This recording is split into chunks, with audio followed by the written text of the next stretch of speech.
now be seated. Good morning. Ready for the jury?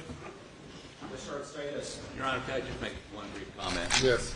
And I've talked to all of us over here. We want to thank the Clerk of Court for her assistance every time we need something. She has been there for us. The Colleton County Sheriff's Department is providing security, has given us total access to our client. We feel like we've been treated extraordinarily well by all court personnel. And I want to put on the record, since there seems to be a national media interest here, I've tried many cases in many jurisdictions, and I've never been treated at this level of courtesy and understanding. Thank you. Okay. Absolutely echo that, sir. Everybody's been great. Absolutely. Okay, I echo that as well. Very good. Let's bring the jury.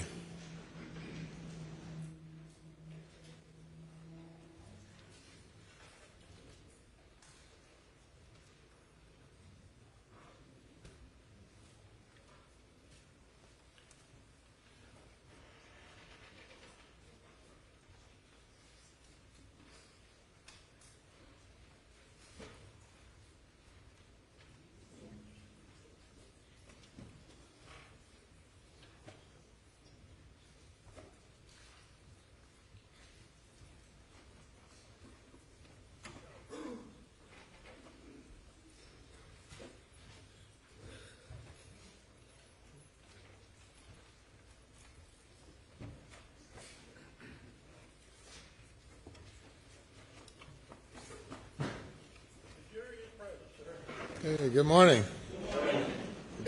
Day number 7, state's case. We'll have our witness back.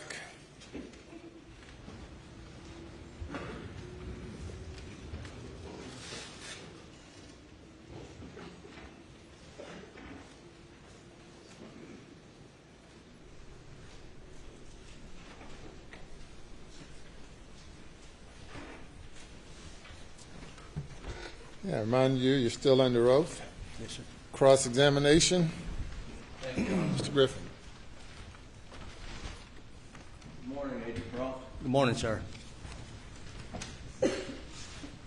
On June 8th, I understood that was your first involvement in this case. Is that correct? Yes, sir, that is correct.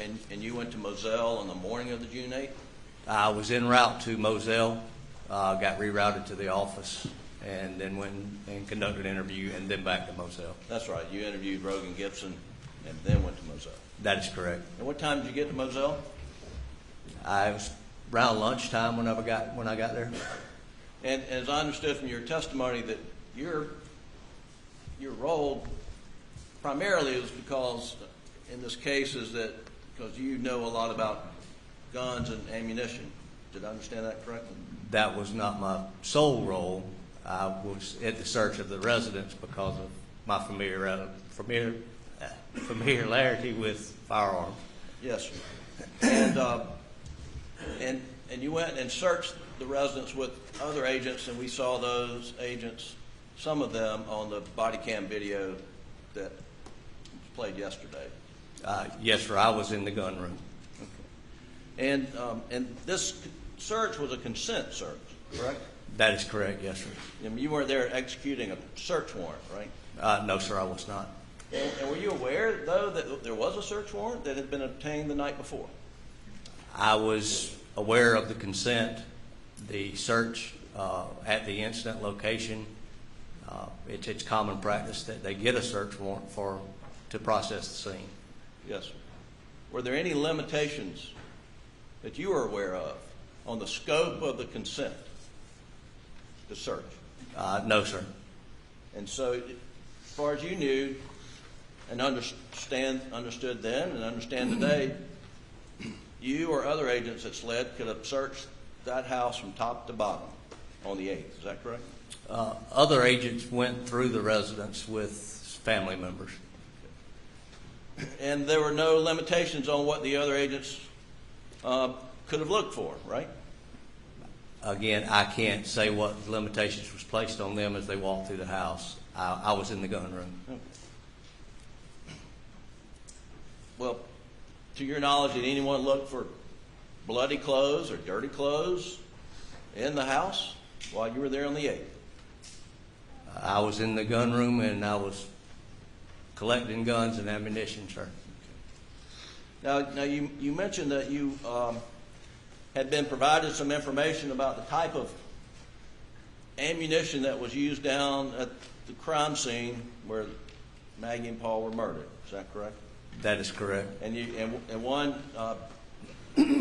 one ammunition was a .300 blackout shell casing. Were you aware of that?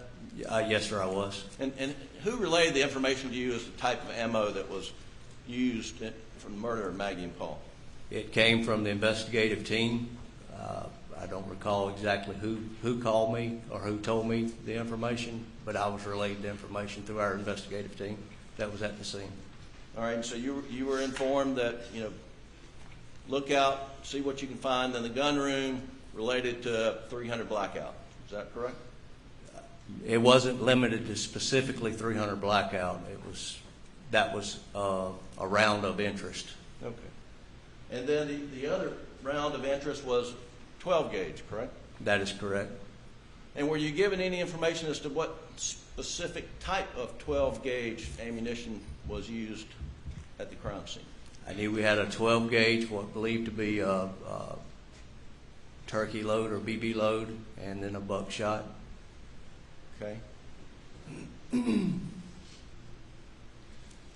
And let me talk to you a little bit about the .300 blackout ammunition. You testified yesterday that the grains, the weight of the ammunition found at the house was 147 grains. Is that right? That is correct. That's what's on the empty box which I located. And Is this the empty box, State's Exhibit 213 that you're referring to? that is correct.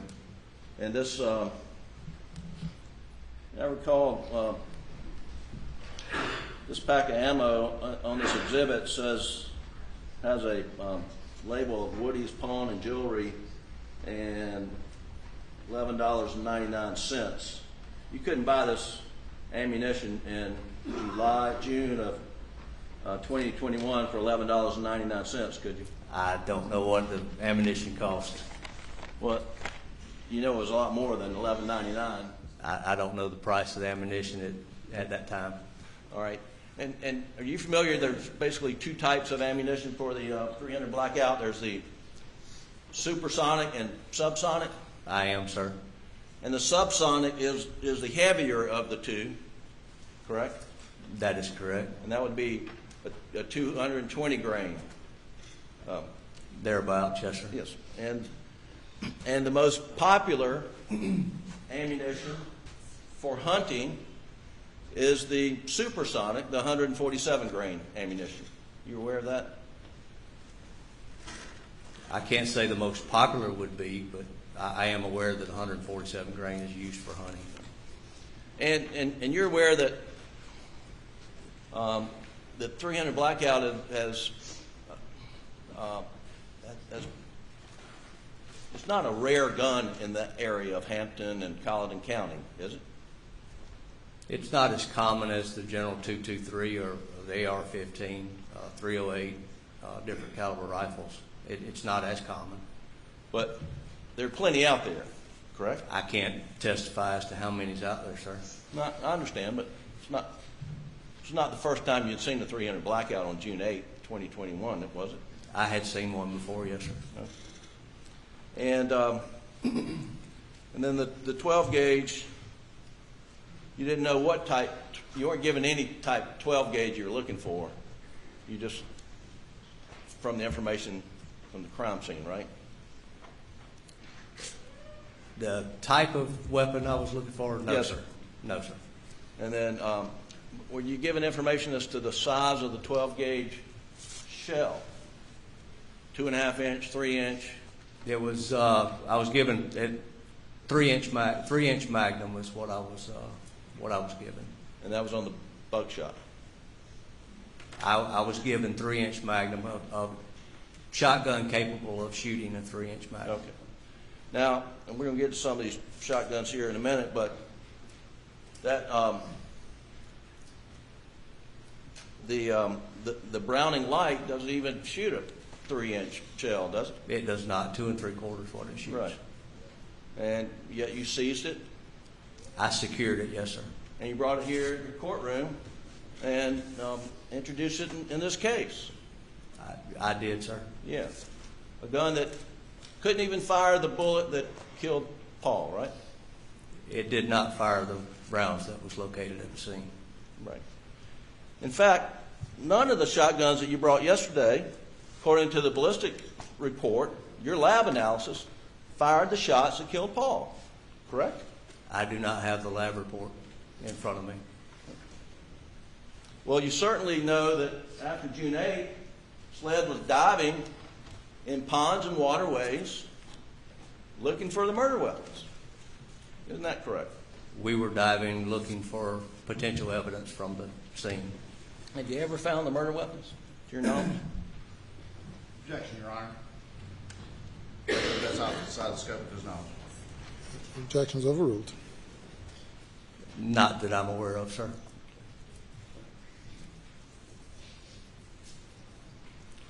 And are you familiar with what ballistics tests were done on Buster's 300 blackout, and whether that was excluded as a weapon used to kill his mother? Again, I don't have the report in front of me, and I'm not able to testify to that, sir.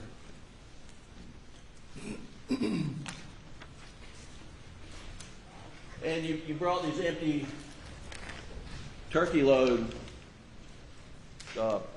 Exhibit 214, I believe. Brought these into evidence, the box of turkey shells. That is the boxes I collected, yes, sir. And these were empty? Yes, sir, they were. And these were found in the trash can? Yes, sir. They were found in a trash bag, yes, sir. Okay. And you, let's see. Exhibit, the other end has exhibit number. Exhibit 90 is the Browning Auto 5 Light 12 gauge, which we already talked about wouldn't even hold a 3-inch shell, but there was no shells, no ammo in the Browning weapon, which is Exhibit 90 you brought to court, right? There was no rounds in that weapon. When you seized it on the 8th, no rounds in it, right? That is correct, yes. All right.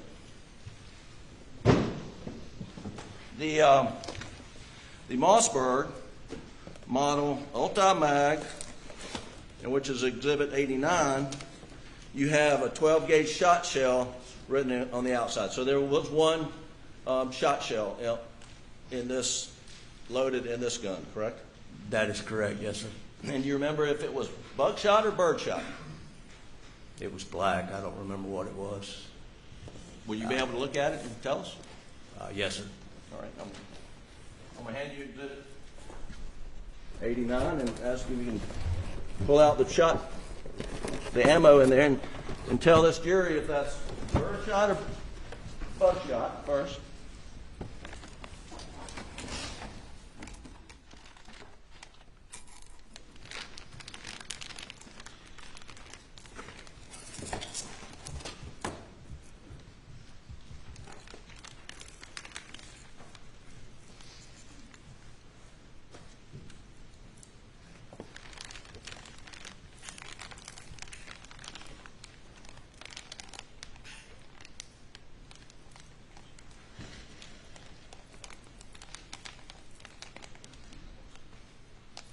It is a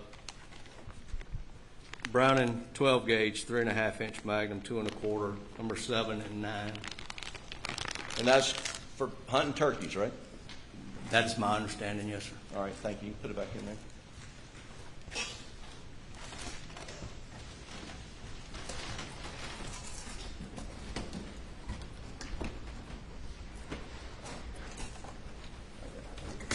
This end's not closer. This in here. Good, you got it on. Closer. Here we go. Thank you. Yes, sir. So, in the Mossberg, there's one birdshot. Now, the other, the Benelli Super Black Eagle 3 had 2 unfired shot shells according to your notes on the box, and this is Exhibit 91. Is that correct? Yes, sir. And do you recall whether any of these was bird shot, buckshot? Do you remember? I would have to look at them again, sir. All right.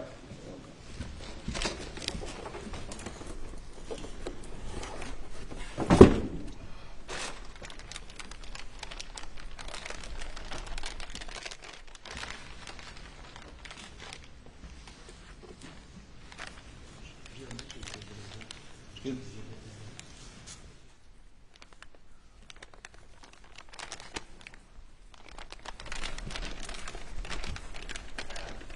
That's Exhibit 91 for the record.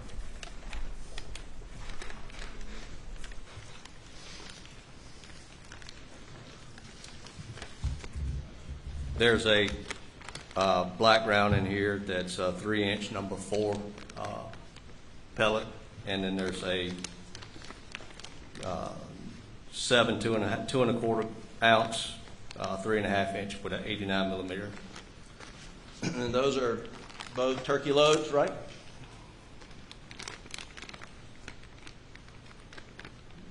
It could be used for turkey, yes, sir. Well, let's just be clear. Neither one of those are buckshot, correct? No, sir. Thank you.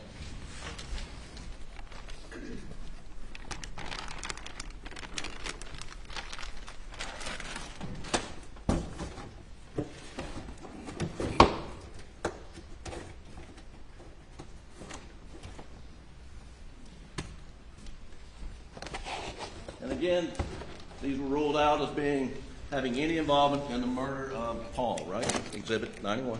I can't testify to any lab reports. I don't have the lab reports, and that's out of the scope of what I did.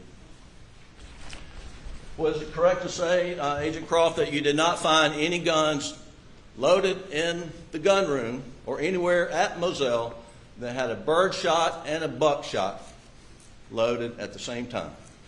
The only weapons I've recovered are the weapons that are there with the rounds that we have just looked at, yes, sir.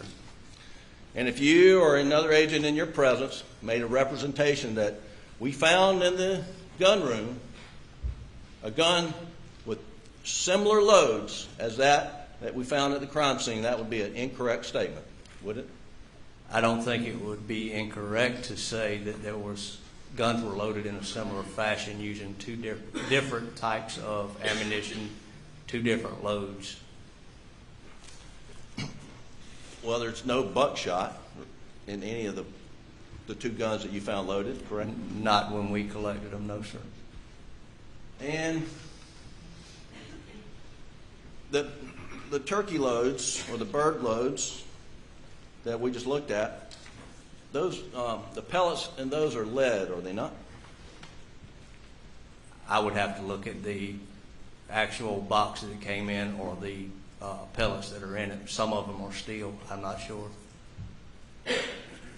So do you know the difference between steel and lead? Do I know the difference? Yeah. What's the difference? Why would you have steel versus lead? Steel shot is used a lot in waterfowl hunting, that type of stuff. Lead shot is used for normal everyday rabbit, squirrel, dove. Well, we do have some boxes here, 214. Can you tell us whether this is lead or steel?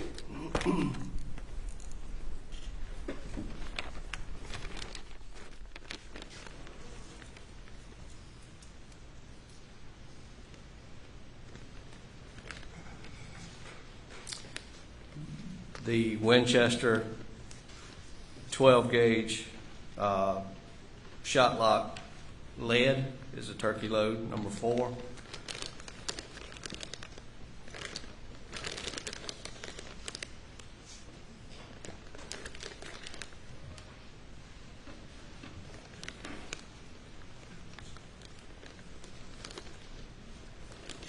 The Browning box, I do not see it indicated on the box what the ball is or the pellets are. Well, let me ask you, is there a turkey on the face of that box? There is a turkey on the face of the box, yes, sir. And is turkey a waterfowl bird or land bird? Turkey is a land bird, sir.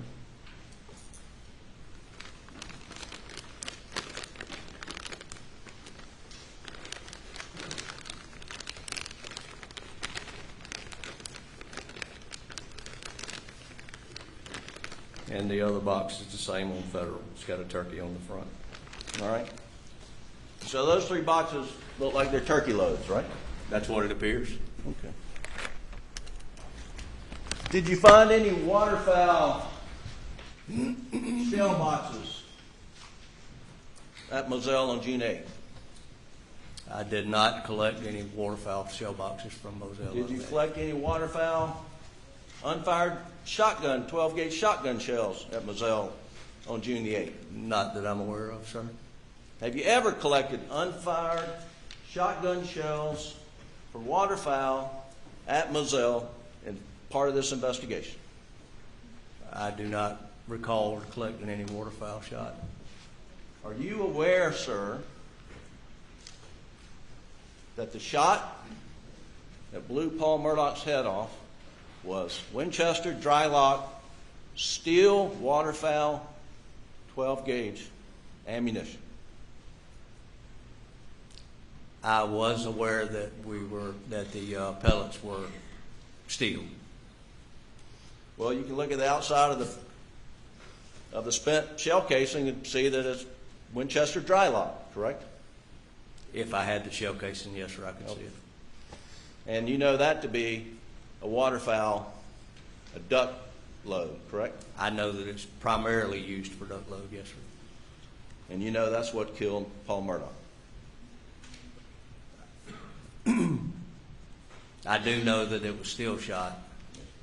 And you didn't find any similar ammunition at Moselle on June the 8th or any time after that, correct? I did not, sir.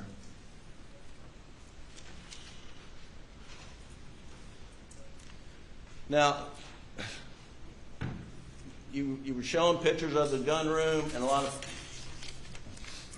and I think you testified there were some 25 guns and gun racks.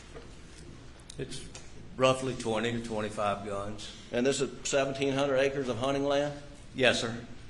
And, I mean, did it shock you to see that many guns? They were all hunting guns, were they not? It did not shock me to see that many hunting guns. And a lot of people in Hampton, Colleton, this part of Low Country, when they hunt with those types of guns. Isn't that correct? Yes, sir. And nothing, you didn't find anything unusual about the number of guns they had in their house, right? I did not, sir. Thank you. Now, you mentioned that you know something about the injection pattern of the 300 blackout. You remember testifying about that? I remember testifying that it ejects to the right and slightly backwards.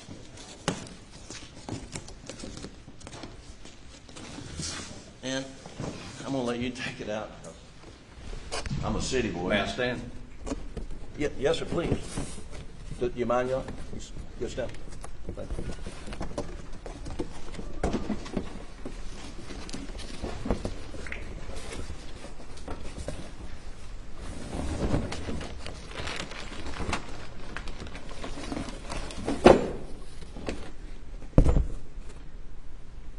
So if you could, while you're standing, if you could just step down and point the gun at that door, and hopefully no one comes through, and show the jury the direction that the shells would go.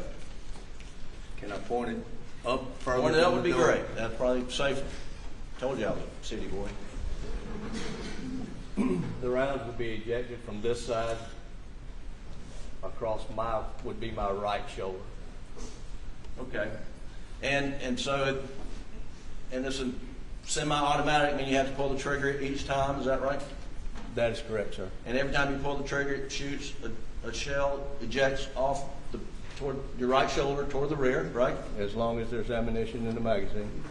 And how far does it go before it lands, roughly? I can't answer that, sir. foot, 2 feet, 3 feet? I can't testify to how far an ejected shell is going to expend from the Okay, weapon. that's fine. Can you put it back, please? Yes, sir. What way you have it up? When you point to the jury, I think they saw it before, but let's just be clear. The thermal scope, can you point that out? This would be this item here. And you've got to charge that, right? That's sort of you've got to plug it in, battery operated of some sort? It would have some sort of power. I don't know if it's a rechargeable battery or batteries that has to be replaced. Okay. And the thermal scope is for hunting at night, is that right? It could be used for hunting at night, yes, sir. Regular scope To is pick kind up infrared, it's heat sensitive. of hard to hunt at night with a regular scope because it doesn't pick up Scope and infrared a light heat. would work, but this is also used. Yeah. Okay. All right, thank you. Yes, sir.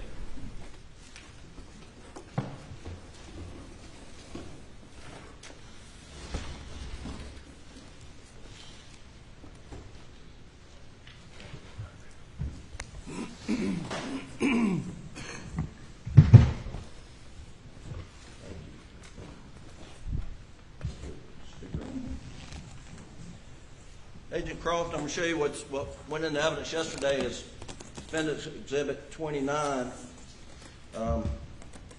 And can you see it from up there? Yes, sir, I can. And these, like marker 7, 5, 6, I'll just, it's identified in the legend over here, but these are 300 blackout shell casings. Do you understand that to be the case? I don't see marker 5 on the printout on the left-hand side there. Well, you're right, it's not on. 1, 2. Well, let's just follow along. If these are in fact shell casings, from what you just described to the jury, the ejection path of the 300 blackout, where would the person shooting the gun be standing in relation to these markers? Your Honor, 6, 5, 6, and 7. Objection, not qualified as an expert. Objection's overruled.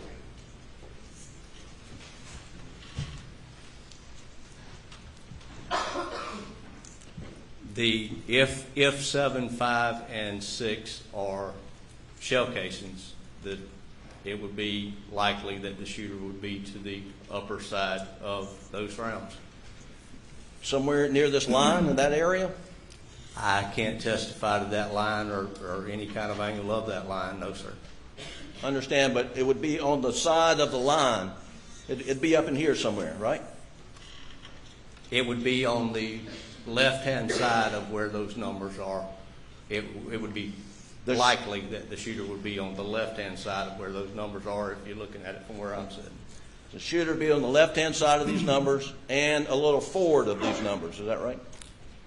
I can't say because I'm not sure if the ejection hit something on the way out, or if there was an obstruction on the ejection. I don't know. I can't testify to how far they would go. I just know that a normal 300 ejects to the right and slightly backwards. Yes, sir. Thank you.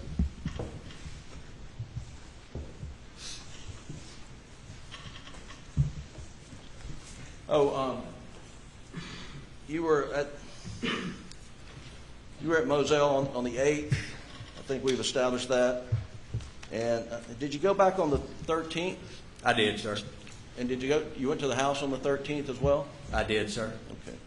Okay. And we saw body cam from where you're picking up shell casings around the side door, 300 blackout shell casings around the side door.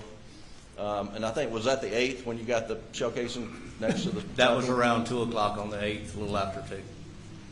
Now, jury will have the video if they want to see it, but as you're standing out there, you could see the rooftops of the shed building and some other structures down at the kennels where the murders took place. You remember you could see the rooftops? I would think you could see the rooftops.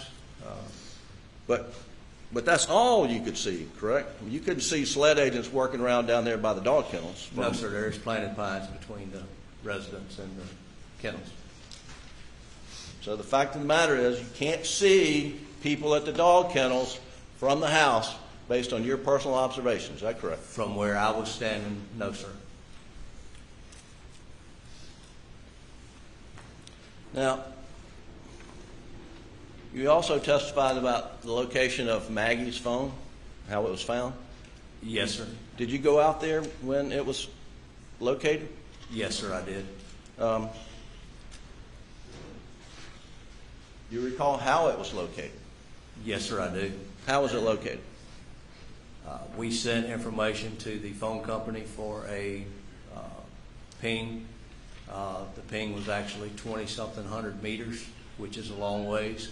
We then learned that she had Find My iPhone on her phone. One of the family members assisted with locating that phone, getting a better location on the phone, and we were ultimately able to find it. So you found the phone, Maggie's phone, by family member using Find My iPhone. And I think it was John Marvin is the one that assisted us with that. And do you think John Marvin was using Buster's phone to do that? I don't have a clue what he was using. And then when the phone was collected, you were provided the password. You remember you testified the password was provided. We were provided the PIN to open the phone. Yes, sir. Are you aware that Alex Murdaugh provided the PIN to SLED so they could open Maggie's phone? Again, I don't know where the passcode or PIN came from, but we were provided a PIN. Do you know what a Faraday bag is? Yes, sir, I do. Did anyone have a Faraday bag? I did not have a Faraday bag that day. What's the purpose of a Faraday bag? To prevent any tampering from outside sources once a cell phone is collected. And you can put the cell phone inside a Faraday bag so it can't hit Wi-Fi, cell phone towers. Again, it prevents any tampering from outside to prevent anybody from being able to communicate with the phone. It from helps. any outside sources.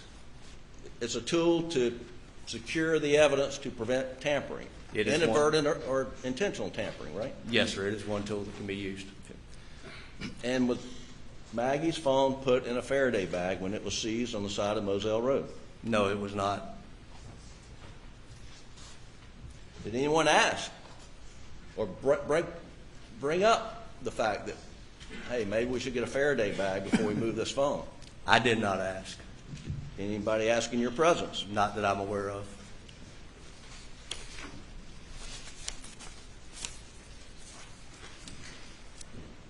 Now, on June 8th,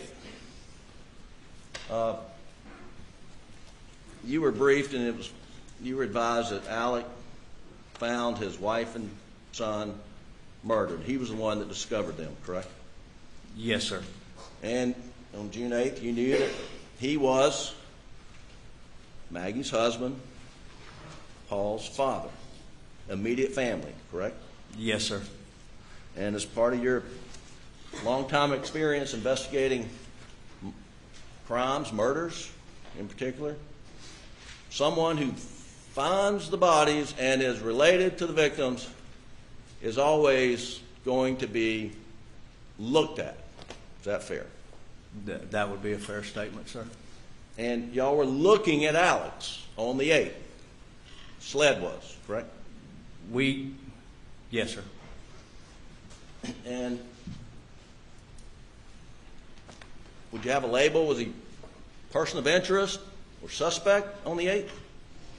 We were looking at Alex being the one that found the deceased, being the husband, the father, in an attempt to get Mr. Alex out of that immediate circle. And you've described this investigative circle. So you draw a circle around potential persons of interest, and Alex was in that circle, correct? We don't draw a circle around any individual person.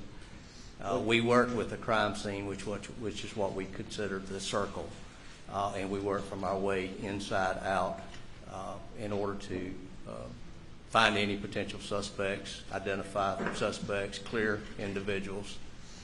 So we start with the small circle. So when you started with the small circle, although you don't draw it, I mean, it's a sort of investigative mental tool. Who was the person in the small circle? We had Miss Maggie was in the crime scene, Paul was in the crime scene, and Alec was in the crime scene. And you remember that on the morning of the 8th, there were media reports that Alec was a person of interest in the murder of his wife and son. Do you remember that being public knowledge? I try to avoid the media in any investigation because I don't want to be influenced by anything that's said. And what do you recall SLED putting out a press release on the morning of the 8th that the public need not be alarmed? I do not recall any press release being put out by SLED. Never? Well, the point being, on the 8th, there was a circle, and it was only around Alec. He was the only living and breathing person in the circle. Is that correct? That is the only person that we could place in the circle at that time. And on the 8th, SLED knew that, from what interviews with Alec, that he said he left Moselle shortly after 9 p.m., went to visit his mother in Alameda, stayed for a while, and came back. SLED, and you were aware of that fact? I am aware of that, yes, sir. Did anybody at SLED ever, on the morning of the 8th, hightail it over to Alameda and search the house for any evidence whatsoever? I did not go to Alameda and search the house on the 8th. Are you aware of anyone ever going to Alameda to search the house until sometime in September of 2021? There was a number of agents out working. I'm not sure what the other agents did.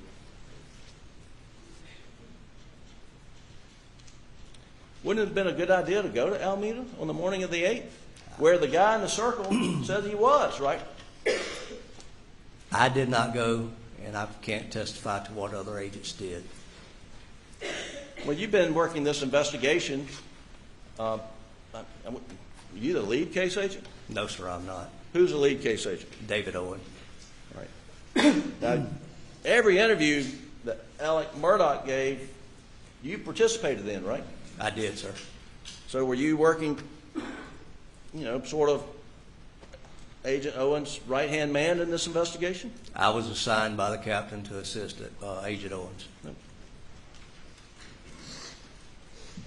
So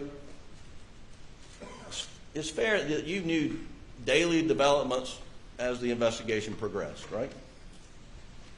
We had briefings with each other on the case. Yes, sir. And you knew that at no point in time, in June, July, August, anyone went over to Alameda, searched the house, searched the property for any dirty clothes or any murder weapons. I know that I did not go, and I'm not sure what the other agents in the investigative circle had done. Well, if you went over there, if you had gone over there on the morning of the 8th, scoured the place and not find anything, that would sort of help nudge Alec outside this investigative circle, would it not? I can't testify to what ifs, sir. I did not go. Okay.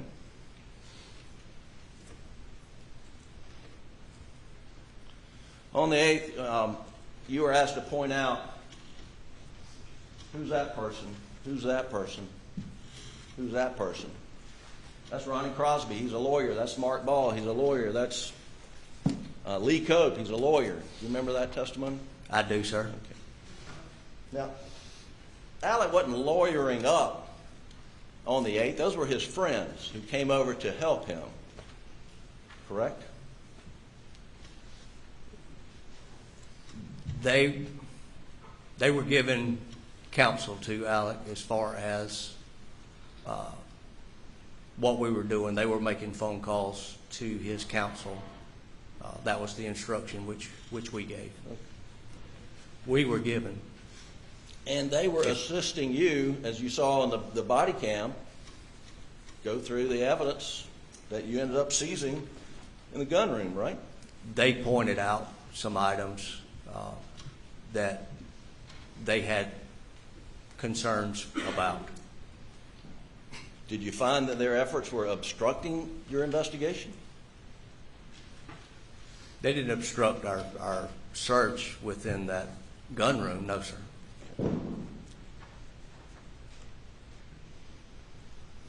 Now, you went back, I think, on June 13th, is that correct? Yes, sir, we did. And remind me, what was the purpose of the search on June 13th? Search on June 13th was a follow-up search of the residence. I would have to see the search warrant, actual search warrant, to see what items was being sought at that time. Are you testifying that you had to get a search warrant on the 13th? Search warrant or consent, I'm not sure. I don't know what exactly, everything that was being looked for at that time. Well, in fact, Alex Murdaugh gave consent anytime he was asked by SLED if they could go on the property, right? My understanding is consent was obtained each time. And so there was no search warrant on the 13th, was there, Agent Crone? I would have to see our legal grounds for being there, whether it was consent or a search warrant. I do not know. Right. And you don't need a search warrant if there's consent? No, sir, you do not. And in this interview, this search, you've seized Exhibit 151, which is, and I'll hand it to you. That's 300 blackout clip. Is that right? It's a magazine with 300 blackout ammunition, yes, sir. And that was found where? Collected from a black Ford F-150. On the property. Is that correct? That's correct, yes, sir. And I think you testified it was found on the floorboard of the truck. Is that right? I didn't testify to where it was found, no, sir. Okay, do you know where it was found? No, sir.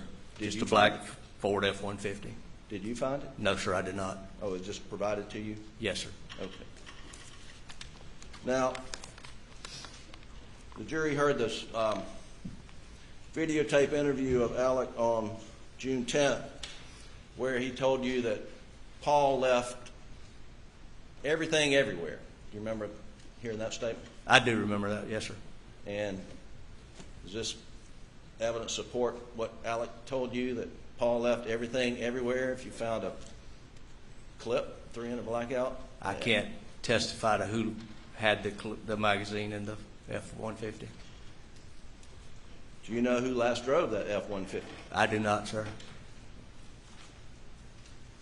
Was any analysis done of that clip? The way it's packaged there, it does not appear that there's been any analysis done. Were any fingerprints taken of that clip? Again, sir, the way it's packaged, it does not appear that there was any analysis done. And I think there was another clip that was seized from the shelf in the gun room. I don't have that pulled up, but I think it's 150 perhaps. Did you remember seizing another clip from the gun room? Yes, sir, there was another magazine with 300 blackout. And any fingerprints taken from the clip seized from the shelf in the gun room? I don't think so, sir. Was there any analysis done of the clip taken from the shelf in the gun room? The way I recall it being packaged yesterday, it would appear that there was no analysis performed. Yet you brought it to court. You want this jury to have it. Why is that?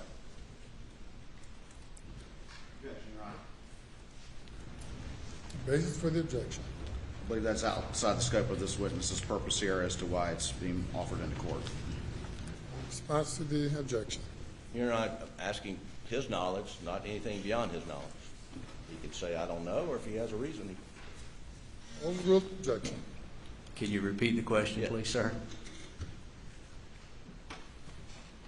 Do you know why you were asked to bring those clips here to court and put them in evidence before this jury? I do not, sir.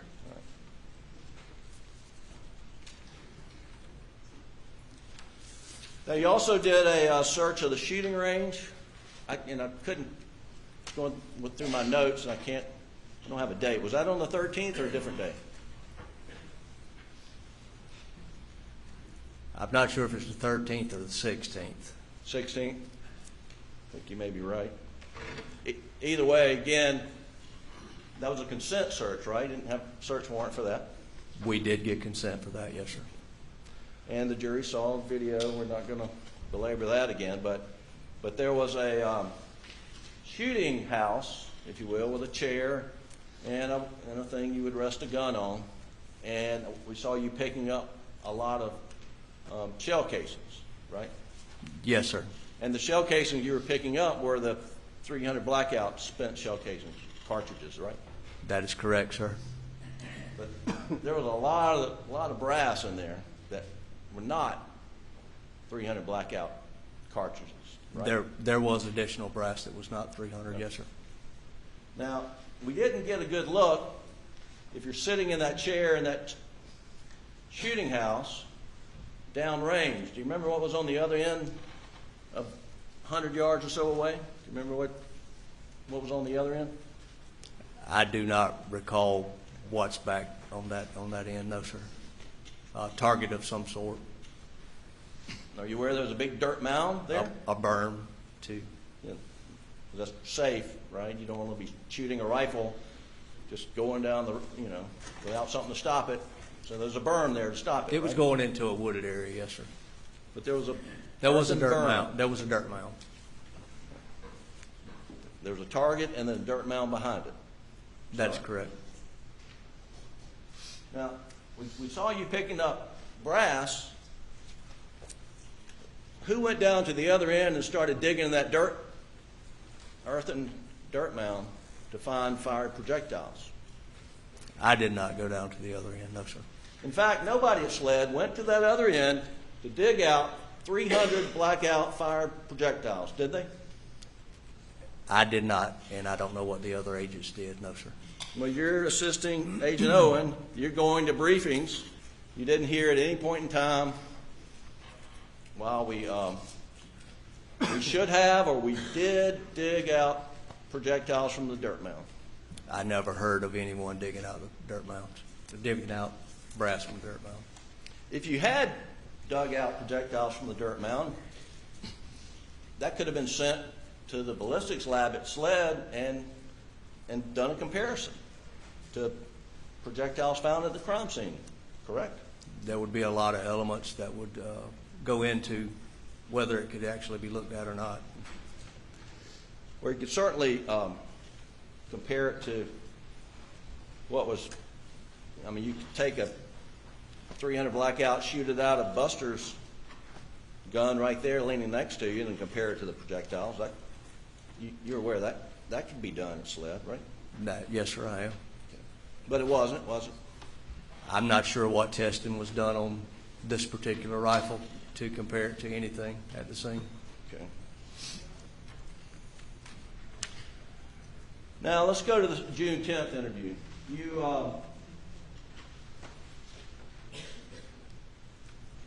You and Agent Owens interviewed Alec in Agent Owens' SUV, SLED issued vehicle on June 10th, right? Yes, sir, we did.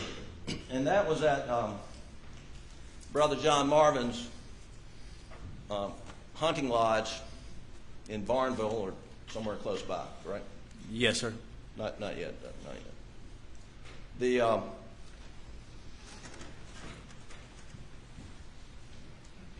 lot of people were interviewed that day, right? There was a number of interviews going on at the same time, yes, sir.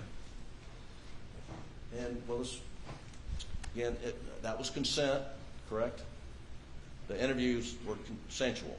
Yes, sir. And you interviewed, the folks being interviewed that day not only included Alec, but they included John Marvin, his brother, his son Buster, and his other brother Randy. Is that correct? To my recollection, yes, sir. And when you pulled up on June the 10th, it's about, was it early afternoon it seemed like? The timestamp should be on the video. I don't recall what time it was. But it was a little bit like the cavalry coming, wasn't it? Because there were a lot of cars that pulled up at one time, right? They were aware we were coming. They were, how many agents went? We took agents to interview each person that was there. You took 2 agents for each interview, right? I think there was 2 agents for each interview, yes, sir. And each agent came in their own car, right? I think I may have rode with Special Agent Owen. I'm not sure if the others drove their own cars or not. Well, and so there's at least 4, could have been more than that, cars, right? There was probably full cars, yes, sir. And you put each person, Randy, John Marvin, Buster, and Alec, in a separate car all at one time. Pretty close to the same time, yes, sir. Each one got in a car with agents. And that's a law enforcement investigative technique so that you don't want witnesses to be comparing notes, and you want to interview them in separate places, same time, and to get what's fresh on their mind without learning of what another witness has said, right? We wanted to interview them individually, yes, sir. And you said they knew that they were coming, but did you alert anyone that we're all going to be coming in, at least 4 cars, and we're going to interview you separately at the same time? There was some other things that was going to take place while we were conducting the interviews, so it was arranged that they would all be at that location, and we were going to meet them there and conduct the interviews. And you also had a guy there to do a phone extraction. Yes, sir. Those are the other things I'm talking about. Now, that wasn't told to Alec or John Marvin or Buster or Randy before SLED rolled in on the 8th at John Marvin's hunting lodge, right? It's my understanding that they knew we were coming and that we were going to request the phone analysis be done. You think someone, when SLED would have told Alec ahead of time, told John Marvin ahead of time, that we're going to, when we get there, be sure not to erase anything off your phone because we're going to download it? I didn't set the meeting up. I went with Agent Owen to conduct the interview.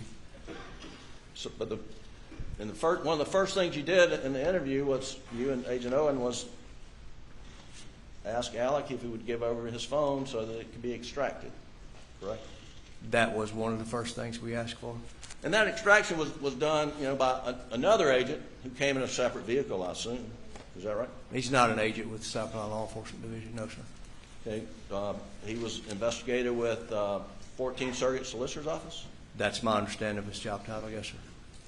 And that would be Investigator Hightower, is that who did that? That is my understanding, yes, sir.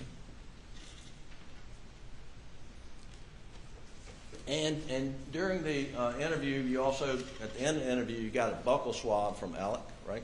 I did, sir. And you got a buccal swab from, not you, but everybody who was interviewed gave buccal swabs, meaning John Marvin, Randy, Buster, and Alec, correct? I know that Alec, we secured a buckle from Alec. I'm pretty sure that there was one collected from Buster. I'm not sure about John Marvin and Randy. Now, yesterday, we listened to the entire video interview with Alec, and it ran for almost an hour. Could have been longer, but you sat on the stand and heard that, right? Yes, sir, I did. And at various points in time, you were asked, what did he just tell you? Did he just tell you this? Do you remember that? I do, sir. And then you get to one point in the interview where you're asked, what did he just say after you said it must be tormenting? And you testified that Alex said, on the video captured by audio that it was so bad, I did him so bad. That's what you testified to yesterday. Yes, sir, that is what I testified to. Now, are you 100% confident that Alex said, I did him so bad, rather than they did him so bad? I am 100% confident in what I heard and I interpreted him as saying. But you would agree that this jury can hear the same thing you heard on June the 10th by playing what was captured on the body cam or the recording equipment in Agent Owen's car, right? Yes, sir. Now, when you heard what you said, you're confident what you heard, that he said, I did him so bad, what'd you do in response to that? I've made a mental note of it. Again, we were still in the early stages of investigation. It was more of an information gathering from Mr. Alec, and we did not have information at that point, to my opinion, to challenge Mr. Alec on any of his statements. I'm 11.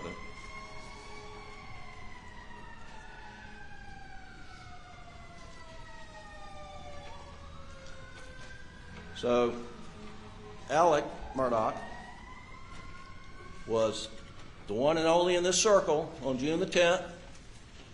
You're in the car with him, and according to your testimony, he says, I did him so bad. That is what I understood him to say, yes, sir. And yet, you just said you took a mental note of it. Yes, sir, I did. I mean, if the guy in the middle of the circle, the only one in the circle, says, I did him so bad, isn't that a significant statement if he actually said that? It's definitely something we would follow up with. You never followed up with it, did you? There was a third interview conducted with Mr. Alex. There was a third interview. There was a third interview conducted on August the 11th, 2021, right? I don't recall the exact date. We hear about it, but you were there, right? Yes, sir, I was. Tell the jury, if you ask Alex Murdaugh on August 11th, 2021, what did you mean back on June 10th when you said, I did him so bad? We didn't make it to that point, sir.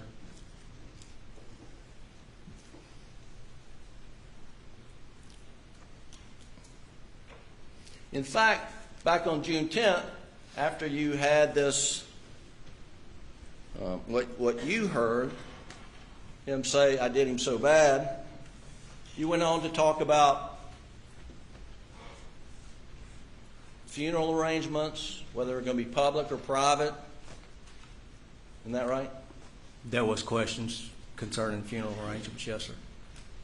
And Agent Owen says, well, Alex said he's trying to make arrangements so it wouldn't be, a lot of media there or any media there. And, the guy who just said, I did him so bad, the response to that was, they don't deserve to be there. You recall that? Repeat that again, sir. Do you recall Agent Owen saying in your presence to Alec, the media did not deserve to be at Maggie and Paul's funeral? I do recall Agent Owen saying something about the media not being there. Yes, sir. And that was after, according to you, he said, I did him so bad. Yes, sir. Did you consider that to be some sort of confession on June the 10th? Again, it was something that we were definitely going to follow up on. Yes, sir.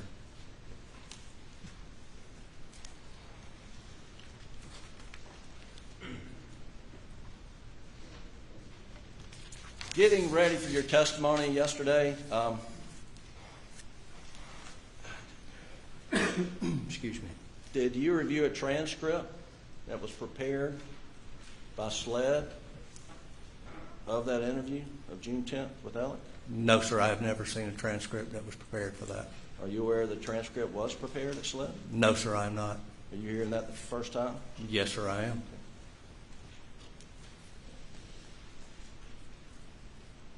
Well, let me ask you back on June 10th. Why didn't you ask him right then and there when he said, I did him so bad? Why didn't you ask him, what do you mean by that, Alec? Again, it was early in the investigation. It was more of an information gathering interview, if you would call it an interview, with Mr. Allett. And we did not, at that particular time in the investigation, we did not have evidence to challenge anything that Mr. Allett would have told us. It was decided that we would not cross that at that time. I mean, my question wasn't, why didn't you challenge him? My question is, why didn't you ask for clarification? Like, what are you talking about, you did him so bad? Asking for clarification of I did him so bad would ultimately be a challenge of what he said. So what were the things going through your mind when you heard or misheard, I did him so bad? You like, I wasn't a good dad? I spoiled him? Or I killed him? I mean, what was going through your mental note? There was a mental note that it was definitely something that we needed to follow up on and ask at a later time.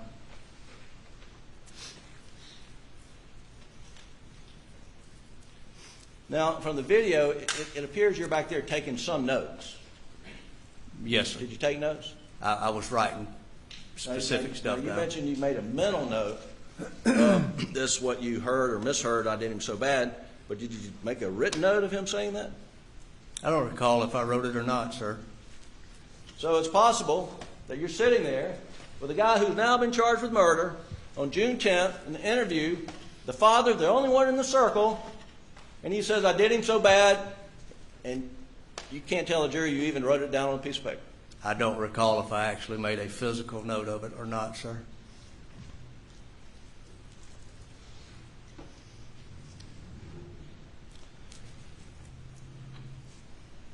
I'm going to play the clip from State's Exhibit 243, which is in evidence. I want you to listen again with the jury. Hang on, Your Honor.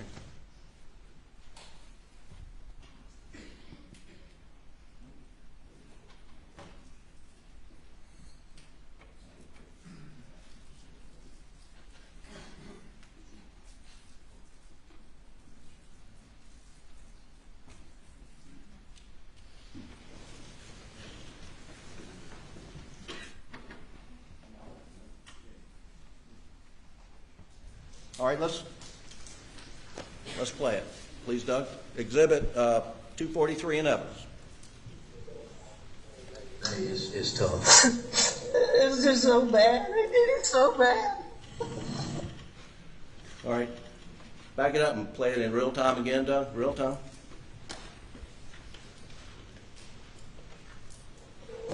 Or not easy. I know it's hard.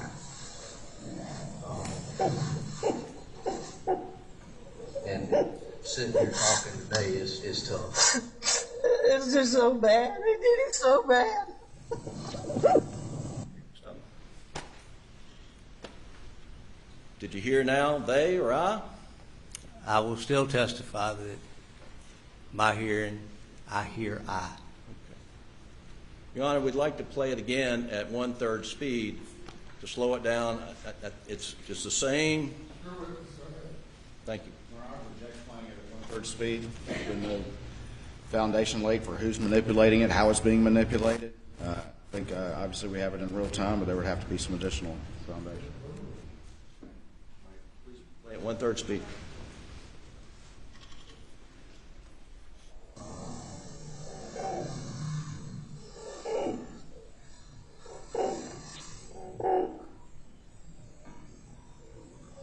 And sitting here talking today is tough. It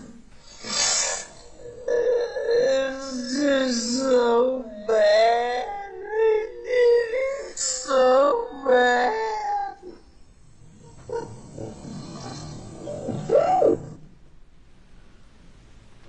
Did you hear they then? No, sir, I did not. Okay. But you would agree the jury gets to decide what he said on that tape. That's the best evidence. I agree that they get to hear the tape and make their own mind up as to what he said. Yes, sir. Thank you. That's all I have on that. Now, I said the date August 11th. You said you weren't sure, but there was another interview with Alex Murdaugh came to the SLED Low Country office, and you and Agent Owen sat down and interviewed him, correct? That is correct.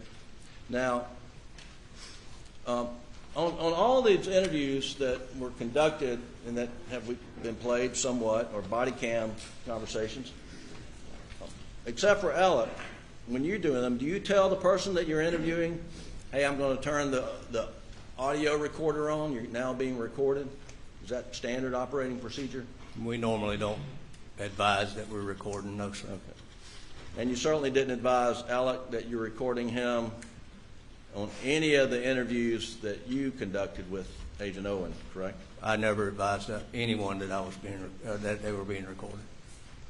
And and this meeting that you had, were you aware that Alec was asking for the meeting so that he could get an update on whether you made any progress in the investigation of the murder of his wife and son? I was aware that Alec had requested a meeting to raise some questions as to what was going on. I mean, he wanted information as to what was going on, right? That's my understanding, yes, sir. But y'all had other plans for that meeting, correct? No, sir, I'm not going to say we had other plans for that meeting. It was an interview. Yeah. I mean, he came there he didn't go to that meeting thinking, I'm going to be interviewed. To your knowledge, did he? To my knowledge, I don't know what his thinking was. He knew he was coming there to meet with myself and Agent Owen. Okay. And during that interview, pretty much you made it known to him that, well, I mean, you asked him point blank, did you kill your wife and son? He was asked that.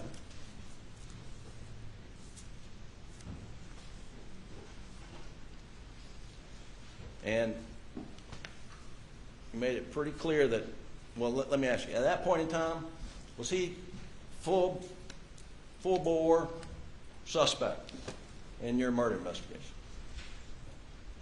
He was still a person of interest. There was some questions that we had regarding the information that we had obtained that only he could answer. And did he answer the questions that you asked? Yes, sir. And then at the end of that interview, he asked you to meet with Maggie's mom and dad, Mr. and Ms. Brandstetter, and her family, correct? I think that was the end of the second interview, not the third interview. All right. Well, shortly after that shortly after that third interview with Alec, which we'll get the date in the record eventually, a few days later, you and Agent Owen went and met with Maggie's mom and dad, and sister and brother-in-law, and nieces, correct? That is correct. And part of that interview, that interview was recorded, right? The interview with the Brandstetters? Yes. Yes, sir. It was audio recorded. Did you tell them you were recording it? We did not. And I don't think. I did not tell them. And part of the interview was conducted as part of your investigation to get information to assist you in next steps, correct? The interview was a combination interview. It was to share information and also to gather information concerning family dynamics. Yes, sir. In that interview, you and or Agent Owen told the Brandstetters and the Proctors that Alec is in this circle of investigation, correct? It was no secret that Alec was in that circle at that point. No, sir. And that you also told them he's the only one that you've identified in the circle, correct? I don't recall saying he's the only one in that circle. Well, did you identify for the Brandstetters or the Proctors any other people in the circle? They particularly asked about Alex, so I don't recall giving them any other names that was being looked at. In early August of 2021, was there anybody else in the circle that your SLED was focused on? Again, sir, at that particular date, I'm not sure who all was still within that circle.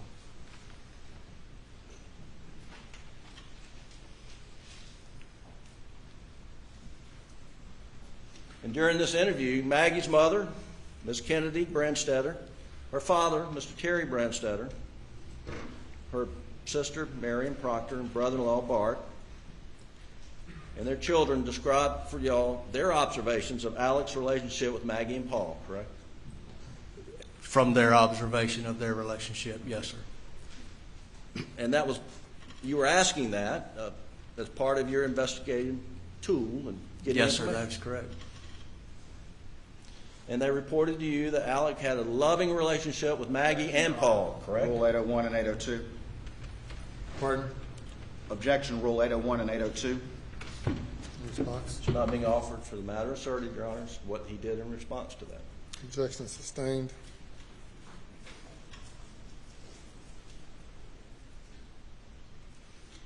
Were you given information in that interview? Did they identify other people who had warned Maggie that word on the street in Hampton that there was some risk to her family's safety resulting from the boating accident?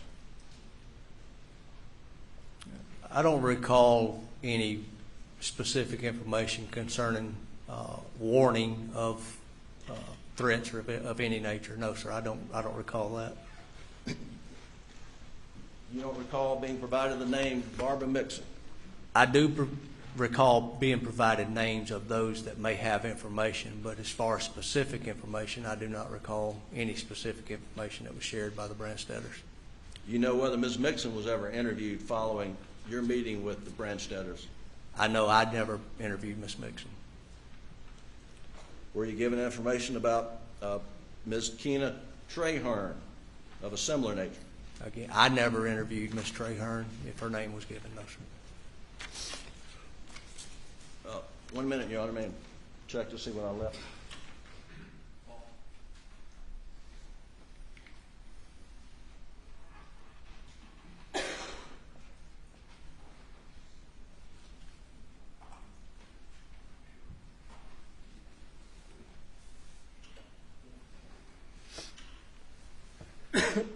Excuse me.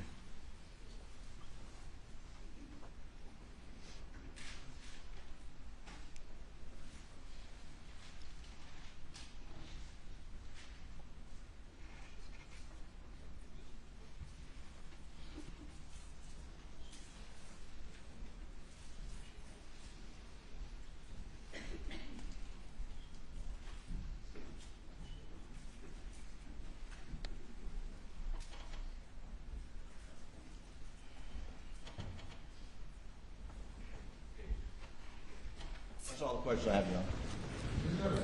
Thank you, Your Honor. Senior Special Agent Croft, a couple things. When you went back, or you went and searched that house, your focus was searching for guns. Is that correct? That is correct, sir. And to your knowledge, when other agents walked through the house with the family members, and this is on June 8th, fundamentally they were looking for firearms. Is that correct? That is my understanding, yes, sir. You were asked about these weapons that you seized that are put into evidence, and you were looking for any potential weapon that could fire rounds consistent with those that were used at the scene. Is that right? That is correct. I'm on redirect, Your Honor. I'd ask for a little bit. Don't lead the witness. Yes, sir, Your Honor. What is the point of gathering as much evidence as you can when you have that opportunity? What are you trying to do there? We were trying to gather as much evidence that could be tested as potential weapons for the scene to be able to include or to exclude Mr. Alex or these weapons from being the person responsible for the murders. You were asked a little bit about this right here, and this was June of 2021, correct? That is correct, yes, sir. Had COVID had any effect generally on the availability of ammunition? I'm sorry? Had COVID had any effect generally on the availability of ammunition? Yes, sir. And tell the jury what, if any, effect that was. Ammunition was difficult to get during that time because of the shutdowns during COVID. Did you find a lot of ammunition inside the defendant's residence? There was quite a bit of ammunition. Did you inside. find a lot of different types of ammunition inside the defendant's residence? Yes, sir, we did. Did you find a lot of S&B 300 blackout in the defendant's residence? That was mostly what we found. You were asked about the commonality of various rounds, blackout through others, and you mentioned 308, 223, and 556. Can you tell the jury a little bit about those rounds and why they tend to be a bit more common, as you testified to, please? I'm sorry, can you mind repeating? Yeah, sure. You testified. Objects beyond the scope. I didn't ask anything about 223s and whatever he said. He asked about the commonality of blackout, and he answered about those The other witness calibers. asked you to repeat the question. I would like to hear it as well. Yes, sir. You were asked earlier about the commonality of blackout, and you mentioned it was not as common as 308, 223, and 556. I was asking you to explain a little bit about those calibers and why they are more common. Okay. 223 is a very common round. It's utilized in law enforcement. 556 is utilized within law enforcement and also within the military. It's prior to COVID, it was easily found, fairly cheap ammunition to go out and shoot as far as rifle ammunition goes. 308 is a hunting rifle, which can be used for larger game such as whitetail and stuff like that. 308 is also a common round that's used within the law enforcement and the military side. It's a very common round. 300, on the other hand, it's just at that particular time, 300 rounds or weapons were just not that common. How many criminal investigations have you worked where 300 blackout was the murder round? I have none. None. None.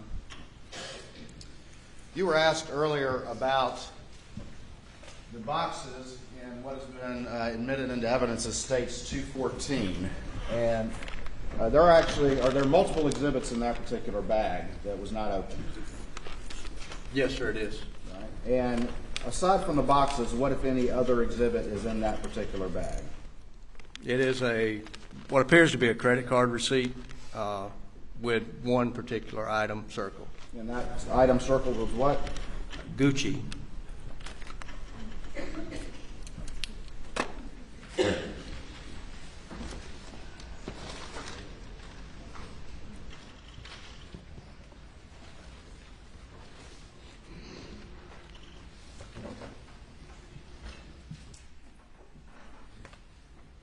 Of course, the dog was one out here.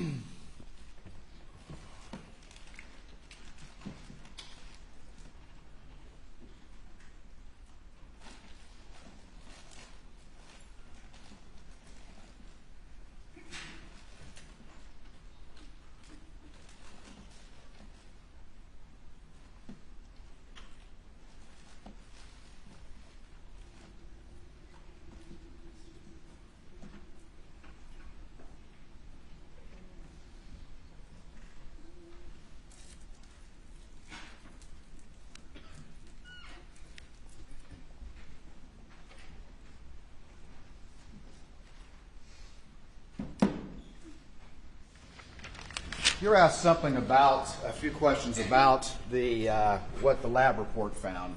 And where your experience is in general firearms knowledge, is that correct? That is correct, yes, Are sir. you a firearm marks and tool mark examiner? No, sir, I'm not. Is it your role to do that specific analysis? It is not, sir. Is that analysis for others to do?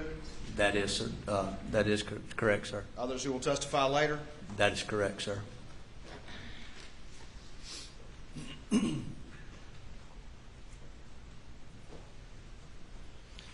You were asked a number of questions about the various loads in some of these shotguns. Did you find weapons that had mixed loads, that had different types of ammunition in them? Yes, sir, I did.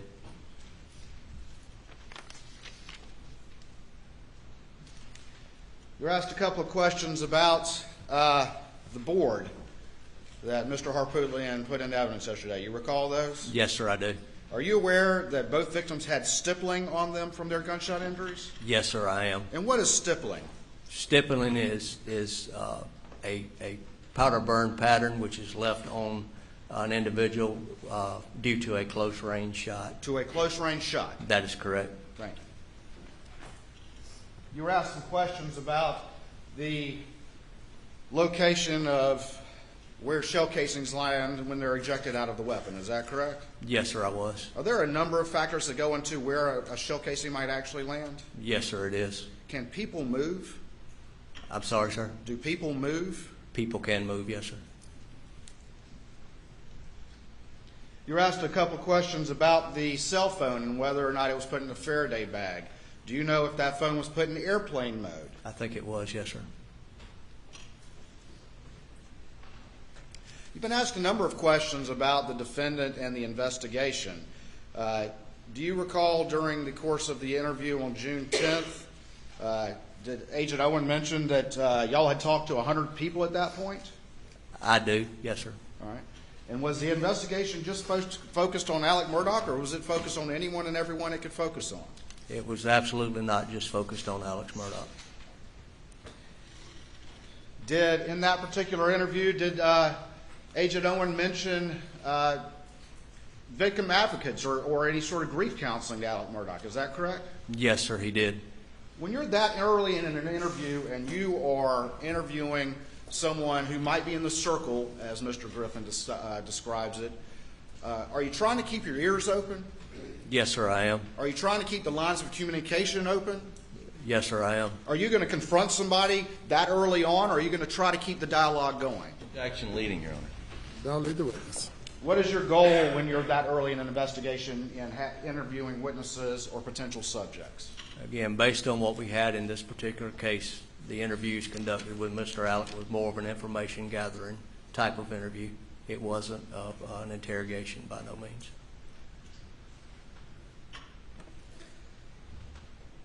You were asked about whether or not anyone dug some potential projectiles out of a mound of dirt. Were you aware that there were 300 blackout cases found around Maggie's body at the scene? Yes, I was. And what was your goal as finding similar evidence in other parts of the property? Similar casings to the shell casings that were located at Miss Maggie's body. Did you know that casings can be compared to casings which had been recovered already at the murder scene? Yes, sir, I did.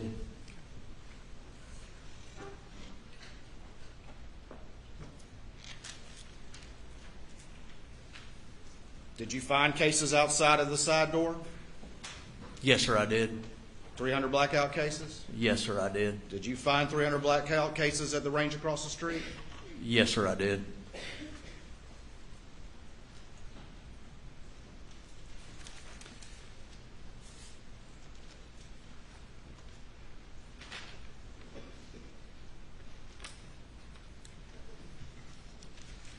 You were asked about interviewing a number of witnesses on that day on June the 10th. Is that right?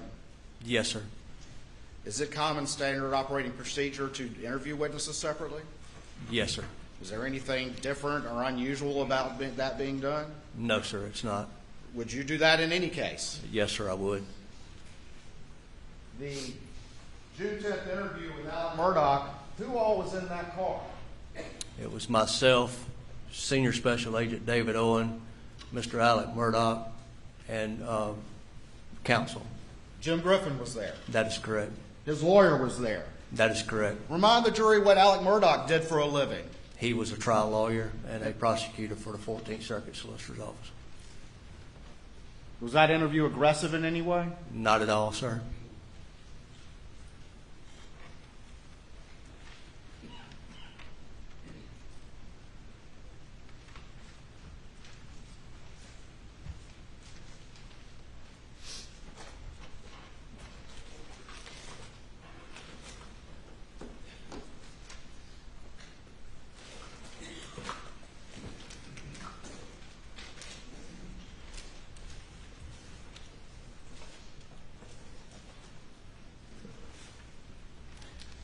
You were asked a number of questions about various firearms evidence that was seized in this particular case. Is that correct?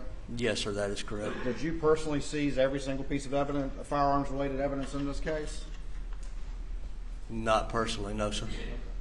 And describe just generally what the SOP is. When you have multiple agents working a scene and they find evidence, what do they do with it? They generally will mark it or locate it, and one particular person actually does this. Society phase from the cost of living also applied to those working within the NHS. So we recognise both in terms of the demand from COVID, the demand we saw over Christmas in terms of the huge spike in flu, over 100 times the number of people in hospital with flu compared to the same time last year. A very sudden spike in terms of a 7-fold increase in the space of a month going into December, on top of a high ongoing level of COVID that the system itself was under huge pressure. But also that comes in the wider economic context that society as a whole, given the cost of the pandemic, given the impact of inflation from the war in Ukraine, has also seen cost of living pressures, and NHS staff are all part of that. So we're engaging with trade union colleagues. I've had a series of meetings with them. We do have a process through the independent pay review body, which is one indeed opposition colleague. And that may move the dial on this industrial action, but of course that's still, 3 or 2 and a bit months away. So should we expect any movement on industrial action between now and then? We've got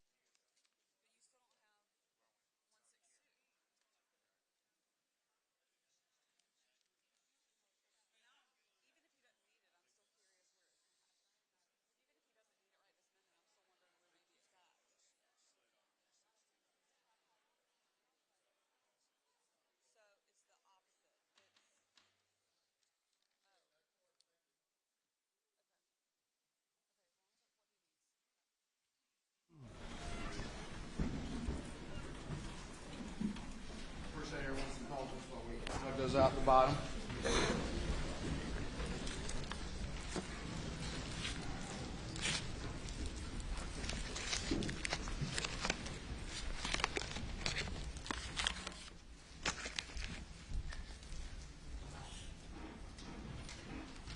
All right, I'm going to show you what's been marked as Exhibit 145 in the evidence. And can you publish what the crime scene notes reflect about where that was recovered? It's one unfired shot shell from a state box on bookshelf and gun room, head stamped Winchester 12 gauge. Can I ask you to take these scissors and carefully cut that open, please? Could I have the Elmo up, please, about that as well? The Elmo, please.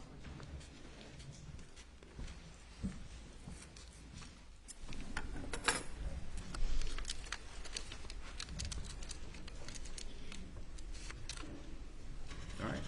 Tell me, can you describe that, what that is to the jury, please? It's a 12 gauge shotgun shell, head stamp Winchester 12 gauge. All right. And does the plastic part of the shell have any identifying information? It's got dry lock, 3-inch, number 2. All right. Can I hold that real quick?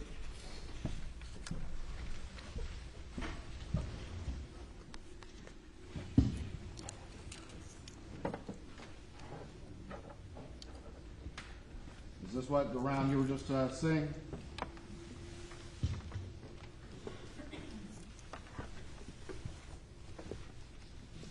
Yes, sir. It appears to be, yes, sir. That's if the glare's on it, you can't hardly see it. All right. Can you put that back in that bag for me, please?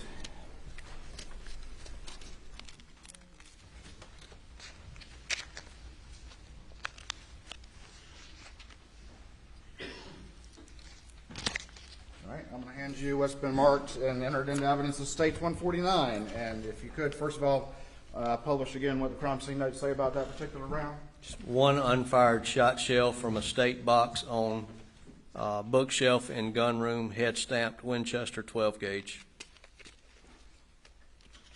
All right, and if you could, please, again, carefully open that bag and pull out what's inside and describe it for the jury, please.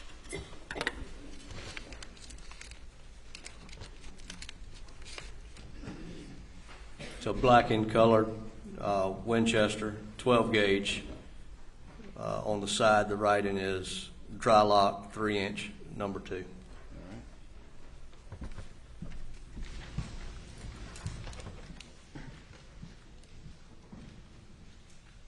This is the unfired 12-gauge shell that you were just describing? Yes, sir, it is.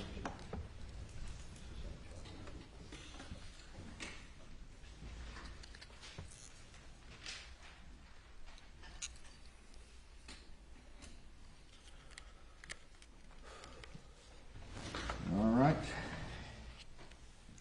And again, what's written on this particular round? Dry lock 3-inch number 2. If you could return that to that packaging, please, and let's do the next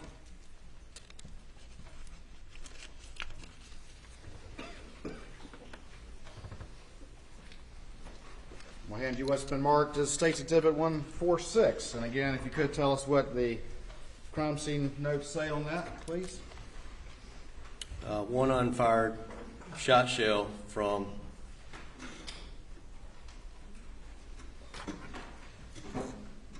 Kent box on bookshelf in gun room, head stamp, Winchester 12 gauge. All right, and if you could, again, carefully open that and see what's inside and describe it for the jury, please.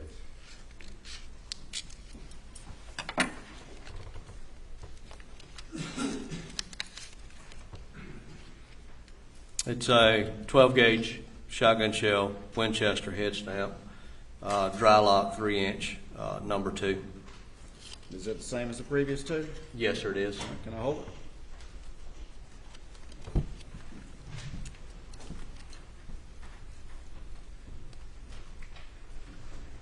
right. If you'll put that one back for me. Do the fourth verse.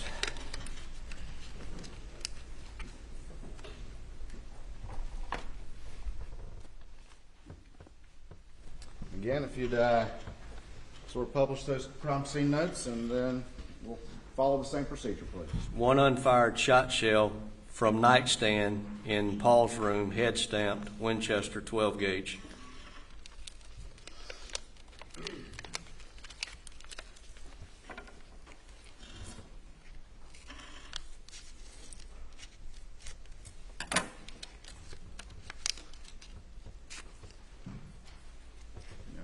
Tell me what, describe it to the jury. Head stamp Winchester 12 gauge. On the side, it's got writing dry lock 3-inch, number 2. All right. Same thing? Yes, sir.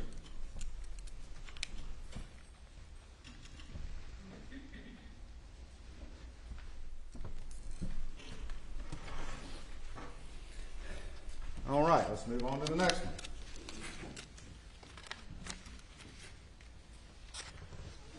I'm going to show you what's been marked as Exhibit 150 into evidence, State's Exhibit 150. And again, if you can, as best you can, tell the jury the crime scene notes on that exhibit.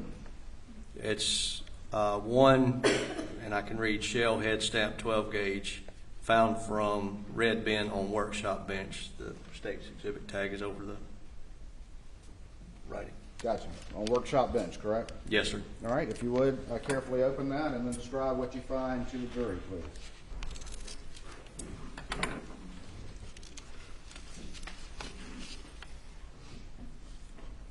It's a red in color, Federal 12 gauge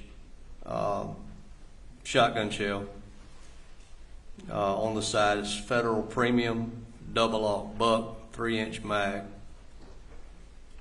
76 millimeter maximum, 1050 bar. Federal buckshot? Federal buckshot, yes, sir. All right. Can I see that? Yes, sir.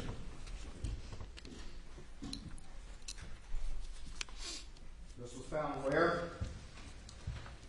On the workbench, from the red bin on the workbench.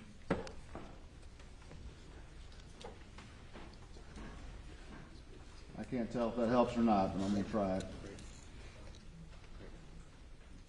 You can't read it on there, sir. I'll just walk it back to you.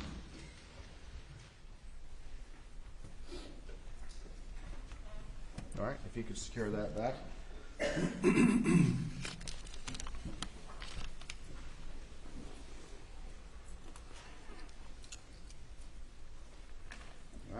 going to show you now what's been marked as States 144.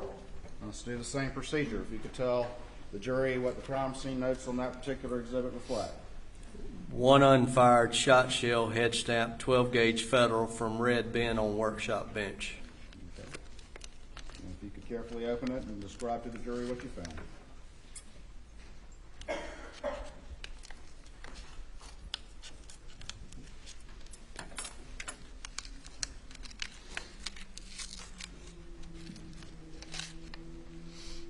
It's a red in color Federal 12 gauge. Writing on the side is Federal Premium, double aught buckshot, double aught buck, 3-inch Magnum. All right.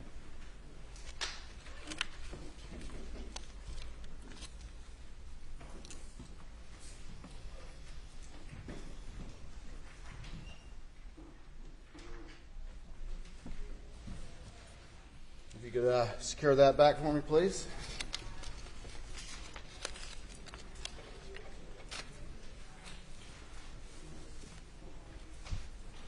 Show you what's been marked as States Exhibit 143 and have you take a look through that one, if you would, please. If you could read what the crime scene notes say. 1 unfired shot shell, head stamp, 12 gauge Federal from red bin on workshop bench. All right. Again, carefully open it and describe to the jury what's inside.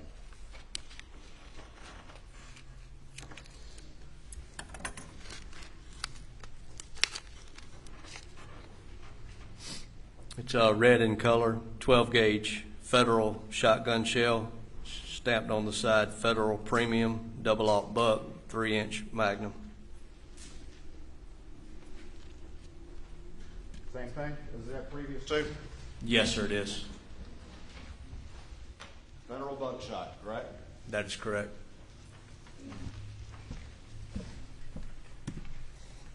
All right, if you could put that back for me. And we'll do one more. We've got States Exhibit 148. If you could again tell the jury what the crime scene notes reflect about its location, please. Says 1 unfired shot shell, head stamp, 12 gauge Federal from red bin on workshop bench. All right, if you could carefully open it and tell the jury what's inside.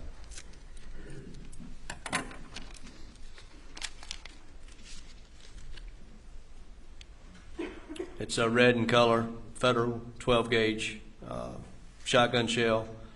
On the side writing is Federal Premium, double aught buck, 3-inch Magnum, 3-inch mag. Same as the previous three, is that correct? That is correct, sir.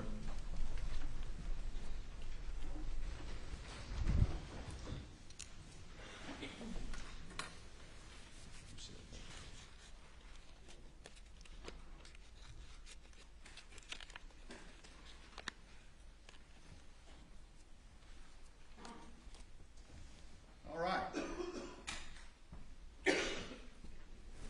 4 draw locks. Yes, sir. 4 buckshot. Yes, sir. The draw locks are what brand? They're black in color. They are Winchester. And the buckshots are what? Federal.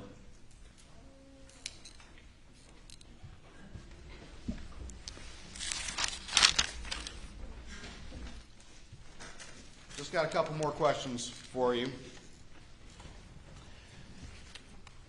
You were asked whether or not you took down any notes at any point in the interview or at a particular point in the interview. Yes, sir. The interview is being recorded, is that correct? That is correct, sir. Was Alex Murdaugh in custody at that interview? He was not, sir. Was that interview voluntary? It was, sir. Was that interview aggressive? It was not, sir. Was his lawyer present? His attorney was present, sir. And he's a lawyer too, or Yes. was a lawyer? Yes, sir. Nothing further. Further recross. Just very briefly, Your Honor. Agent Croft, you mentioned stippling with regard to the injuries of Maggie. Do you know how many bullet wounds she had that had stippling? I know at least one bullet wound had stippling. Yes, Just sir. one. That's all you remember? Yes, sir. All right, and then talking about on the June 10th, y'all had interviewed 100 people or more, broad investigation, but did you have anybody else in the circle on June 10th besides Alex Murdaugh? We had names of interest that we were interviewing. Yes, sir. And then you were asked about projectiles versus shell cartridges. Are you aware that projectiles were found? 300 blackout projectiles were found in the dog house and the dog bed? I am aware of that now, yes, sir. And that there's a 300 blackout projectile found in the dirt by the tire track? Yes, sir. So there were projectiles that were found. That's correct, sir. Yet you're out of the range, you don't look for projectiles, right? I was collecting the 300 blackout spent shell casings from the gun room, or not the gun room, I apologize, the shoot house. Now you showed a number of shot shells, buckshot, and apparently dry lock. What date were those seized?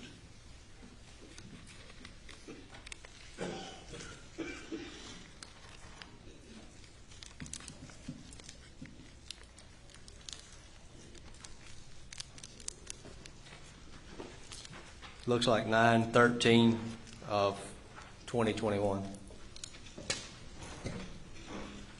Those were seized 3 months after the murders?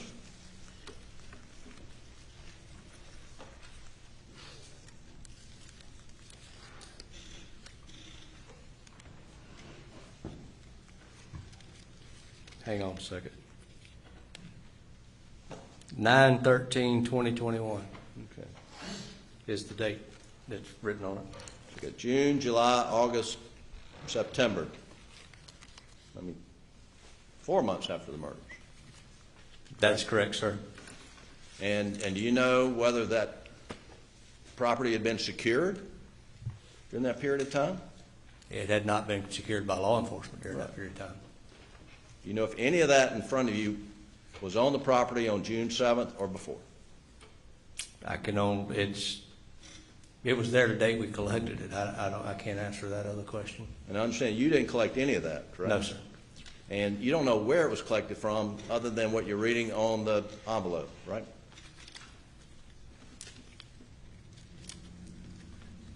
I mean, you're reading someone else's evidence description. Is that correct? That is correct, sir. Okay. That's all I have here. Thank you. You may step down. Thanks, sir. And we'll take a break now, about 10 minutes or so.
may now be seated.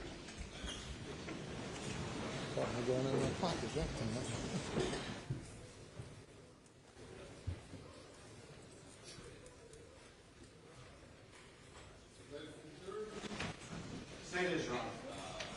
Also is. If you bring the jury, please.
All right, thank you. You may call your next witness.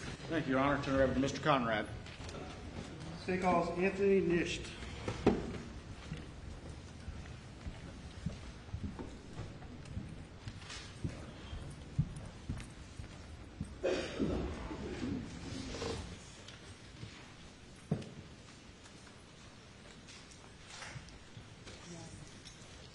Raise your right hand, left hand on the Bible. Do you affirm the testimony you're about to give before the which trial shall be the truth, so help you God? I do. Please, in the witness stand, state your name again for the record. Spell your last name, please.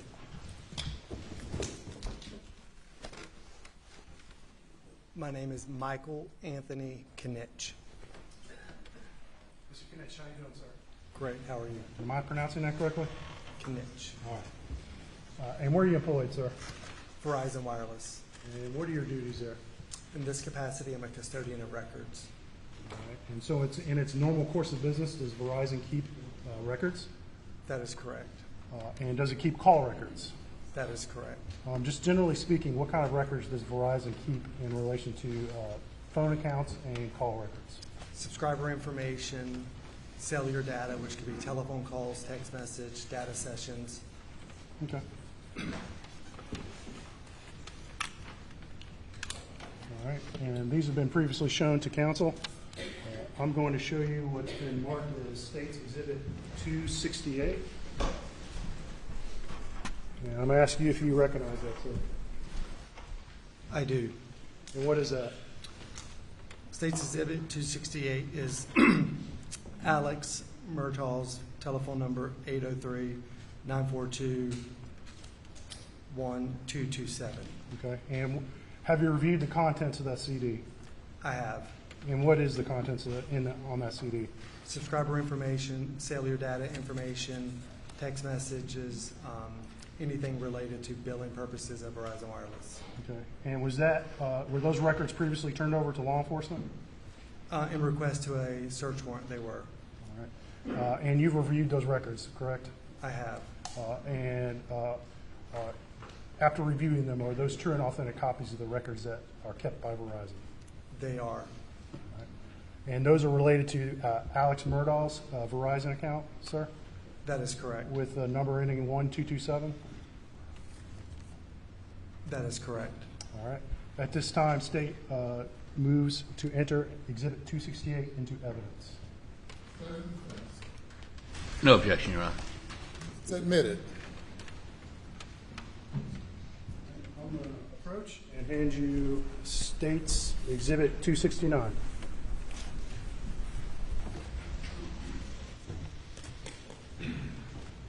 Do you recognize that, sir? I do. And what is that? State's Exhibit 269, Paul, cell phone 803-842-7845. And have you had an opportunity to review the contents of that CD? I have. And what is the contents of that CD? Cellular information, subscriber information, in response to a search warrant. Okay. And are the contents of that CD accurate, true and accurate copies of records kept by Verizon in normal course of business? They are. And at this time, state would move to enter Exhibit 269 into evidence. No objection, Your Honor. Submit it. And I'm going to hand you, this is Exhibit 265, so a little bit out of order. And do you recognize that, sir? I do. What is that? State's Exhibit 265, Maggie, cell phone 803-842-9041. Have you had an opportunity to review the contents of that CD? I have. What are the contents of the CD? Subscriber information, cellular data information in response to a search warrant. All right, and that's in relation to the number associated with Paul, is that correct? Maggie, Oh, excuse me, yes, Maggie. And what's the last 4 digits of that number? 9041. All right, and that's Exhibit 265, correct? That is correct. All right, and at this time, state would move to enter Exhibit 265 into evidence. No objection, Your Honor. I'm going to approach, and I'm going to hand you what's labeled as State's Exhibit 262. Do you recognize that, sir? I do. And without reading any phone number, full phone number, what is that? State's Exhibit 262, Plod Row records. All right. And have you had an opportunity to review the contents of that CD? I have. And what are the contents of that CD? Subscriber information, cellular data information in response to a search warrant. All right. And those are related to the account associated with Claude Road, correct? That is correct. And there is a phone number associated. We're just not going to read it in the record. Is that correct? That is correct. All right. At this time, and what number is that? State's Exhibit 262. This time, state will move to enter Exhibit 262 into evidence. No objection. Submit it. I'm going to approach and hand you State's Exhibit 263. Do you recognize that, sir? I do. And what is that? State's Exhibit 263, Marty Cook. All right. And is there a phone number associated with that without reading it? There is. And that's a Verizon phone number, correct? That is correct. What are the contents of that CD? Subscriber information, cellular data information in response to a search warrant. And you've had an opportunity to review that, correct? I have. And those are a copy of the same records that were provided to law enforcement pursuant to a search warrant. Is that correct? That is correct. All right. And what number was that again? State's Exhibit 263. All right. This time, state will need to enter Exhibit 263 into evidence.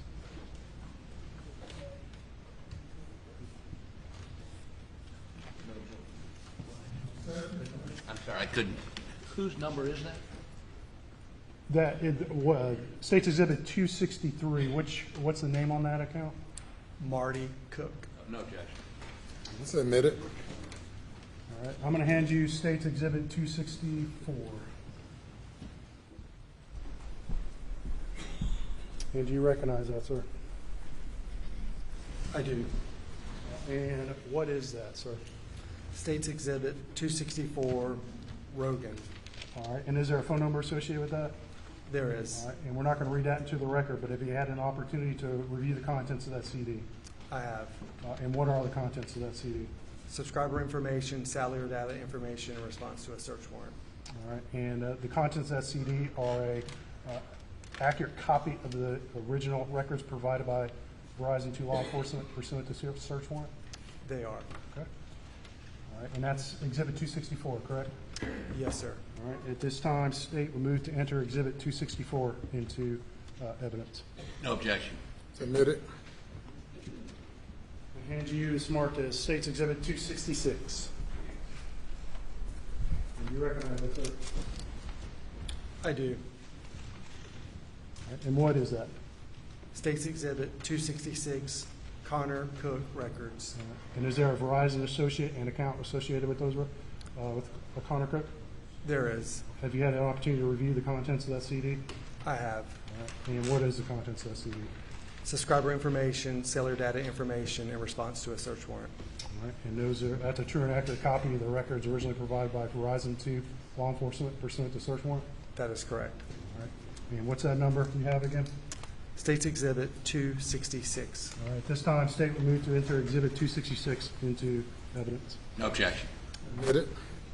And last one, this is State's Exhibit 267. I'm going to hand this to you. Do you recognize that, sir? I do. Do you recognize that? I do. All right, and what is that? State's Exhibit 267, Buster's cellular information. And there's a number and a Verizon account associated with Buster's phone records? That is correct. We're not going to read that number to the record, but have you had an opportunity to review the contents of that CD? I have. All right, and what is the contents of that CD? Subscriber information, cellular data information in response to a search warrant. All right, and is that an accurate copy of the records originally provided by Verizon to law enforcement in response to a search warrant? They are. All right. And what number do you have? What number is that again? State's Exhibit 267. All right. At this time, state would move to enter Exhibit 267 in evidence. No objection. Submit it.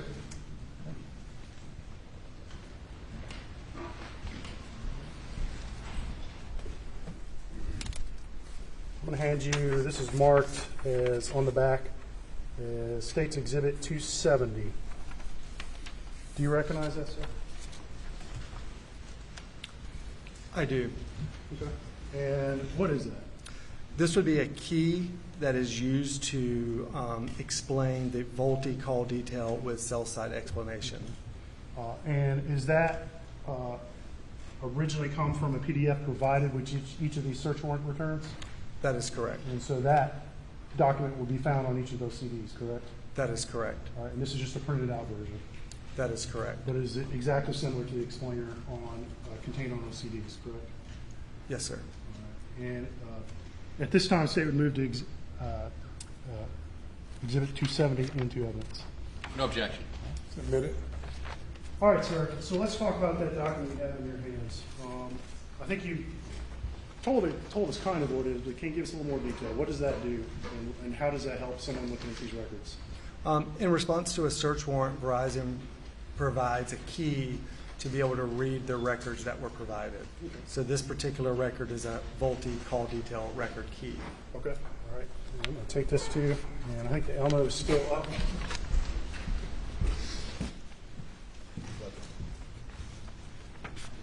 We need the Elmo up, please.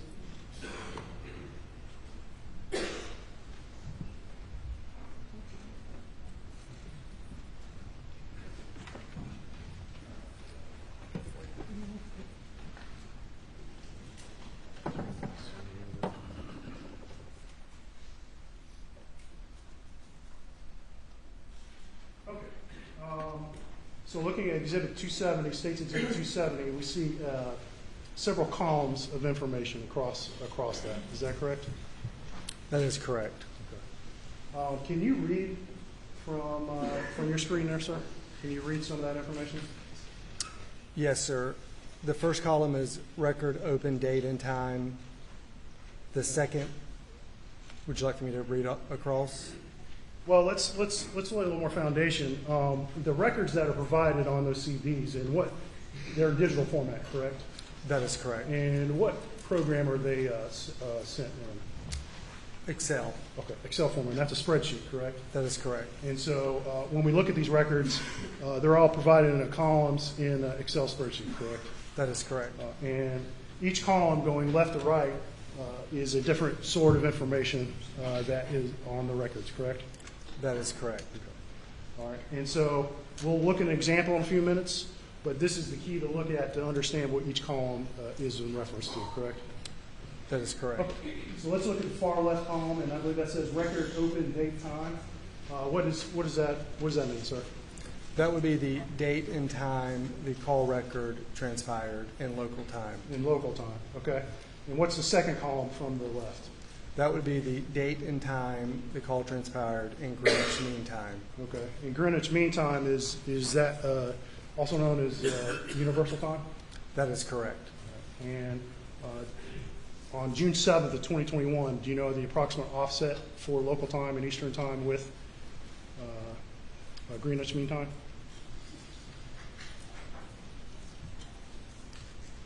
Would it surprise you if I said it was 4 hours difference? That is correct. Okay. All right, okay, going to the third from the left column, what is that? That is the serving system ID. And what does that mean? That's a network name on Verizon from which the call transpired. Okay. And what is the column next to that? I believe it's labeled NID. That would be the switch number that Verizon uses to route. Okay. And what is a switch, generally speaking? It would be what is considered a hub for multi-cell towers. Okay. So multiple cell towers be connected to one switch. That is correct. And then going next, cell ID. What is that column? That would be the specific cell tower that the target number used to make the cellular data connection. Okay. And that's the actual tower that a particular call was routed through, correct? That is correct. And the next column says cell face. What is that? What does That it mean? would be the cell face that the cellular data connection transpired over. There's typically 3 faces on each cell tower. Okay. And next we see market ID. What is that? That's fair. That is a switch number. So in some records it'll have that listed. So it's the same thing as the NID, but depending on the specific record, which column will be used. Okay. And then next column says ENB. What is that? It's a 6-digit cell tower number. The first 3 digits is the market ID, and the last 3 digits is the tower identification. Okay. Next column says DIR. What does that show for, and what does it mean? That's the direction that the call transpired over the Verizon network. And when you say direction, you mean incoming call or outgoing call? That sort of direction, not north, south, east, or west, right? That is correct. All right. The next column says NSISDN. What does that mean, sir? That is the Verizon subscriber number that the record is for. Okay. And it says this is your target number, and that's in reference to the search warrant, correct? That is correct. And so when a search warrant asks for records for a certain number, that's the target number, correct? That is correct. And that's what that column identifies, correct? That is correct. And next column says called number. What does that mean? This is the number dialed to initiate the call. For inbound calls, this number will be the same as the mobile directory number, MSISDN column, and the out calls, this is the number your target dialed. Okay. So simplifying it, it's simply the number that was called when someone placed a phone call, correct? That is correct. Next column is CPN. What is that, sir? This is the calling party number that initiated the call. If the call is outbound, this column will be the same as the mobile directory number, MSISDN. If the call is inbound, this is a number that dialed your target. Okay. And the next column says SOU. What is that, sir? Seconds of duration. Okay. And that's how long the call lasted, correct? That is correct. And the next column says RAT. What does that mean, sir? That is the type of cellular connection that the data session or call transpired over. And so we see several different categories underneath that. I see a 3G voice, 4G voice, and some others. What does that stuff mean? The Verizon wireless technology that's used to allow that call to take place. Okay. So 3G and 4G are different types of technology Verizon uses? That is correct. And depending on which tower and where the phone is located, a call could be routed over 3G or 4G. Is that correct? That is correct. Okay. Getting pretty close to the end here. The next column says VICE endpoints. What does that mean, sir? It's a VoLTE connection with an endpoint. So that's a type of device that can boost the Verizon signal. It's an indicator if that was used or not. Okay. And VO, you call it VoLTE. What is that? Voice over LTE. It's a type of technology similar to the 4G. Okay. And that's a voice call that's routed over the digital network, correct? That is correct. And finally, we see VZWNE, network extender. What is that column, sir? That is a device that allows consumers to connect to a network extender to boost their indoor coverage. So there'd be a difference in the call type listed in the records. So Verizon provides to certain customers, network extenders for them to use in buildings to help them connect calls in buildings. Is that correct? That is correct. And if a call were routed through such a connector, it would be listed in that column. That is correct. Okay, I'd like to switch over to the laptop, please. I'm going to hand you back Exhibit 270 in case you need to look at it here.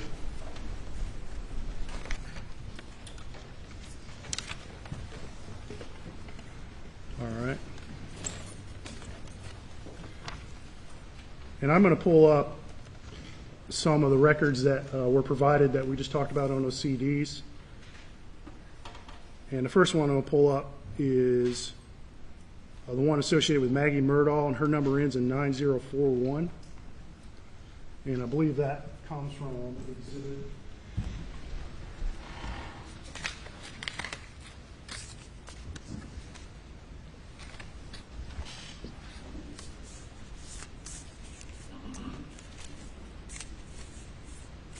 That's State's Exhibit 265.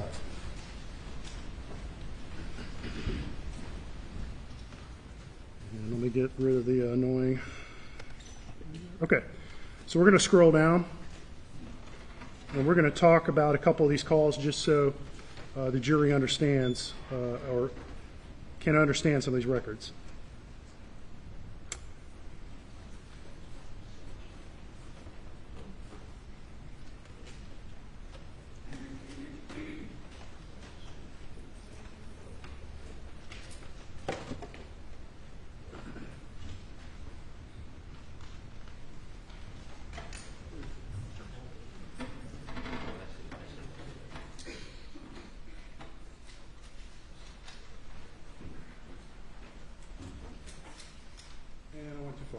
Bear with me, please.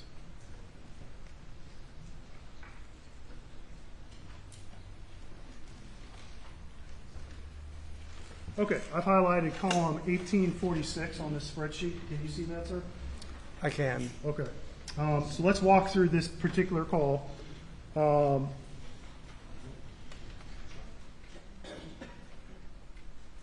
right. The far left column, column A, we see a number there. What is that number, sir? That's the phone number that was associated with the search warrant. Okay. And that's the 9041 number, correct? That is correct. Okay. And column B, I see a date. It says May 1st of 21. What is that date, sir? That was the date that the search warrant started the request for the search warrant. Okay. So when law enforcement sent a search warrant to Verizon, they requested a date, a record starting on May 1st. Is that correct? That is correct. May 1st, 2021. And then the next column says June 10th of 2021. What is that date, sir? That is the last day that was requested on the search warrant. Okay. Yeah. All right. So in this case, June 10th was the last date from that search warrant. That is correct. All right. Okay. So let's look at column D. And what is column D in this record?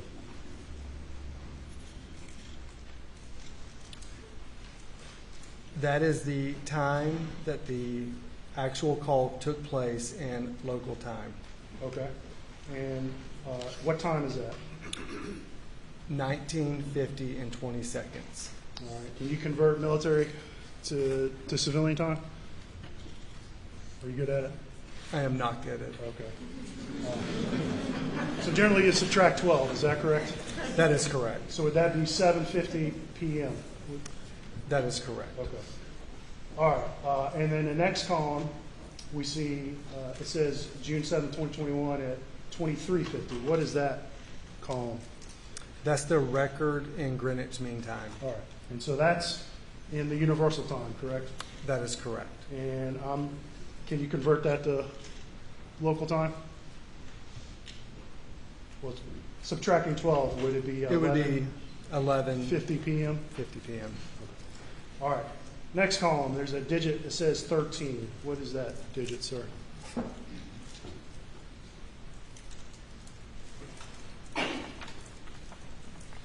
Can you scroll to the top where I can see the header on that? And we're looking at column I. That is the cell face number.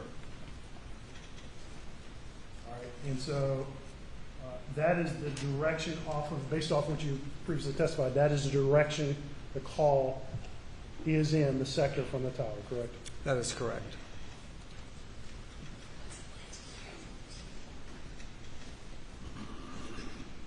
I'm going to scroll back down.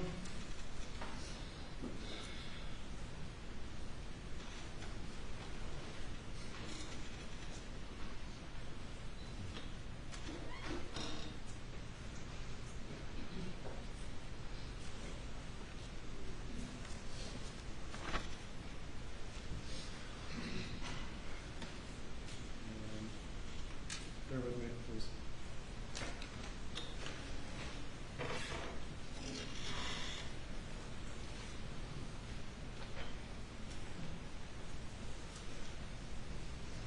Okay, we're back on June 7th, and we're back at column 1846. So we just said the 13 was the direction from the tower, correct? That is correct. All right, and so we see a number next to that that says 459. What is that number, sir? That is the market ID. Okay. And market ID, again, what does that mean? That would be the switch on Verizon Wireless Network. Okay. All right. And then next to that is column K, and that says, there's a digit that says 459240. What is that, sir? That is the ENID. The first 3 digits are the switch. The second 3 digits are the cell tower information. Okay. And so that identifies the actual tower that call was routed through, correct? That is correct. And then next to that, in column L, we see MO. What does that mean, sir? Mobile originated. All right. And what does that mean? The cell phone in question to the search warrant originated the call. So this means this call was placed with Maggie's phone, correct? That is correct. Okay. And then next to that, we see a phone number in column M, and it ends in 9041. Is that the target a phone number? That is correct. And next to that, we see a number that ends in 0853. What is that in column M? That was the number that 9041 dialed. Okay. And then column O, and we see that 9041 number again. And remind us why that number's there again. That was the number that dialed the 0853. Okay. And then next column P, we see 165, a digit of 165. What does that mean? That is time in seconds. Okay, so that's how long the call lasted? That is correct. And then column Q, it says LTE. What does that mean? That's the Verizon technology type that was used to make the call. Okay, so this call is routed over LTE, correct? That is correct. And that's a 4G technology? That is correct. Okay. So let's look at the column below that, and that's column 1847. And let's just go ahead and look directly at column D, and that's the date where it says 2021 680104 24. Remind us again what that column means. Which column? Column D, and we see the date of June 8th of 2021, and there's a time that says 010424. That is the time in Greenwich Mean Time. Okay. Now, you previously testified that in column D, that time is normally provided in local time. Is that correct? That is correct. But in this particular record, we see a time in Greenwich Mean Time, correct? That is correct. Why is this, in this particular call, why is it in Greenwich Mean Time?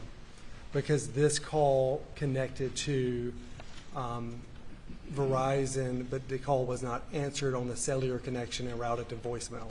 Okay. So because this call was not picked up, the call is routed to Verizon server, right?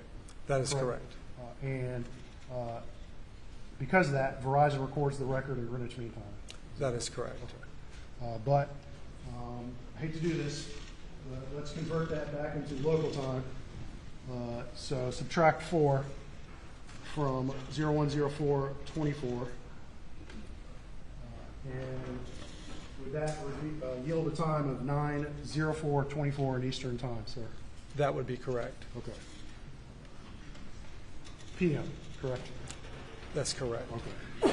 All right. Well, let's skip over column I, column J, and column K.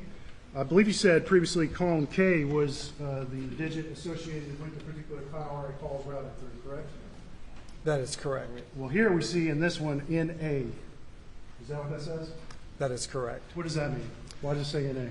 Well, the call didn't actually connect to a cell tower. When the call didn't answer and it routed to voicemail, it's an internal routing, so there would be no cellular data as far as cell tower information provided. Okay. So a call was placed to the 9041 number, correct? That is correct.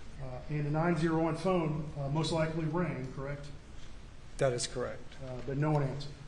That is correct. And so Verizon did not record a particular cell tower associated with that call. Is that correct? That is correct. All right, well, let's finish up with this record.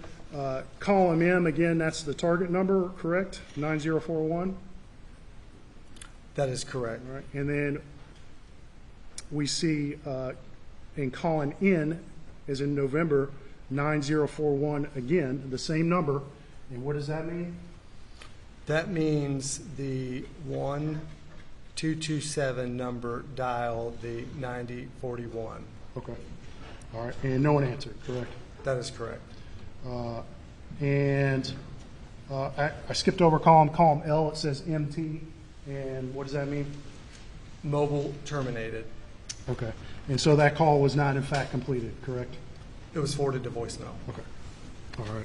And after that 9:04 p.m. phone call, we see multiple more calls to Maggie's phone, correct? Or correct? That is correct. All right. And are any of those calls answered according to the records that Verizon keeps? They are not. All right. I'm going to shift to pulling up the call records for the number ending in 1227. And that is State's Exhibit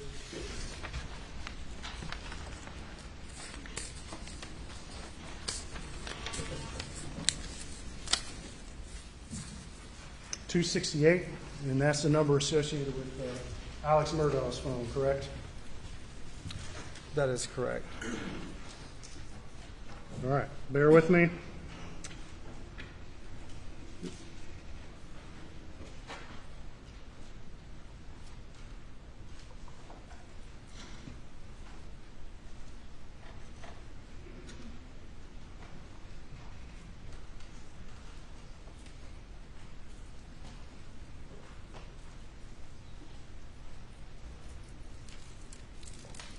Okay, and let's look at column 2371. All right, you see that on your screen, sir? Yes, sir. All right, and we see a time, and column D, and that says June 7th, 2021, of 21:04:24. Is that correct? That is correct. And this time is in local time. Is that correct? That is correct. And a quick conversion on that, or excuse me, so no conversion is necessary on that. So that's 9:04 p.m. and 24 seconds, correct? That is correct. And that is, in fact, the same time that we just saw in Maggie's records that we just reviewed, correct? That is correct. All right. And so we see, if we look over in column I, J, and K, we do have cell tower information for the outgoing call from Alex's phone, correct? That is correct. All right. And then we see that this is code MO. And what does MO mean again? Mobile originated. Right. So that means this account is placing the call, correct? That is correct. The account ending in 1227. All right. And it was placed to the number ending in 9041, correct? That is correct. All right. And then looking below that, we're not going to review this line by line, but we see a number of other calls starting at about 9:04 p.m. And onward over the next hour or two of calls made from the 1227 account, correct? That is correct. Okay. All right.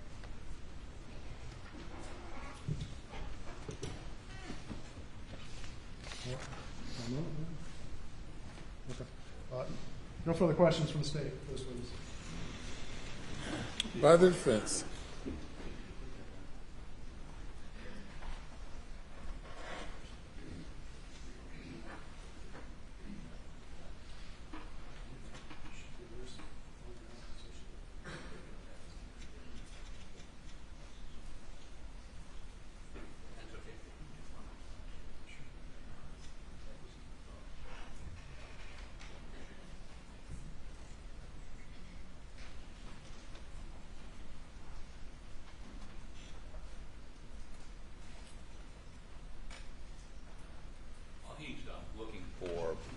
Apologize, the technology's about with me here. So you work for Verizon, That is correct. and you just deliver records to different people, or do you have a more, I say the word functional, but do you have a duties beyond just coming to court and delivering records? Yes, sir. I work in executive relations, and I respond to subpoenas, other court records, and other type of cases that are associated with the executive relations team. And obviously you have to have some understanding of what you're delivering, what these things mean, right? That is correct. And as I understand it, I'm going to ask you in a minute what some things mean. So do you see, is this on? Can you see that? Yes, sir. Okay. So if you look down, any way to put that up there? No. Okay, never mind. So if you look down at 6, 7, and if you look at, I'm trying to find some consistency here, those NAs in lines I and J on several calls above that, you see those? I do. What does that mean? That means that the call was routed to voicemail. So these are voicemails to Alex. This record is for 1227. So based off of this record, 1227.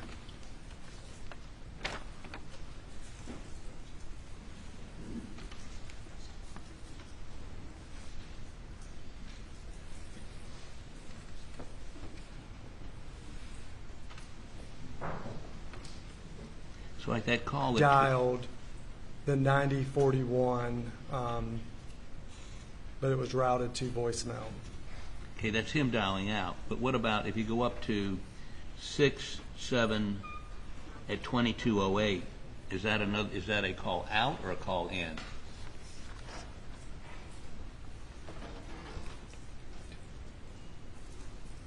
Is that the line that you have highlighted? No, I'm talking about go up to 6, 7. Maybe go highlight. Okay. Which one is this? 6. This one. Either one of these right here. Here? Right, yeah, that's fine. Is that an outgoing or ingoing call? Incoming call? That was mobile forwarded, so it was forwarded to voicemail. I get it's forwarded to voicemail. Was Alec making it, or somebody else was making it? Who initiated the call? The 7845. 7845. So that was a call into Alec. That is and correct. It went to his voicemail. That is correct. And tell me where I look on this to see what's outgoing and what's incoming. Row L, or column L, MO, MT, and MF. Okay. Okay, so MO means what? Mobile originated. He's the originating call. That is correct. Okay. What was the other one? MT. What does that mean? Mobile terminated. So he was getting an incoming call. That is correct. And MF? Mobile forwarded. What does that mean? Routed to voicemail. So there's two of them mean all of them mean voicemail. But what's the difference between MT, MO, and MF? The direction of the call on Verizon's network. Okay. Mobile terminated is he was making a call and it went to voicemail. MO is whoever called them initiated the call and went to voicemail. No, MO means the cellular subscriber in response to this search warrant made a phone call out. M.O. So that would be Alex calling somebody went to voicemail. Correct. M.T. is somebody called him and it went to voicemail. Mobile terminated means that our subscriber in response to the search warrant is the one that the call placed to and could have answered. And so one of them's coming in, goes to voicemail. Another one's going out, goes to voicemail. And MF is what? No, sir. MO means mobile originated, a phone call transpired over our network. So we could have answered the phone call. It would show up as MO. We being who? Yeah, on this, if Alec had answered the phone call, it would have. It would be mobile terminated because our subscriber answered the phone call. Oh, okay. So MO, he answers it. Am I losing my? Are you losing me, or am I losing you? MO is mobile originated. So that means subscriber 1227 dialed out on Verizon's network. Okay. And it was answered. It could have been answered, yes. I mean, it was a call that transpired, and it would create a cellular connection, which would connect to a cell tower. Okay. And it wasn't answered by voicemail. Which record? The MO. MO is mobile originated, which I got means that. I got that part. I just want to know how you differentiate between these calls as one's going out, one's coming in, one's going to voicemail, either way. MF is mobile forwarding. So Right. that call would have went to voicemail. Whether he was getting it or giving it. Whether he Well, was if making- someone were calling him Right. and he didn't answer, then it would be forwarded to voicemail. That's MF. That is correct. Okay, I got it. I finally get it. Took me a while. But again, I'm not a technological expert here. So, as you look at his calls, to the extent that they are made at certain times, you can figure out whether it was coming, going, or went to voicemail based on these records. That is correct. Now, can I see Maggie's phone for just a second, please?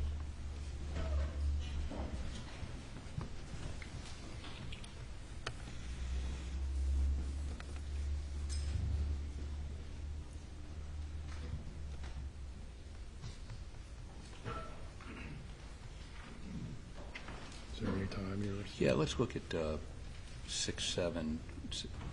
Put 6-7 up high. So we move below 6-7. Okay, so these are all calls. 6, 7. Okay, and these are her phone calls starting at 7:02. And when we get down to so tell me after that 7:02 p.m., 23:02, that's when is everything after that? Well, does she? When is the first time her phone goes to voicemail?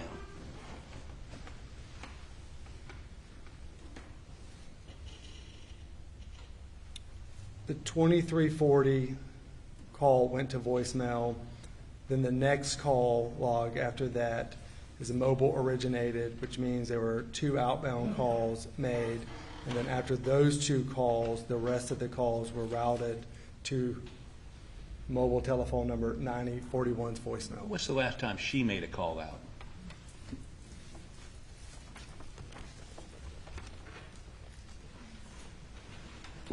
$19.50. What time 20. is that in non-military time? 1950 is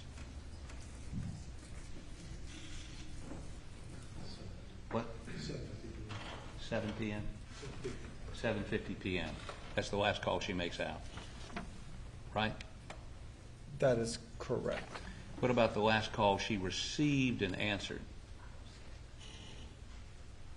Well, the 2 calls that were mobile originated, after that, the rest of them were routed to voicemail. Yeah, but what are the 2 calls after that? Could you please highlight? It's complicated, I know, even for you. Which one are you pointing at? Any, Talking about this one? I don't know. So we were up here at 7:02, right? And then Those are all outbound calls. from her. Yeah, and the last one is at 8:00. The last outbound is at 7:50. At 7:50, okay. That's connected. Okay. And was there any inbound that was answered after 7:50? There were not. Okay, and one other thing. Just take that 7:50 and put it up at the top. Scroll, in other words, I want to see the calls after that. Okay. And this, and, no, okay, no, it's okay. So, now go back down a little bit. Matter of fact, let's start with 6-9. Okay, can you scroll that up to the top?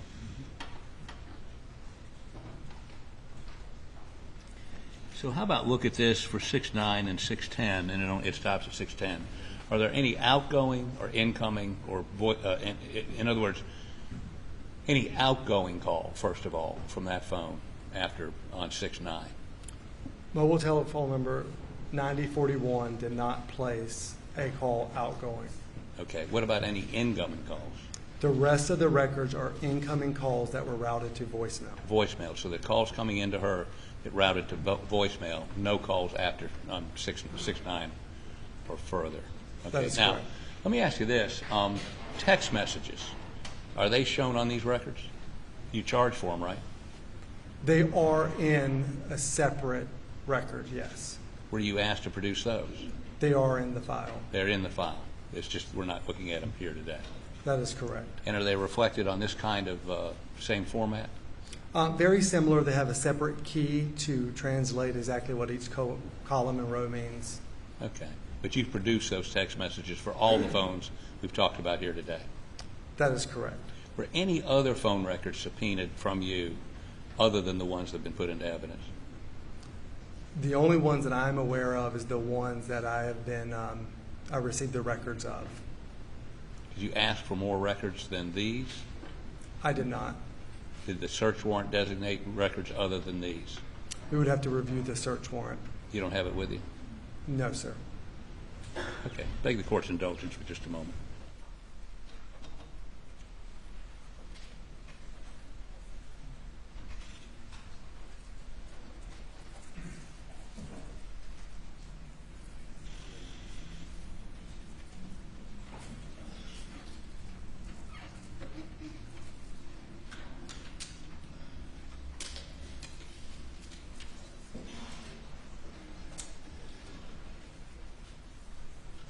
Data retention policy for Verizon. How long do these records stick around? Verizon maintains records for billing purposes for around 18 months. In response to a subpoena or search warrant, we do keep the detailed records on file for those search warrants. But absent somebody serving a search warrant, after 18 months they're purged? We no longer have that information on file typically. Does anybody have them? I mean, the billing information would be available like through My Verizon where you could go and look at your bill. But this kind of information would not. That is correct.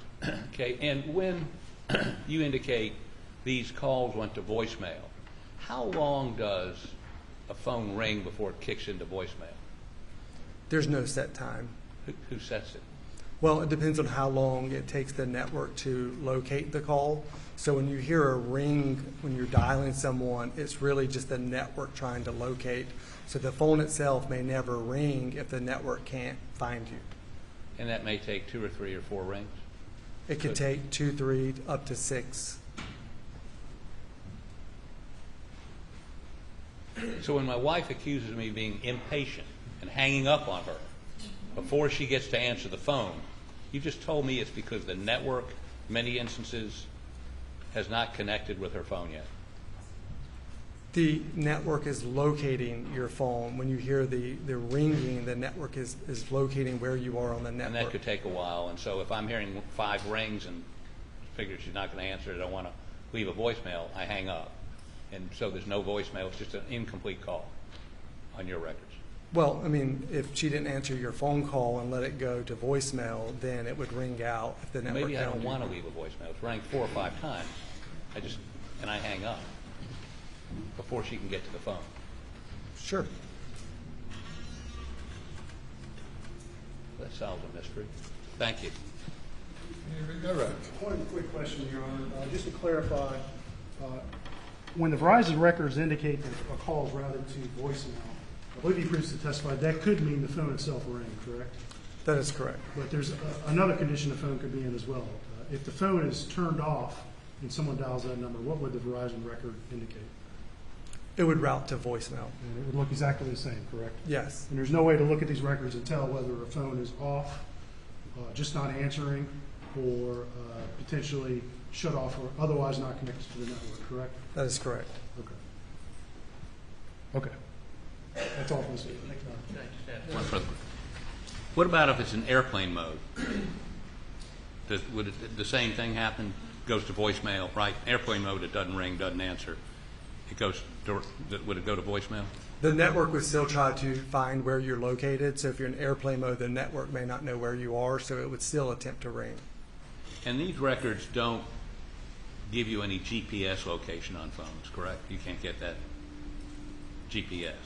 According to the records that I've seen, they have the cell tower information, but not the specific GPS. Cell tower information, depending on how many cells are connecting it, sometimes, can be very, if you're in New York City and there are 5 cell towers, you can probably get it pretty close. But if you're in rural Colleton County or Hampton County, and there's one over here and maybe one way back there, it's much more difficult to find a specific location, correct? Your Honor, the state's going to object. This witness is not qualified and expert on cell tower location information. You can say I'm not qualified to answer that. Yes, sir. That information. Response, if you want. Senator, he can answer whether he's able to answer the question. However, he's not qualified as an expert. I don't. All right. You may answer the question if you can. I would have no way of knowing. I'm not qualified as far as the triangulation of the cell tower information. Is that what you were getting ready to say before he objected and said you weren't qualified, or is that something you that really would be are a qualified? standard You've never response. testified about location before. Repeat the question. You've never testified about what cell phone tower location means and how it's used. I testified to the accuracy of the records that were provided. Okay, thank you.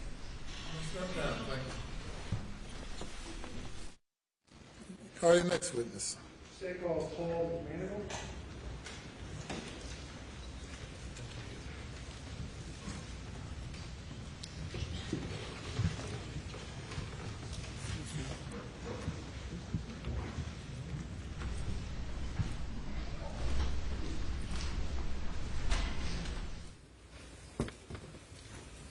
Raise your right hand. You affirm the testimony about to give the court in this trial shall be the truth, so help you God. I do. Please see the witness stand. Please state your name for the record. Spell your last name loudly, please. Paul David McManigal, MC, MANIGAL. Good morning, Mr. McManigal. Good afternoon. Oh, good afternoon. Excuse me. Where are you currently employed, sir? I am currently employed as a sergeant with the Charleston County Sheriff's Office. All right. And what are your duties there entail? I'm currently assigned to the United States Secret Service as a task force officer on the cyber fraud task force.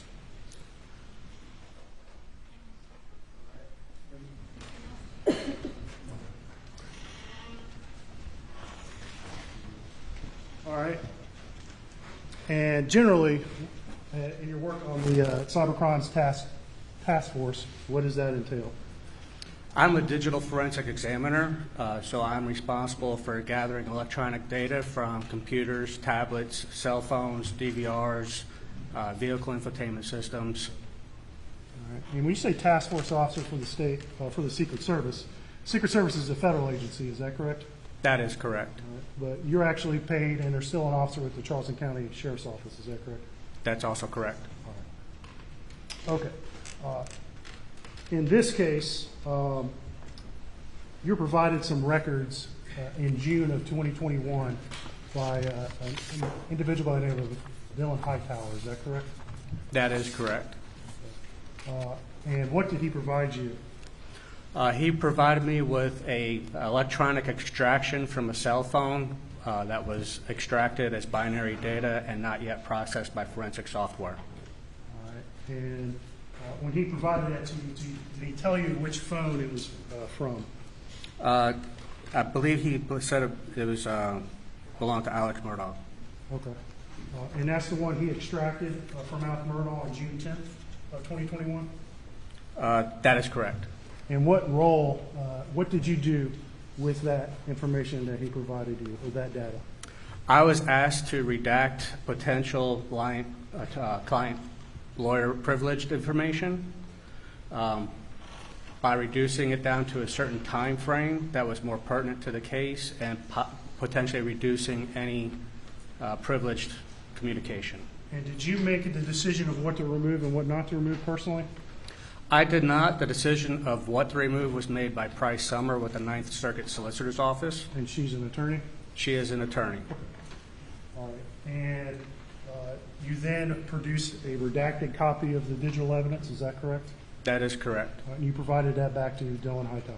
That is correct. Did you provide any further analysis to the data itself? I did not.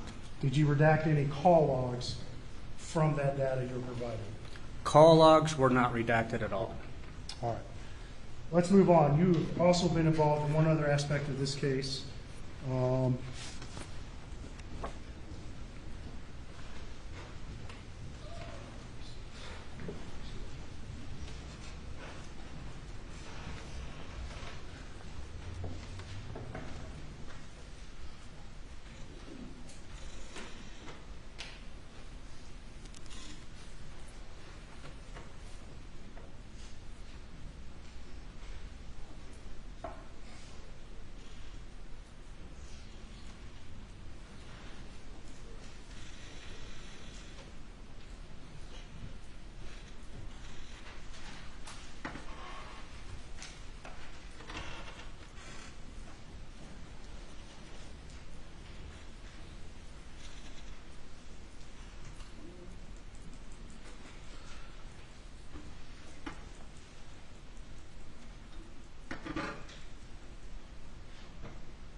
I'll show you it's been marked as States Exhibit 299. Do you recognize that, sir? I do. What is it? This is a chain of custody form from the South Carolina Law Enforcement Division, which we commonly refer to as SLED.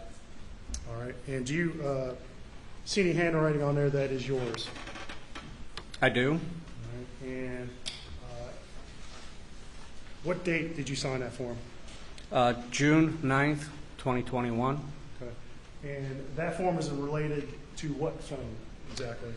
There was a Apple iPhone 11 that was collected and brought to me by Special Agent Ryan Kelly with SLED. Okay. And was that phone locked when he provided it to you? It was. All right. And did you, in your forensic investigation, did you attempt to unlock the phone? I did. Were you successful? I was not. All right. And is that Paul's phone?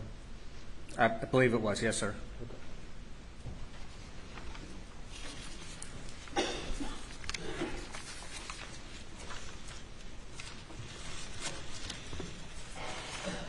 All right. And at this time, State would move to Exhibit 299 to evidence. No objection, Your Honor. Move it.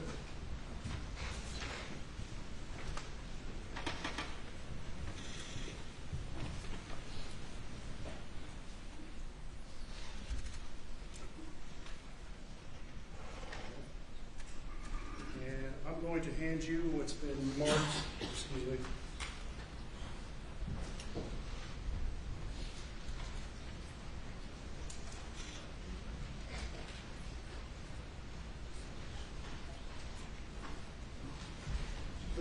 hand you what's been marked as State's Exhibit 274.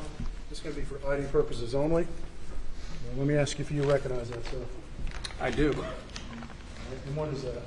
This is the iPhone 11 that was brought to me by Special Agent Ryan Kelly misled.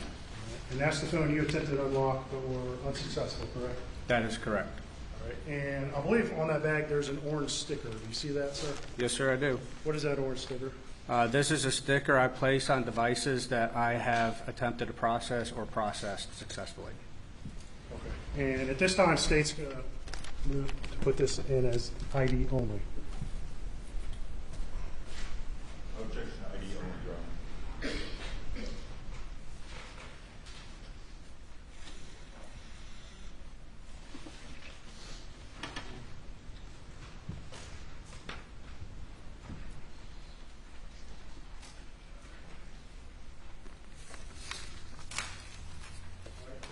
This time, I'm going to hand you State's Exhibit 298.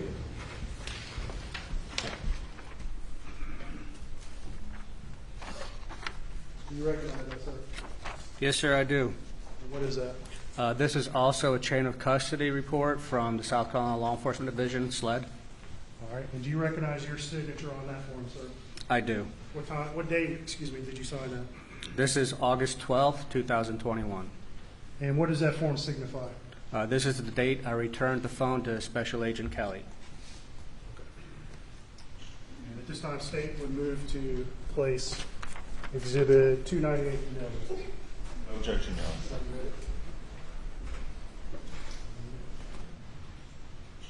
And so you attempted to unlock Paul's phone, correct? That is correct. And you were unsuccessful. That is also correct. Did you alter in any other way the data that was on Paul's phone during that time? No, sir. No further questions from the State. Cross-examination.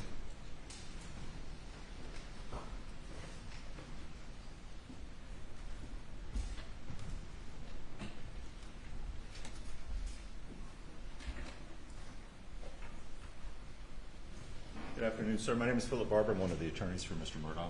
Good afternoon. I really just have one question. When you received this phone, was the battery completely dead? The phone was powered off when I received it. Did you charge the phone after you received it? I did.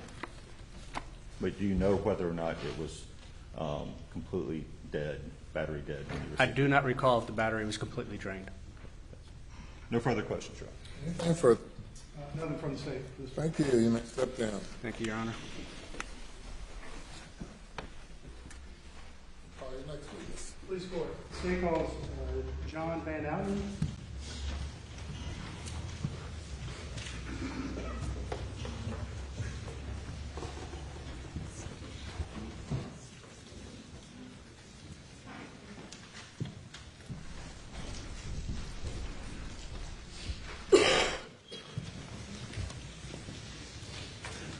Raise your right hand and left hand.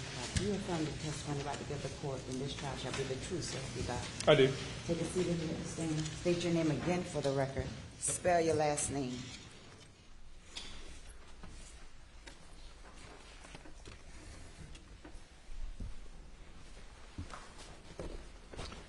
Jonathan Van Houten, V-A-N-H-O-U-T-E-N. Mr. Van Outen. Where are you employed, sir? United States Secret Service. All right. And how long are you employed there? This April will be 3 years. All right. And are you currently a law enforcement agent? I am not. Okay. And you're a civilian employee of Secret Service? I am. All right. But you do have a background in law enforcement, correct? Yes. I retired after 21 years with the Columbia Police Department as an investigator. For the last 10 years, I was assigned as a digital forensic examiner with the U.S. Secret Service. Okay. And you were a task force officer? Correct. During that time? Yes. And you retired from the Columbia Police Department when? April 20th, 2020. And in this case, you were provided a phone by, I believe, Britt Dove. Is that correct? Lieutenant Dove, correct.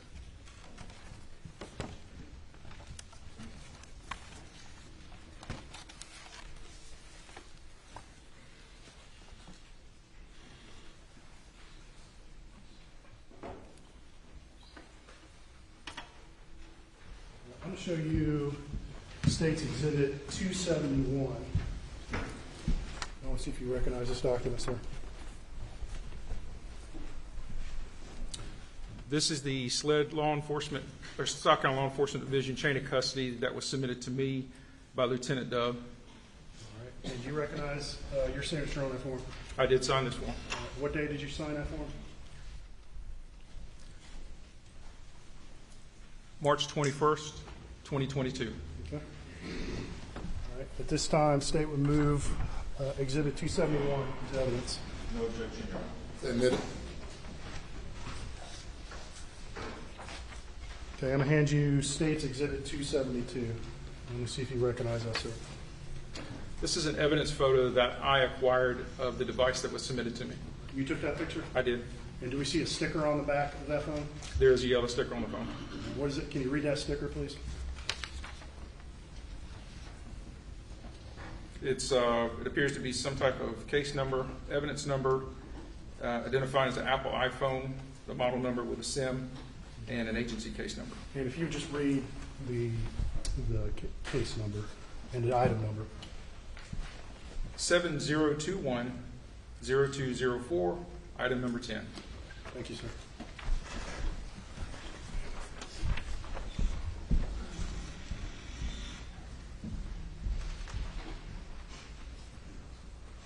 At this time, State moves Exhibit 272 in evidence. No objection. So admit it. All right. So I believe you said March 29th of 2022 is when Lieutenant Dove provided you that phone, sir? March 21st. Excuse me, yes, 21st. All right. And why did he bring it to you? It's my understanding that the phone was locked, and SLED requested assistance of the Secret Service to unlock the device. And at Secret Service, at that time, did you have tools available that could potentially unlock that phone? Yes. And did SLED have those tools, at least on that date? At that time, they did not. Okay. All right. And what tool did you use to attempt to unlock that phone? For this, for my unlock attempt, I used a tool called Celebrite Premium. Okay. And Sell by Premium is a way to potentially break into, locked phones, correct? That is the only use for that tool. All right. And just generally speaking, how does Sell by Premium attempt to unlock a locked phone? It uses its proprietary software in an attempt to brute force the device. Okay. What does brute force mean? Brute force is if we don't have the code, we will attack the device, attack the data on the device to try to brute force the passcode to get the code for it to unlock the device. And a device that's locked, why does it need to be unlocked for you to access the data? What underlying condition exists that prevents you from seeing the data? Well, for Apple iPhone devices, there are two types of locks. There are before first unlock and after first unlock. Before first unlock is the phone is either powered down, it's been turned off and rebooted, or a code has been entered in too many times incorrectly. If you were to, an analogy for it, if you think of it as a bank vault, it is the before first unlock at which we have to brute force the device is like the big steel door. Okay. And that underlying data is encrypted, correct? Yes. Okay. And you would not be able to read that data, correct? I have to unlock the device to get to the data to decrypt it. Okay. And so Celebrite Premium, you said, attempted to do a brute force unlock, correct? Yes. Okay. And ultimately, was that attempt successful? It was. It was successful because I generated a predefined dictionary to attempt first prior to the tool using its own dictionary. Okay. And what do you mean by that? What does that mean? Well, humans are creatures of habit. They like to use numbers that are relevant to them. Most people will use their date of birth, an anniversary, a child's birth, the death of a parent as the access code. So what we do generally is we get as many social engineered codes or dates that are relevant to the particular phone that we will attempt first. Once that attempt is no longer viable, the tool will use its own dictionary to start a hardcore brute force process. And absent kind of getting lucky with a preceded number, if the Celebrite Premium has to brute force its way through and unlock a phone, how long would that take? So for a 4-digit phone, if you had a 4-digit numeric PIN code, we're limited to an attempt of 146, maybe 145 attempts per day. So a 4-digit code has a maximum possible numeric value of 10,000 attempts. So at 146 attempts a day, it will roughly take a little over 2 months to 68 days to unlock that phone. Adding 2 extra numbers to a 6-digit, going from a 4-digit to a 6-digit, there are approximately 1 million possibilities now. At 146 attempts per day, it could take upwards 19 years. All right. Now, you said that you can only do 146 attempts a day. Is that correct? Based on technology at the time and current technology, technology is progressing, so it is getting faster. Okay. Why is the software limited to just 146 attempts a day? This is a security protocol chip built into Apple. It limits the time frame that somebody can attempt to brute force a device. The first it's an average of 1 attempt every 15 minutes. All right. But ultimately, you said you seeded several numbers into Cellbrite Premium to give it some potential guesses first before just start going through all the other numbers, correct? Yes. Once I start the brute force process, there is an option for me to enter my own dictionary or numbers that are relevant, that I think is relevant to the user of the device. In this case, I entered a number that successfully unlocked the phone rather quickly. Okay. And what was that number associated with? I believe the number was associated with the date of birth of Paul Murdaugh. Okay. All right. And so once you successfully unlocked the phone, what did you do with it, sir? I notified Lieutenant Dove that the phone successfully unlocked. I advised him that I was going to be getting a full file system extraction since I still had the phone in my possession. Lieutenant Dove provided me with an external hard drive to place the extraction on, at which time I did.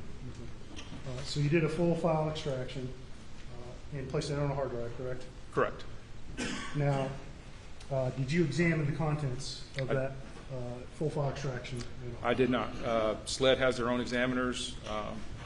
We did the extraction for them, but they analyzed the phone.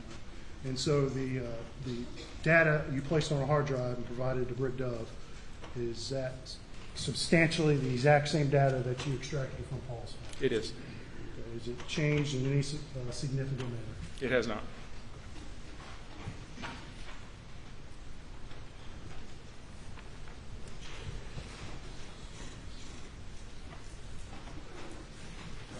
I'm going to hand you State's Exhibit 273. Do you recognize that document, sir? This is the South Carolina Law Enforcement Division chain of custody where I returned the phone to Lieutenant Dove. All right. And do you recognize your signature on there? I do. All right. And what date did you sign that? March 24th, 2022. All right. And you then provided Paul's phone back to Lieutenant Dove, correct? Correct. At this time, State would move to enter Exhibit 273 into evidence. Submit it. Okay, and I'm going to show you what's been marked as ID. I believe this is 274. Do you recognize that item, sir?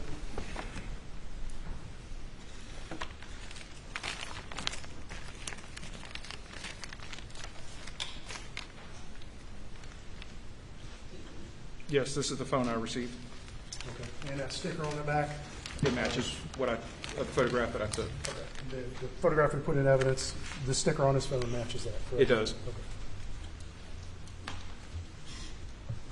All right, one last question, Mr. Van Houten. There have been a couple questions about Faraday bags in this trial.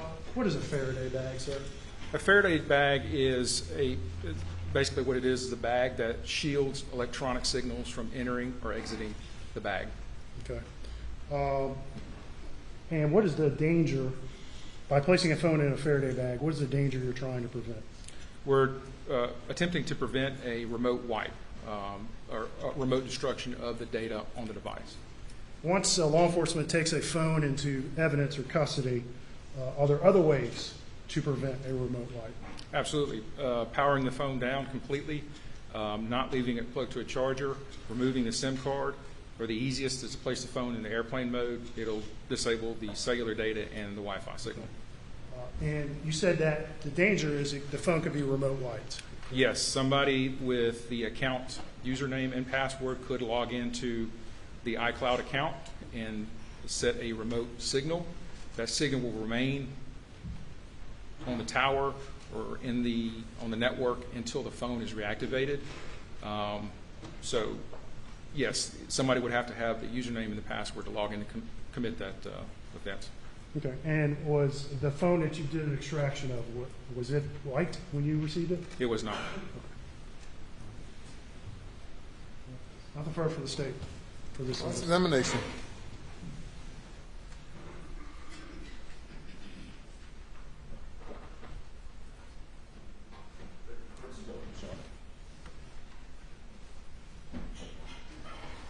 No questions, Your Honor. Thank you. You may step down.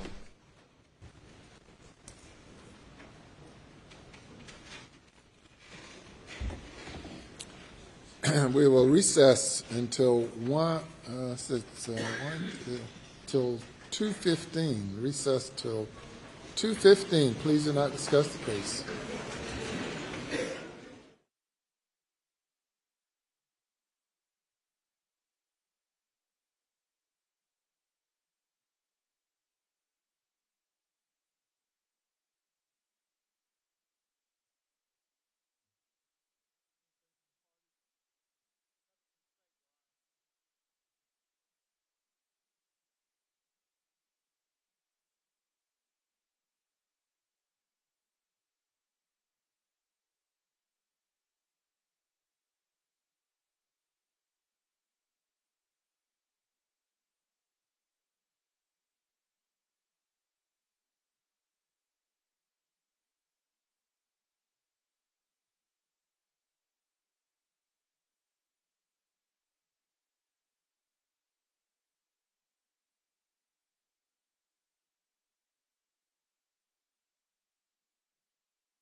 You may now be seated.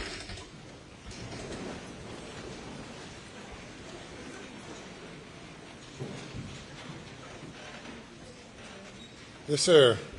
Please, Court, Your Honor, before the jury brought in, I have a matter of law I'd like to deal with. Yes, sir. Your Honor, we've been informed by the Attorney General has been very accommodating. We're telling him he was going to call this afternoon or this morning.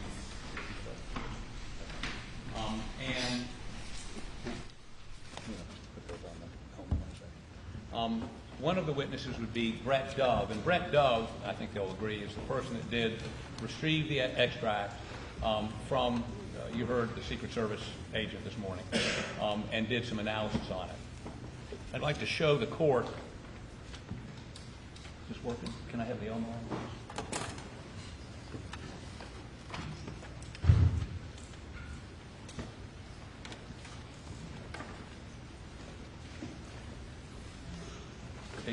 State's Exhibit number 299. Where can I see that?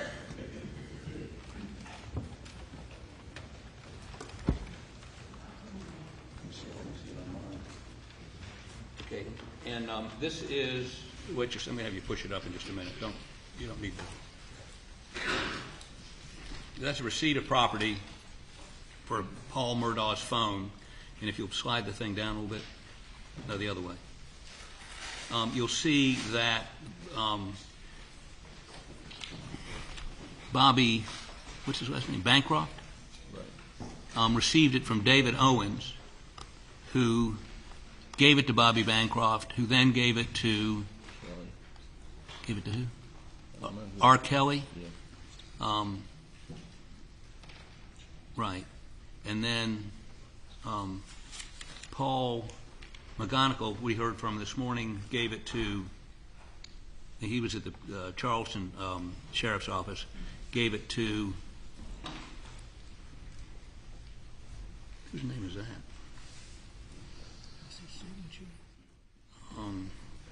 Looks like Brian Heddick, who gave it to, well, it got to Brian Heddick at Computer Crimes, I guess by Ryan Kelly.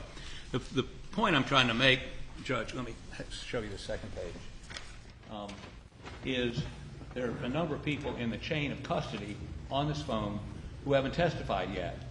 As a result, if Mr. Dove is allowed to testify about the contents of the phone, which he received from Secret Service, we believe that breaks, that would not complete the chain of custody. All we're saying is call these other people, and I mean, they're not going to be long witnesses, to complete the chain, to authenticate that what exactly came out of that phone was the phone that was found at the scene on Paul Murdaugh's body. I don't know if this is complicated or not, but it seems to me that they ought to have to do that. Mr. Waters. Thank you, Your Honor. Just very quickly, as we look at the chain on and I'll take those, thank you, on Paul's phone, and again, Mr. Conrad is going to call Lieutenant Dove here in a bit. We've had testimony from Jason Chapman about David Owen securing that phone. We've had introduction into evidence, Your Honor, without objection of both of these chain sheets. There was no qualification or objection to the information on these chain sheets, no hearsay objection or anything like that on both of these, which carried the chain all the way through. And then, of course, but we have testimony about the collection of that phone. We have testimony from multiple witnesses about the manner in which agents secure phones and the rest of that. And then we have testimony about that phone going essentially through a couple of couriers to Paul McGonigal, who just testified as to his involvement with that phone, as well as to his delivery of that back to Lieutenant Dove. And then you've had testimony from Agent Van Houten, who received that phone and analyzed it and then delivered that back to Lieutenant Dove. And Lieutenant Dove is going to be here to complete that chain. So if you look at the case law, and we do have some cases prepared if you need them. Where's the copies of those, please, Your Honor? This is not fungible evidence, and the case law is very clear, Your Honor, that chain, you don't have to call every single person that touched the evidence throughout the way, that it only needs to be established as much as is practicable, and I think we've done that in great detail. In any That's a critical question. Is it fungible or non-fungible? Is a cell phone fungible or non-fungible? If you look at the exterior, it's fungible. You can't tell one iPhone 11 from any other one until you open it, okay? But is the phone that was found at Paul, is that the same phone? And that's why you have the chain. It was cracked open, and they got the material from. They want Doug to analyze. It is. This is an iPhone 11, Your Honor. It's not Paul's. And Your Honor, again, fungible or non-fungible? I'd say that it's not fungible, Your Honor. And again, I think we've had it's clearly not fungible, and there's been clearly not fungible. And you say clearly, what do you mean? Well, generally, when things are clear, then we don't have a debate. Fair enough. That's kind of point.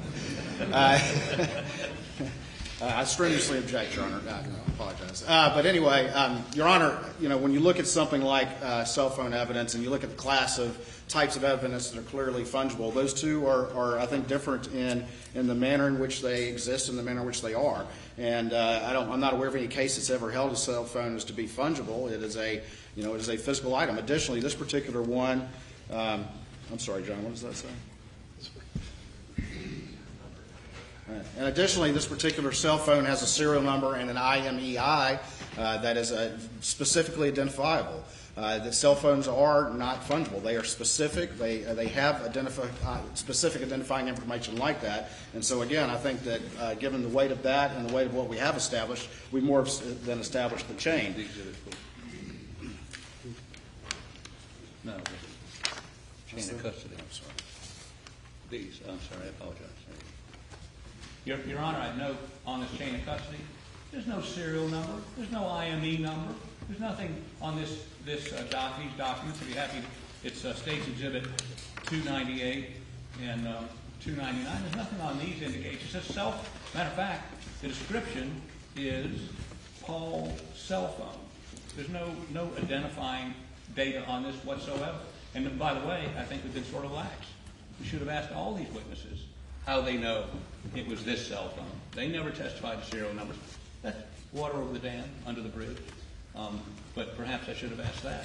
Well, and again, Your Honor, these came in without objection associated with testimony about that specific phone that people like McManigal and Agent Van Houten have specifically identified as associated with these chain sheets and with that specific phone. So again, I think that's a specific identification, and they are not fungible in that regard. Again, cases that you said you have. Your Honor, and I've got a copy right here. This isn't specifically, may I hand it up to you, Your Honor? Yes.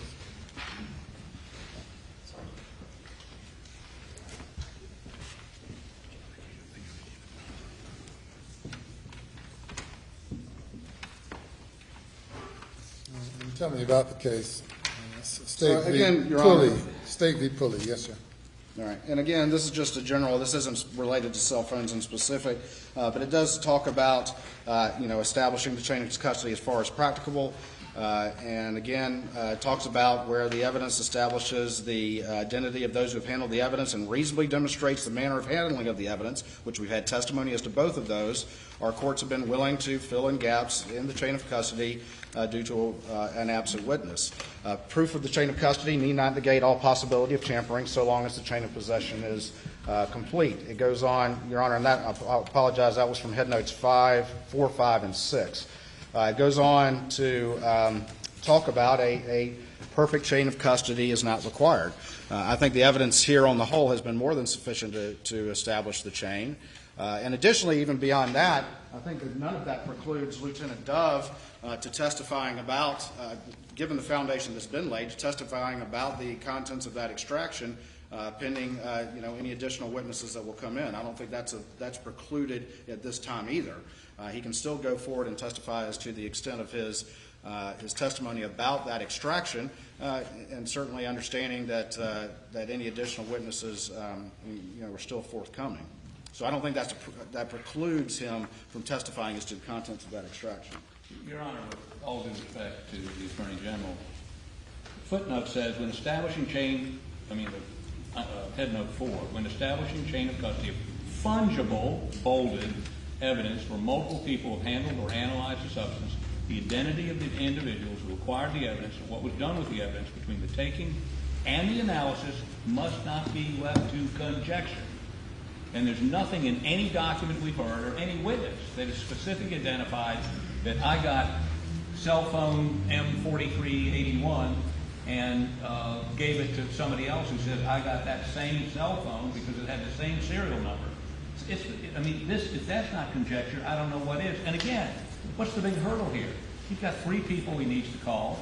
Unless there's a problem with one of them, that signed this document that didn't have it. And I think that this is an important piece of evidence.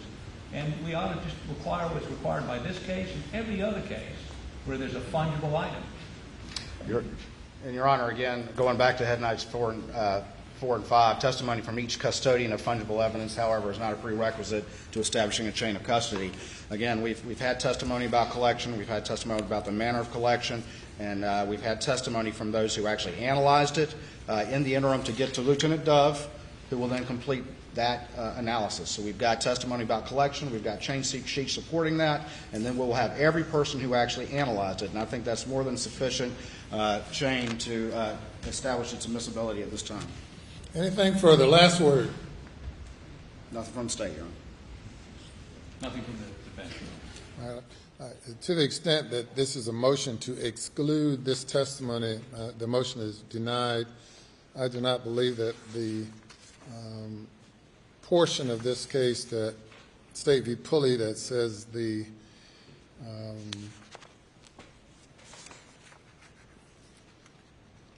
identity of individuals who acquired the evidence and what was done with the evidence between the taking and the analysis must not be left to conjecture.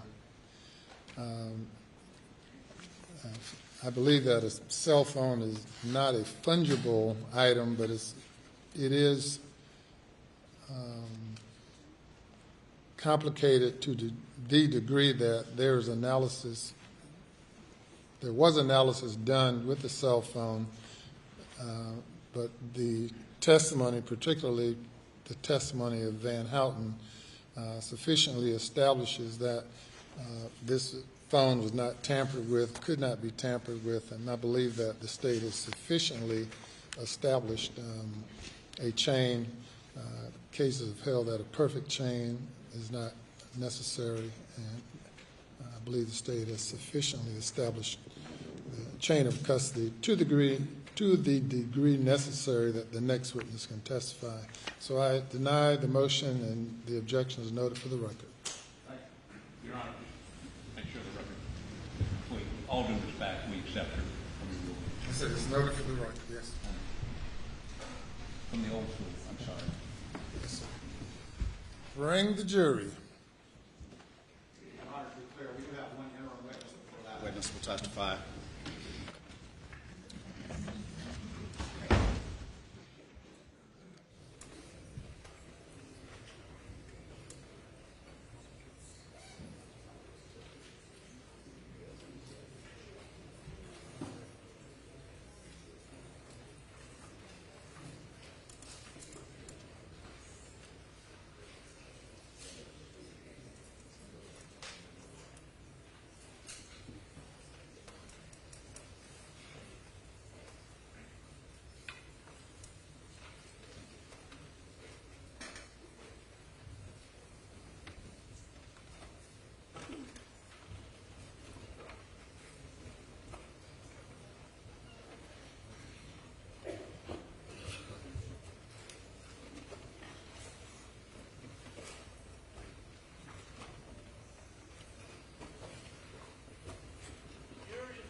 Thank you. Your next witness. Thank you, Your Honor. The State would call John Bedingfield.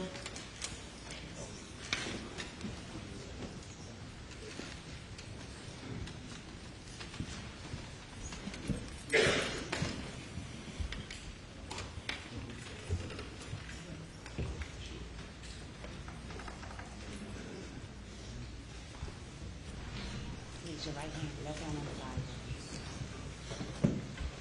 Do you affirm the testimony you're about to give the court in this trial shall be the truth, so help you God? I do. So the seat in the witness stand.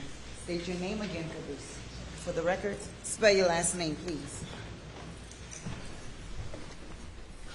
John Bedingfield, Bedingfield. Mr. Bedingfield, how you doing today? Doing good. All right. Tell us where you live. Barnwell. All right. Tell us a little bit about yourself. You grow up there, or? Grew up there, born and raised in Barnwell. Worked there my entire career, 28 years with the Department of Natural Resources.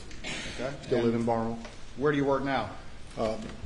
I'm the Region 3 captain, which is the Midlands region, Lake Murray, Lake Marion. Okay. And is that a law enforcement position? Yes, sir, it is. Are you a Class 1 officer? I am. And you said you've been with DNR how long? 28 years. Has that been the extent of your law enforcement career? Yes, sir. Are you still employed there? Yes, sir. Do you have any other businesses or any other economic stuff you're associated with? I do. Back in 2016, I got a federal firearms license to sell and manufacture firearms. All right. And tell me how you got into that. What led you to develop that? Is that like a side business? Side business is just a passion I had of working on guns and building guns. Decided to turn it into business. All right. And you mentioned federal firearms license. Is that what people know as an FFL? Yes, sir. All right. Just tell me very quickly what it takes. What does it mean to have an FFL? It means you can transfer firearms to individuals. You do a background check upon that sale or transfer. Okay. If you're engaged in sort of the commercial sale of firearms or as a business, do you need an FFL to do that? Yes, sir. All right. And that's different from private sales back and forth. Is that Correct. correct? Okay. And with an FFL, does it come with an obligation to keep certain paperwork with regard to the firearms that you're involved in selling? Yes, sir, it does. And explain to me some of the paperwork that you have to get and some of the paperwork you have to keep when you're selling firearms with an FFL. When a firearm comes in to me, it gets logged into a log. Upon its sale or transfer out, it gets logged out with the 4473 background check. All right, and tell me what the 4473 is, please. It's person's personal information, gun information. It gets called into the ATF, and it gets approved or disapproved for transfer to that individual. Is that like a federal form? Is there instant background check? Yes, sir. Like every federal form's got a number on it? Yeah. And that's what's the number? 4473. 4473? Is that the one where you have to check the form saying I'm not a drug user and I'm not a part of a terrorist organization and all Yes, that sir. stuff? All right, but you have to ensure that those are filled out with people that you Yes, sir. Sell firearms to. Is that correct? Yes, sir. What type of firearms are you selling? I mean, are you manufacturing from scratch, or how do you do that? Early on, I did. Wasn't lucrative enough, so I was just buying and selling. Right. So I would buy a gun, configure it, or buy parts, configure it as an individual wanted, and provide it to them. Okay. And so where would you buy parts from? Well, what's a big source of parts? I've had numerous, but primarily Palmetto State Armory for AR-15 parts, but I've used 20 or 30 other vendors throughout the course of me having the license. When people think about an AR-15 style weapon, can that just fire like one caliber of bullet, or can multiple calibers of bullets be configured with an AR-15 style weapon? As long as they're compatible with the magazine system and the bolt carrier, many different calibers can be configured. Like what? What's the most common AR-15 calibers? 223, 5.56, which are more or less interchangeable. 300 Blackout, 6.5 Grendel. Okay. All right. And the most common one you said was 223 and 5.56? Yes, sir. All right. And then 300 Blackout is one you mentioned. Yes, sir. All right. Let me ask you this. Are you at all related to the defendant, Alex Murdaugh? I am. All right. And what's the relation? Our grandmothers were sisters. We're grown up with the Murdaughs as cousins. All right. So you've known him your entire life for a Yes, long time? Okay. At any point in time, did the defendant, Alex Murdaugh, approach you about perhaps assembling or making some firearms for him? He did. All right. And do you remember roughly when that was? Would have been around Christmas of 16. Okay. And what was your conversation with the defendant over there about what he wanted you to put together? He was looking for a couple of guns for the boys to hunt pigs with. Okay. And did y'all have a discussion about what type of gun, what caliber, and that sort of thing? We did. I kind of steered him towards the 300 Blackout just because of its effectiveness on hogs versus a 223 or 5.56. All right. And just very quickly, between a Blackout and a 223 or 5.56, why did you suggest a Blackout as a more effective round than those? 223 at that time, there weren't many larger or heavier grain bullets that were effective. All right. So you suggested the Blackout. Did he agree to that? He did. And again, he wanted these for the boys to hunt pigs. That's right. Or hogs. All right. Was there a particular holiday coming up that he wanted them for? It would have been Christmas of that 16 Christmas. 2016? Okay. Did you ultimately assemble some firearms for him? I did. All right. And describe those firearms for us, how they were configured, what was on them. Give us some detail about them, please. Initial conversation, and part of why the 300 Blackout was chosen was its ability to shoot subsonic ammo, and we had talked about possibly some suppressors for the same guns. Let me slow you down real quick. Tell the jury what a suppressor is. A silencer or a sound suppression device for a firearm. So a subsonic round, you have to have a subsonic round for the suppressor to work. Is that correct? It makes it most efficient. Okay. All right. Keep going if you would, please. That was kind of where I steered that way, but it was a pair of Palmetto State Armory lowers that I built some 300 Blackout uppers for, and one was configured in all black as he requested, and the other was Cerakoted, which is a paint finish, a ceramic paint finish, in a tan. Okay. And when you say Cerakote, is that a service or that you're providing? It does. It is, yes. All right, and just very quickly, tell the jury what you mean by that. What is Cerakoting? It's a refinishing. It's a paint job on a firearm. A lot of items can be Cerakoted, plastic, wood, whatever, but you blast the finish, original finish, degrease it, put a 2-part finish on, and bake it on. It's a coloring. So the black one you don't have to treat. So I'm sorry? The black one you didn't have to treat. Correct. But the tan one you had to Cerakote. Yes, sir. Did the defendant request any sort of optics or scope on these guns? Did. We put a pair of ATN thermal scopes on the rifles. And what specifically, why are the thermal scopes good for hunting hogs, or why were they put on there? Hog hunting in South Carolina is legal to hunt at night with the proper permitting, and it allows you to night hunt the pigs.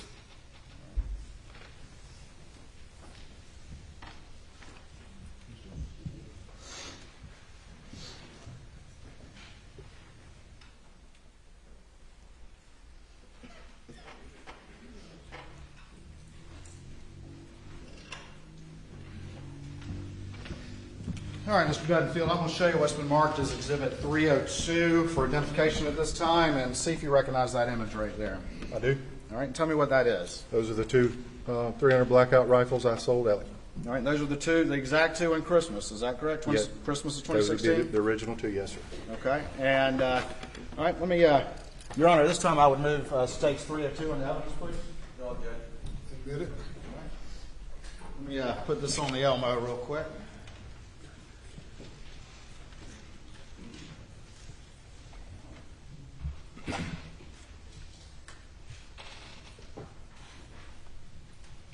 All right, can you see that on your screen there? Yes, sir. Okay, and just real quick, if we look down at the end of the barrel on these, what are those things right there? Those would be the suppressors. All right, and tell me about this image. How do you recognize this image? What was going on when this image was taken? That was the day I took the guns to Alec. I showed him, that's how I presented them to him. Again, the suppressors are still in my possession. We never did the paperwork on the suppressors. And let's unpack that a little bit. Where did you take those guns to him? Do you recall? His office. All right. And they're in some sort of case. Do you recall that case? Yes, sir. That's my hard case. All right. So you brought them in that case? Yes, sir. Did you leave the case with him, or did you take that back with you? I have the case. Okay. Now, you mentioned that we see the suppressors are on there. Did you ever deliver those suppressors to Alex Murdaugh? I did not. All right. Now, explain that to the jury. Why were you unable to do that?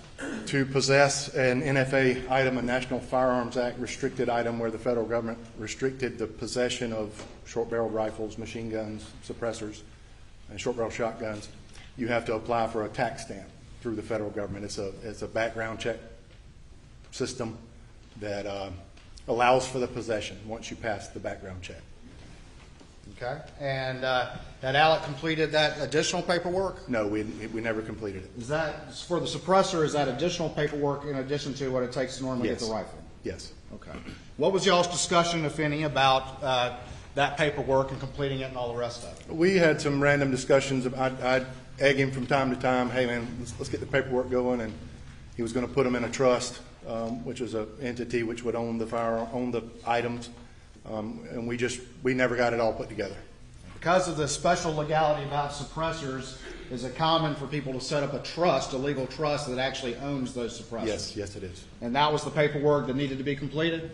That and the application side of it, but that was the biggest portion. He was like, I'm going to get back to you, I'll do it, and just never did.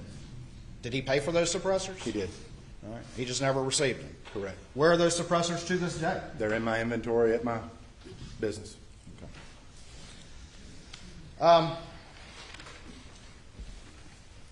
At some point in time, did you ever have another conversation with Alec about making another blackout? I did. And when roughly was that? Do you recall? It would have been around April of 2018. April of 2018. All right. And what did Alec tell you? What was your conversation with him about making a third blackout? That Paul had lost or misplaced his rifle and he wanted to replace it. Okay.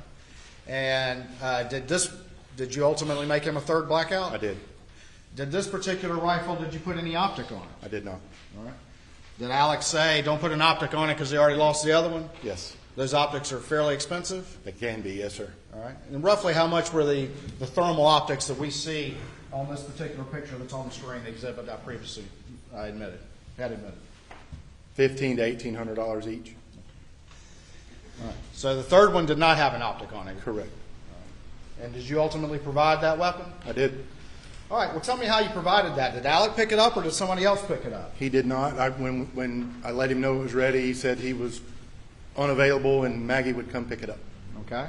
And is that what happened? It is. All right. And so tell me about that. Tell me about your interaction with Maggie when she picked that weapon up. She came to town. We met, did some paperwork, and she handed me a check and drove back to Hampton. And you gave the weapon, the yes, third sir. weapon? Yep. She would have completed the 4473 with me. All right. So you made 3 blackouts, excluding the optic, roughly in the same configuration. Maggie picked up that third one, correct? Yes, sir. All right. Let me show you some exhibits real quick. Show them counsel.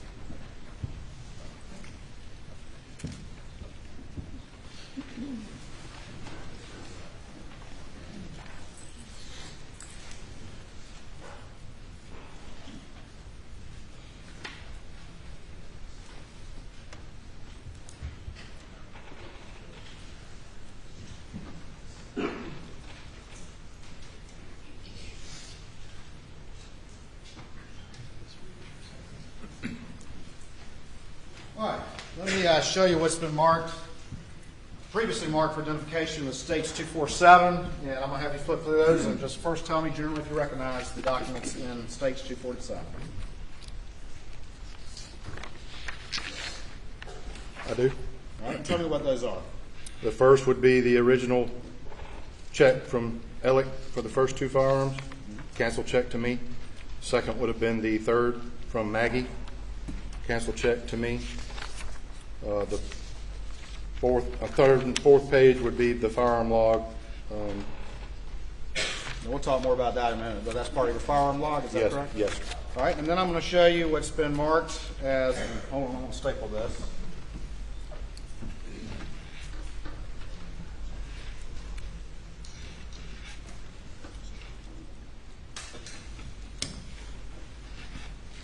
I'm going to show you what's been marked as States 245 and see if you recognize this document.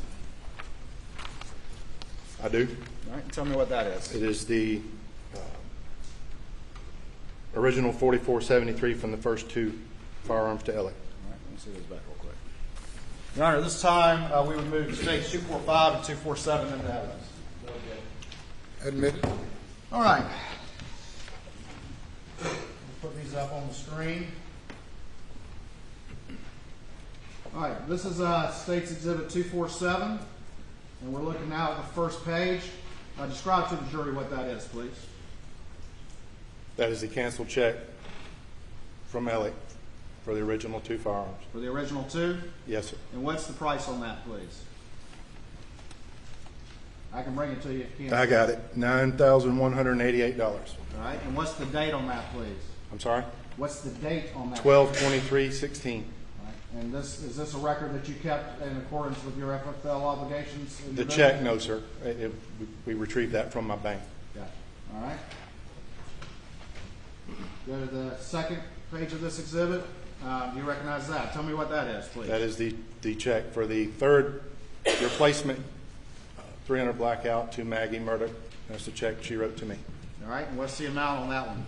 $875. All right, so the first one for two of them was $9,188, correct? Yes, sir. And the second one is only $875, is that right? Yes, sir. And is the difference between those that the second one didn't have the optic and didn't have the suppressor? Slings. Is that part of the difference? Yes, sir. Okay.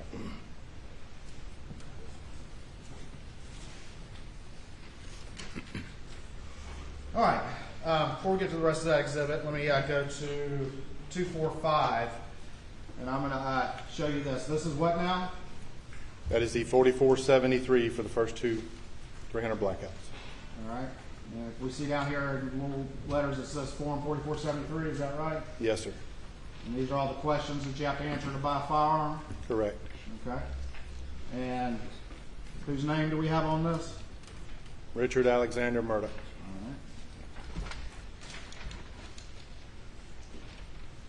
And then right here, what are these two things right there? That would be the serial numbers from each of the firearms. All right. And let me ask you this real quick. With an AR-style platform, is every part of it serialized, have a serial number, or if not, what parts are? Only the lower receiver is serialized. All right.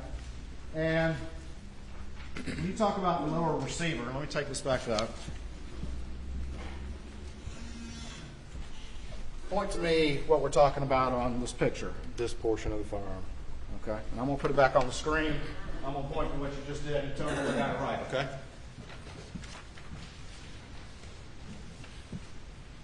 All right, so this portion right here is the lower receiver? Yes, sir. And that's the serialized portion, correct? Correct. All right. And finally down here, what do we have right there? The date. All right, and what's the date on that? January 10th, 2017.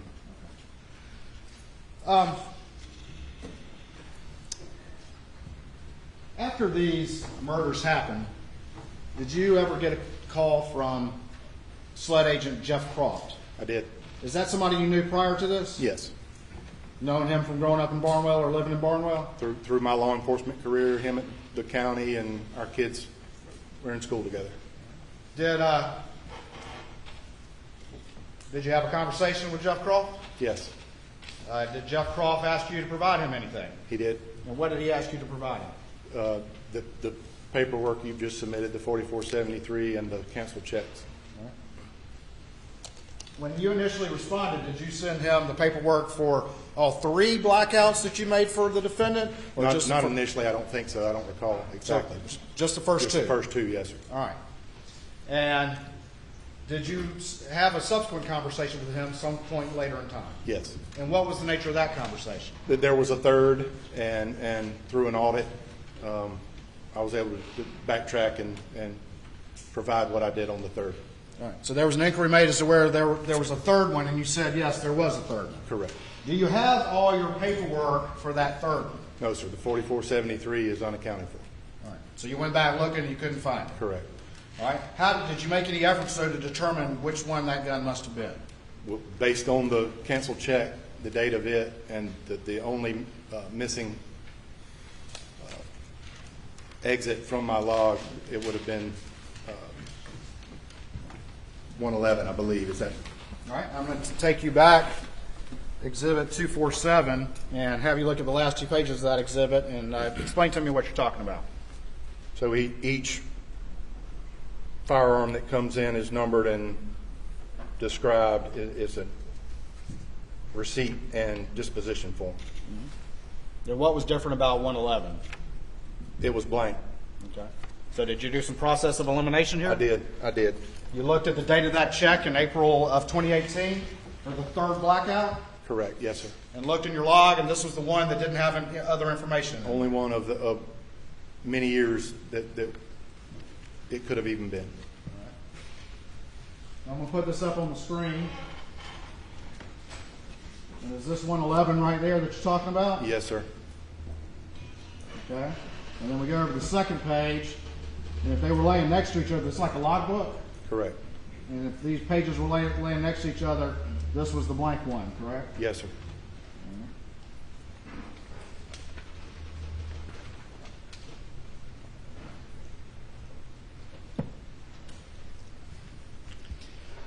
After you received that second communication with Jeff Croft, did you provide him that log paperwork that we just looked at? Yes, sir. Have you amended your federal firearms license forms to reflect that now? Yes. Yes. It was just a missing form. I reflected it that it was sold to Maggie Murdaugh on 4/14/2018. All right. How many blackouts, AR-style rifles, did you make for Alex Murdaugh? 3. And when was that last one made? 2018. April? April 2018. Hold on for me 1 second.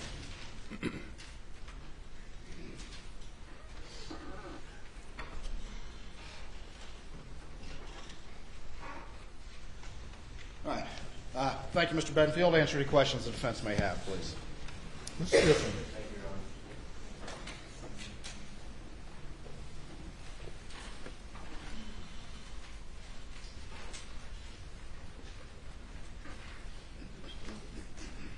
Good afternoon, Mr. Bedingfield. My name is Jim Griffin. I represent Alex Murdaugh. Can I have Elmo back? Did I lose Elmo? No, I just need Elmo activated. No, I don't have Elmo. Did they turn Elmo on? Still on. Elmo's still on. Thank you. It is. Mr. Bedingfield, these were the 300 blackouts that were sold to Alec for Christmas in 2016. Is that correct? Yes, sir. And one was black and one was tan, right? Correct. And and you know which gun went to which son? I don't recall. All right. And then you built a replacement 300 blackout sometime, I believe you said in 2018. Is that right? Yes, sir. And was that a tan one or a black one? That It would have been black. Excuse me? It was black. So The second one was, the third one, I'm sorry, was black. The third one was black. Yes, sir. So if the tan one was lost in this, then Mr. Murdaugh would have had, or his boys would have had 2 black 300 blackouts. Yes, sir. I assume so. After 2018. Okay. Now, the original price was $9,188 for the 2 firearms that Buster and Paul got for Christmas in 2016, correct? Yes, sir. And that included the cost of the basic weapon, the AR, modified AR to 300 blackout, correct? Yes, sir. And then it included the cost of the thermal night scope. Yes, sir. And you said that's about $1,500 each? I'm guessing at that, but yes, sir. Okay. And then so that's like $3,000, but for 2 ballparking, right? And then the suppressors. How much are the suppressors? They typically, I don't remember on those, but they around $1,000 a piece.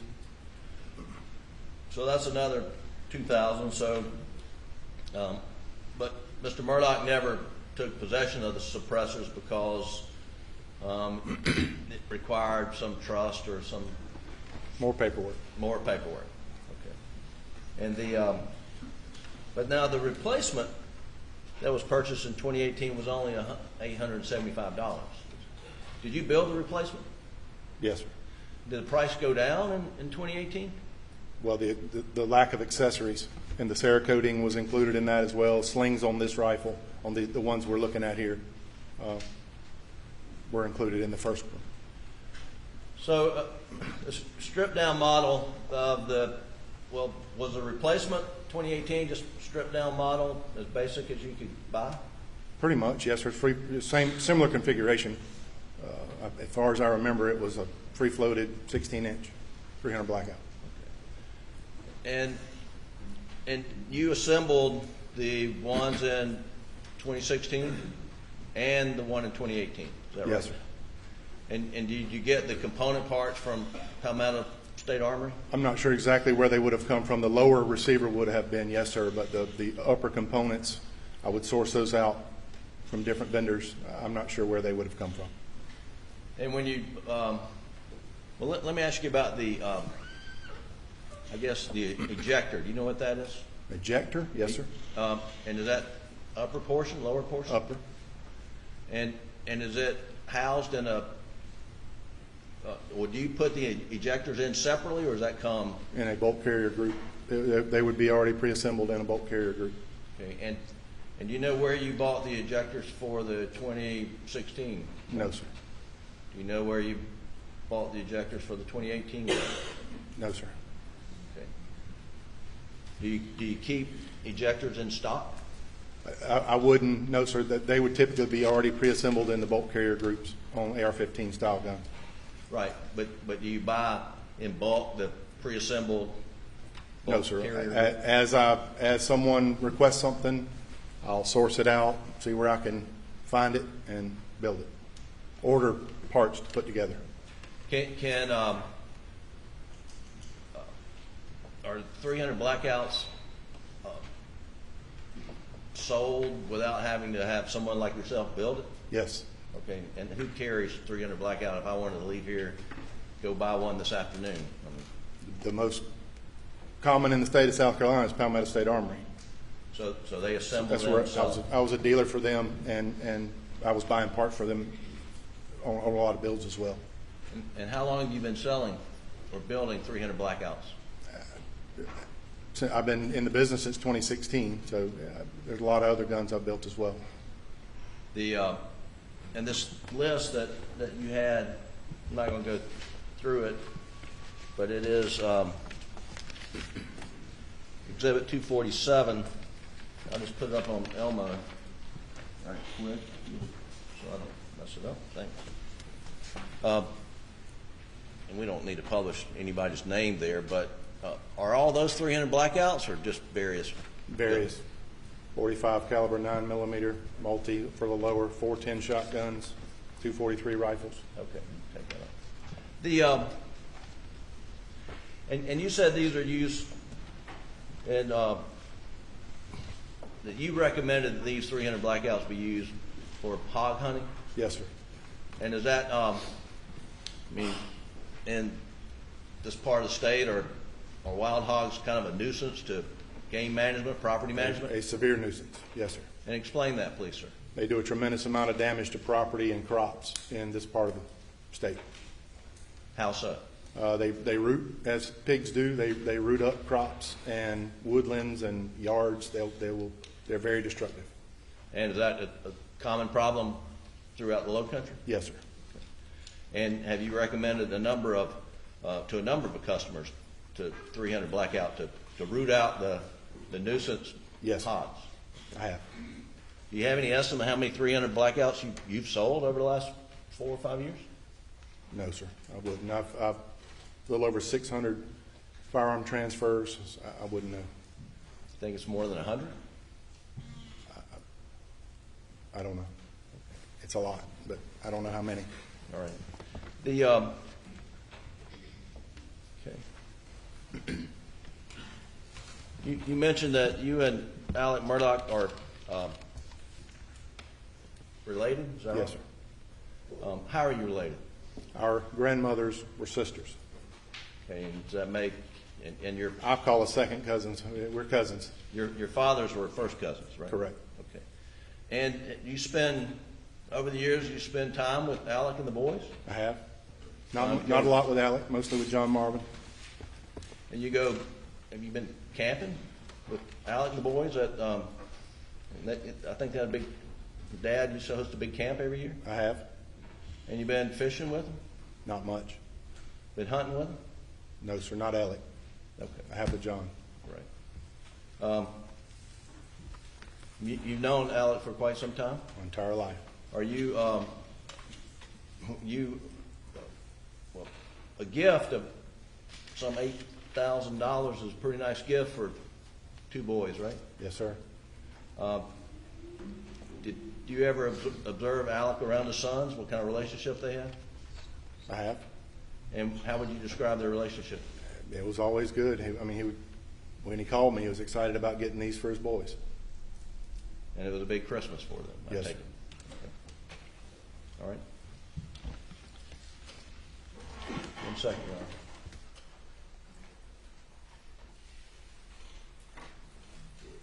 Is it less expensive to buy a 300 blackout directly from Palmetto State Armory rather than have you build one? It can be, depending on configuration. And all any accessories that get added. And okay. All right, that's all the questions I have, Your Honor. Very quickly, Your Honor. You mentioned that one of the services that you provide is the Cerakoting on the tin one. Is that correct? Yes, sir. And that's kind of a painting process, painting and then bake it. Is that correct? Yes, sir. And if someone has a gun, and is it just tan you Cerakote it, or are there multiple colors you could potentially Cerakote? Multiple colors. Multiple colors. So if you want to customize your firearm, you can take it to somebody and get them to Cerakote it. Yes, sir. And I can have a gun I've owned for 10 years, and I decide that I want to get it Cerakoted, and I can take it to somebody who can put it in the color that I desire. Yes, sir. It doesn't have to happen right at the beginning. No. Okay. All right. And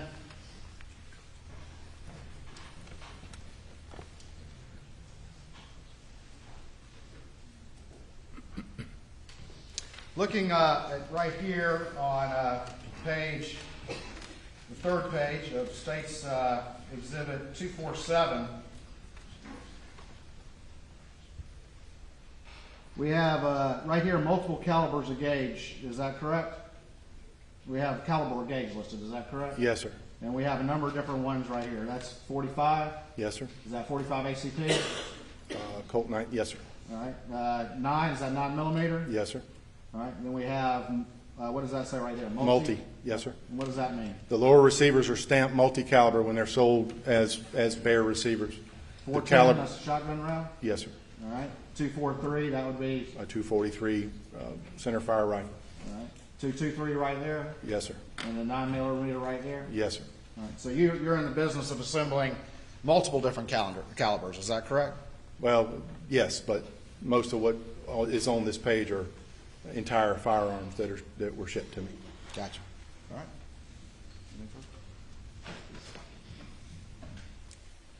Stand by for me 1 second.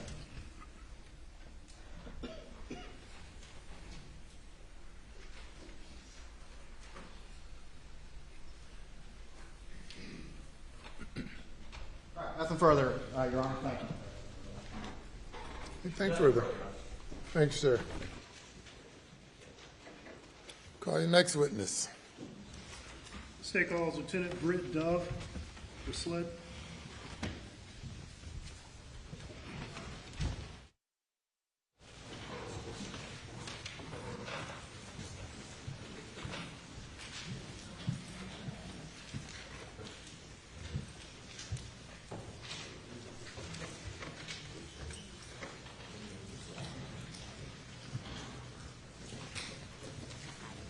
Raise your right hand and repeat after me. You affirm the testimony you about to give this court in this trial shall be the truth, so help you God. I do. State your name again as you took the witness stand. Spell your last name for the record, please.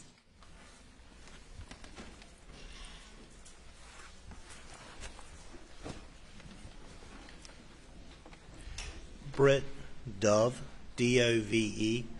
I go by Britt. I'm known as David Britton Dove. Okay.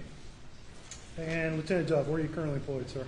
For the South Carolina Law Enforcement Division, known as SLED, and the Computer Crime Center. And what's your rank? I am a lieutenant in the unit. So you're in a supervisor capacity over the computer crimes unit? Yes, sir, I am. And how long have you worked at SLED? I began my career at SLED in June of 2008. And did you have law enforcement experience prior to working at SLED? Yes, sir, I did. I began my law enforcement career in December of 1999 with the West Columbia Police Department. I served as a patrol officer and a school resource officer with them. I also was with the Richland County Sheriff's Department for several years as a resource officer. And then I came back to West Columbia as an investigator, handling family violence, elder abuse, child abuse, sexual assault investigations before coming to SLED. And since you've been in SLED, I believe did you just say it was 2008 when you started SLED? Yes, sir. What roles have you filled at SLED since 2008? When I began at SLED, I began as the undercover chat specialist dealing with internet crimes against children and also doing digital forensics, whether it be computers, cell phones, tablets, at the time GPS systems. From there, I moved into the role of working with file-to-file trading of child pornography and dealt with that. And then from there, I moved into the role of doing general investigations while continuing to do digital forensics before I became a supervisor. All right, and you're a supervisor over computer crimes, is that correct? Yes, sir, I am. And just briefly, what exactly does computer crimes do at SLED? Computer crimes at SLED, they do several things. One, when local agencies submit digital evidence to us, whether it be a laptop, a tower, tablet, DVR, cell phone, servers, we will go and try to extract the information to look for anything that's relevant to the investigation. We also do handle some investigations. We also do internet and other kind of investigations, along with doing intrusion investigations on servers and ransomware. Okay. Now, you've talked a little bit about computer and phone forensics, and that's something you have experience in, is that correct?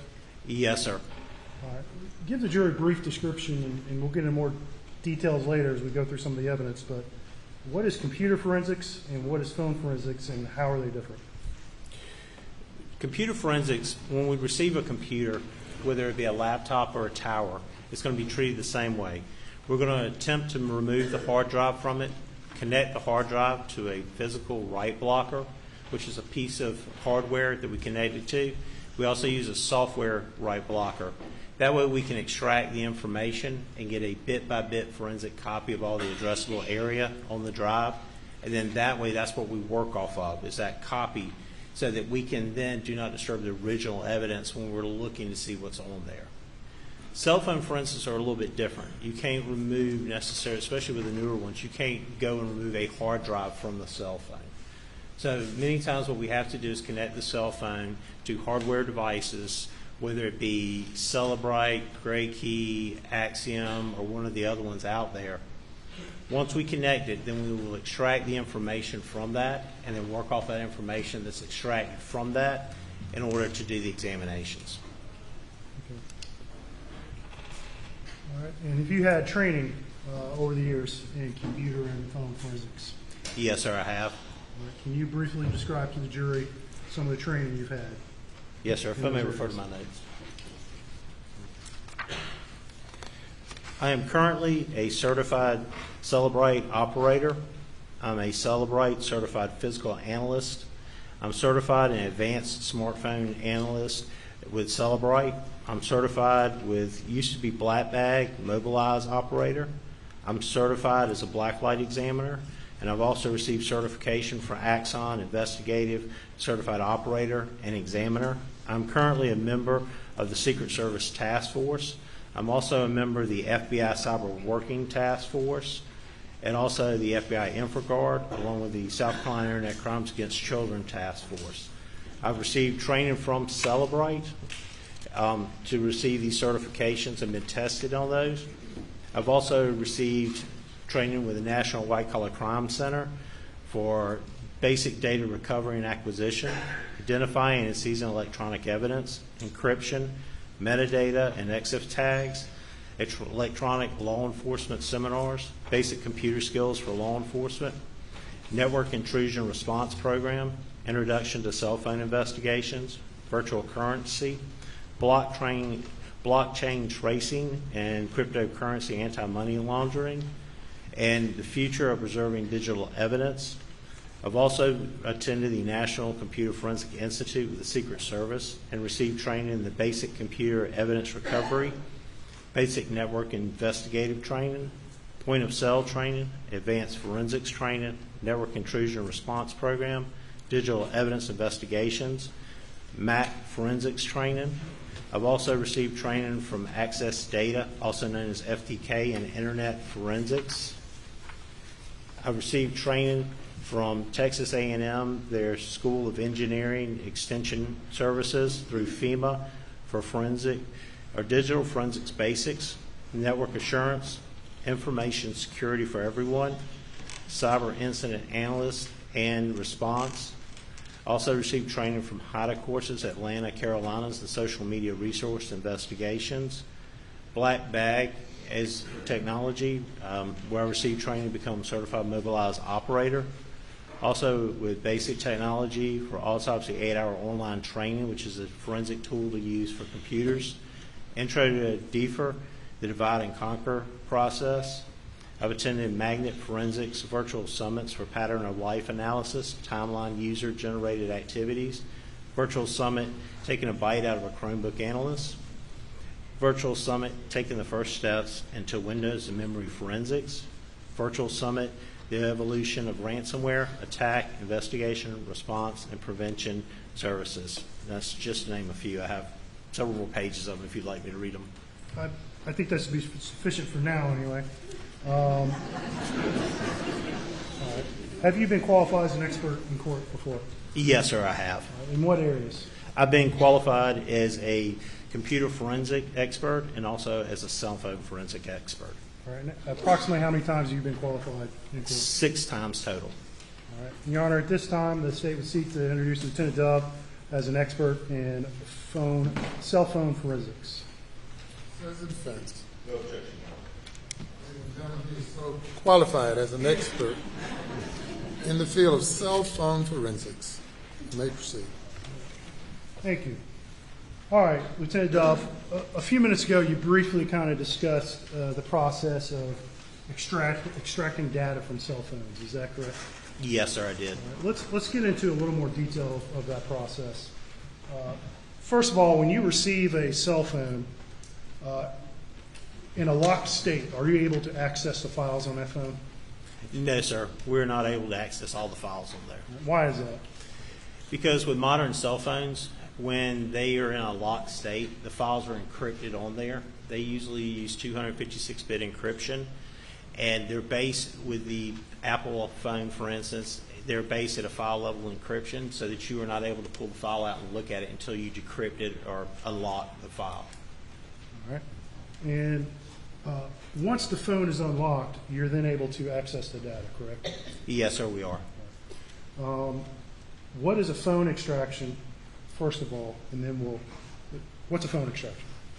A phone extraction would be us retrieving as much information, user information, off of that phone as possible. And then once we take that information, it's put into, depending on the software, a lot of times it's put into a zip file. And then we'll process that zip file with another piece of software to go through and decode and look at the information. Okay. And what kinds of information can you get from a phone via an extraction?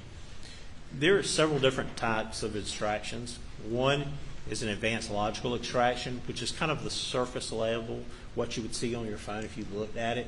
Then you have full file system extractions. They go deeper, which you'll get hidden files that you may not see, like databases in there that are running in the background that you won't see, but yet it contains information. And then the ultimate is a physical extraction. Now, physical extraction involves things whether you're going to root a phone or you're going to jailbreak a phone. And what that means is, basically, I'm going in and removing all security features from your phone so that now it's wide open and something could happen to it, which we don't practice rooting or jailbreaking phones because it is a huge security risk for the owner. And I think you kind of mentioned this, but there are different types of phone extractions, correct? Yes, sir, there is. And just name a few of them. There's the advanced logical extraction, like I described, it's just kind of the surface level that you go through. It's what you see on your phone. If you look at it, you see the text messages, call logs, pictures, things like that. Then you have the file system, which are going to get you databases in there. They're going to get you things that you're not seeing, along with the surface level.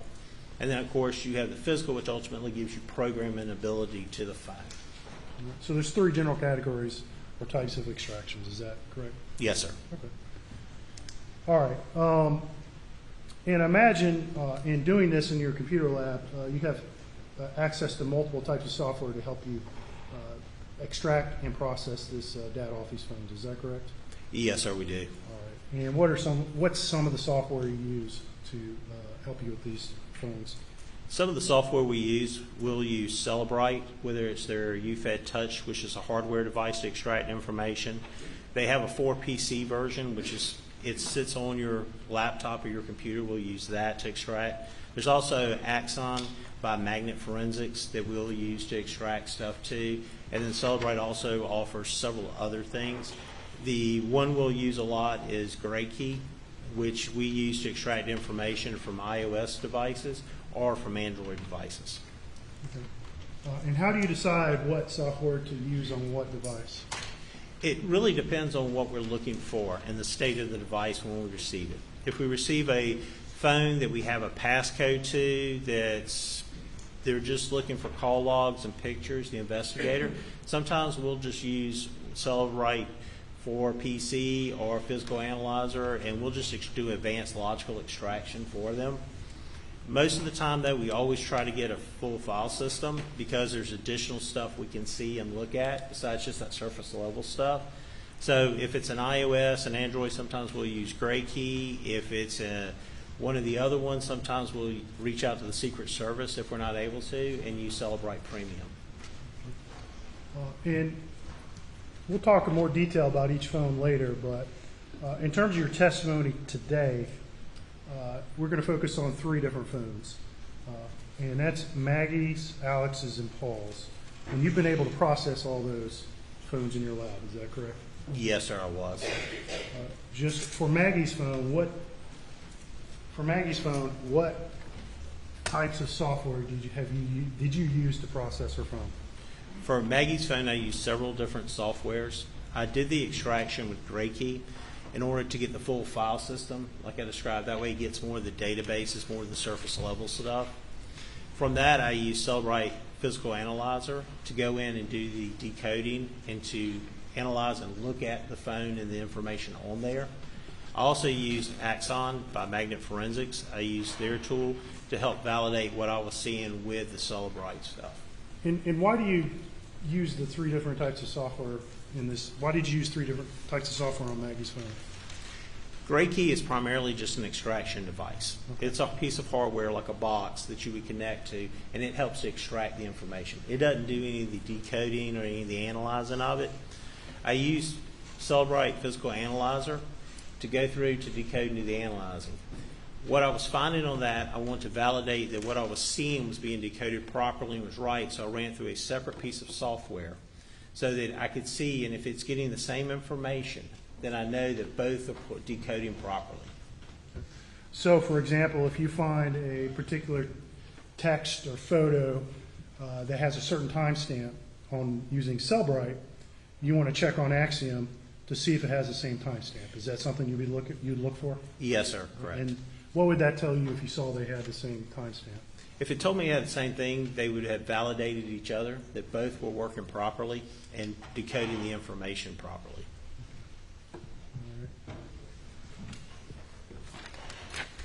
All right. And you received a phone that's been identified, that you identified as Alex's phone. Is that correct?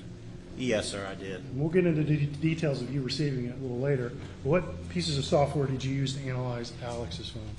Alex's phone, I used Gray Key to do the full file system extraction. At first, I didn't have the password for that phone, and then I was able to obtain that password. So I used it to the full file system, and then I ran it through Celebrate Physical Analyzer, and then turned around and used Axon to validate my results to make sure they were decoding properly. Okay. And Paul's phone, which you've had an opportunity to process as well, correct? When I received Paul's phone, it had a locked passcode that I was not able to bypass with Gray Key. At the time, the software version that was running on the phone, the model of phone, it would not get a full file system and would not obtain the passcode. So I reached out to the Secret Service because they had additional resources to see if we could use their resources to obtain the passcode and the extraction. And ultimately that was successful, correct? Yes, sir, it was. And that was John Van Ouden with the Secret Service? Yes, sir. That was my point of contact. That's who I took the phone to and signed over to. And then I received the phone back along with a hard drive containing the extraction he performed. All right. And circling back to Maggie and Alex's phone, you provided passcodes for those 2 phones. Is that correct? Originally, I was provided a passcode for Maggie's phone. For Alex's phone, I received 2 phones at the same time on that case, or within a day or 2 apart. One was from him, had a passcode. The other one did not have a passcode with it. But I attempted, because we were creatures of habit, to use the same passcode on both, and it worked on them. Okay. All right. Let's. You've already referenced this, but let's go back and talk about the kinds of information you pull off these phones. And there's user accessible information that would normally be accessible by a user of the phone, correct?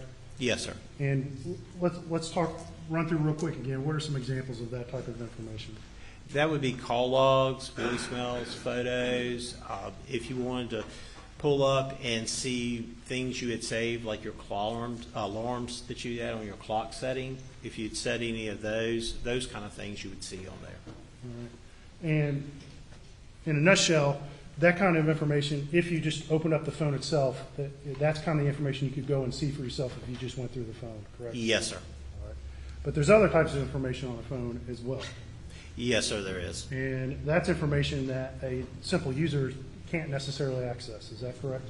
Yes, sir, that's correct. All right. And tell us more about that information. First of all, where is it stored, how is it stored, and how is it accessed by in your lab? Phones use many times SQLite databases to store information. They will go in, and inside those SQLite databases are things we're able to obtain by doing the full file system extraction. And things you may see in that from a big one's called Knowledge C database. You can see if the phone has been turned, if it's in portrait mode straight up and down, or it's been turned to vertical and landscape mode. You can see if the power goes out on a phone from the power log database, and what kind of battery percentage you may have. It also will have things in there in the encrypted databases. It'll have geolocation stuff from GPS stuff. It'll contain things like Bluetooth connections, where you can see if your phone connected to a Bluetooth device previously and when was the last time it connected to it. And those are some of the things you can find in the different databases. All right. You just used a few words there. First of all, I think you said SQLite, right? Yes, sir. What is that, and what does that mean? The SQLite database is a database that's contained, the best way to think of it is think of just one solid file. All the information is contained inside that file. That file will go through, and once it fills up, it will delete out the oldest stuff and keep the newest stuff. If you think about your phones, you use your phones a lot. Usually what's going to start filling up on your phones are photos, videos, music, apps when you put those on there, those kind of things. And you'll start losing size on your phone. Well, the SQLite database, because it's a file, it's not going to continuously grow and eat into all of that space. It's going to take up a certain amount to begin with because it's an operating system, but it stays within that contained file, and that's where the information is. And it's also set up by tables, too. So you would have to go in and look at the different tables to be able to interpret the information. Okay. Now, those types of databases, I think you just said, are typically self-contained. Yes, sir. And they don't just keep writing to cover the entire phone memory, do they? No, sir. If you had a SQLite database like Knowledge C, for example, it's not. If you just continuously took your phone and went and changed the orientation of it, or you went and started doing things like plugging it into an outlet to charge up, or unplugging it, doing different things like that, it's not going to eat up all your memory in the phone. Your memory is going to be mainly eaten up usually by photos, videos, apps that you download, things like that. And is there a shelf life of this type of database information on a phone? Does it overwrite itself after a period of time? Yes, sir, it does. Okay. And just generally speaking, how often is that type of database stored on a phone? How long is this for, I should say? It depends. Depends on how much you're using that database. Some databases will do, it may overwrite information if you're using a lot within 2 days. If it's a location, like an encrypted cache database, it may hold it for 45 days. It's just going to depend how much, because it's self-contained, it needs that room. So it's always the newest in, the oldest out on that database, and it goes through constantly doing that. So it depends. It really depends on how much you're using that database. Whether you may see something that's 45 days old in there, or you may see something that's 2 days old or 2 weeks old. All right. And you mentioned a Knowledge C database. Is that a type of SQLite database? Yes, sir, it is. And what are some of the things you would expect to find in a Knowledge C database? Many times in the Knowledge C database, you'll see different things where you may see orientation changes. You may see if somebody pushes a button on their phone, like a power button, or it used to be a home button in the older model of iPhones. You can see different things like that.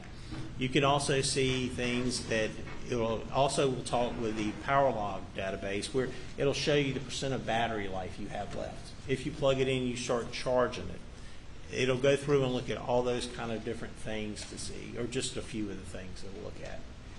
Okay.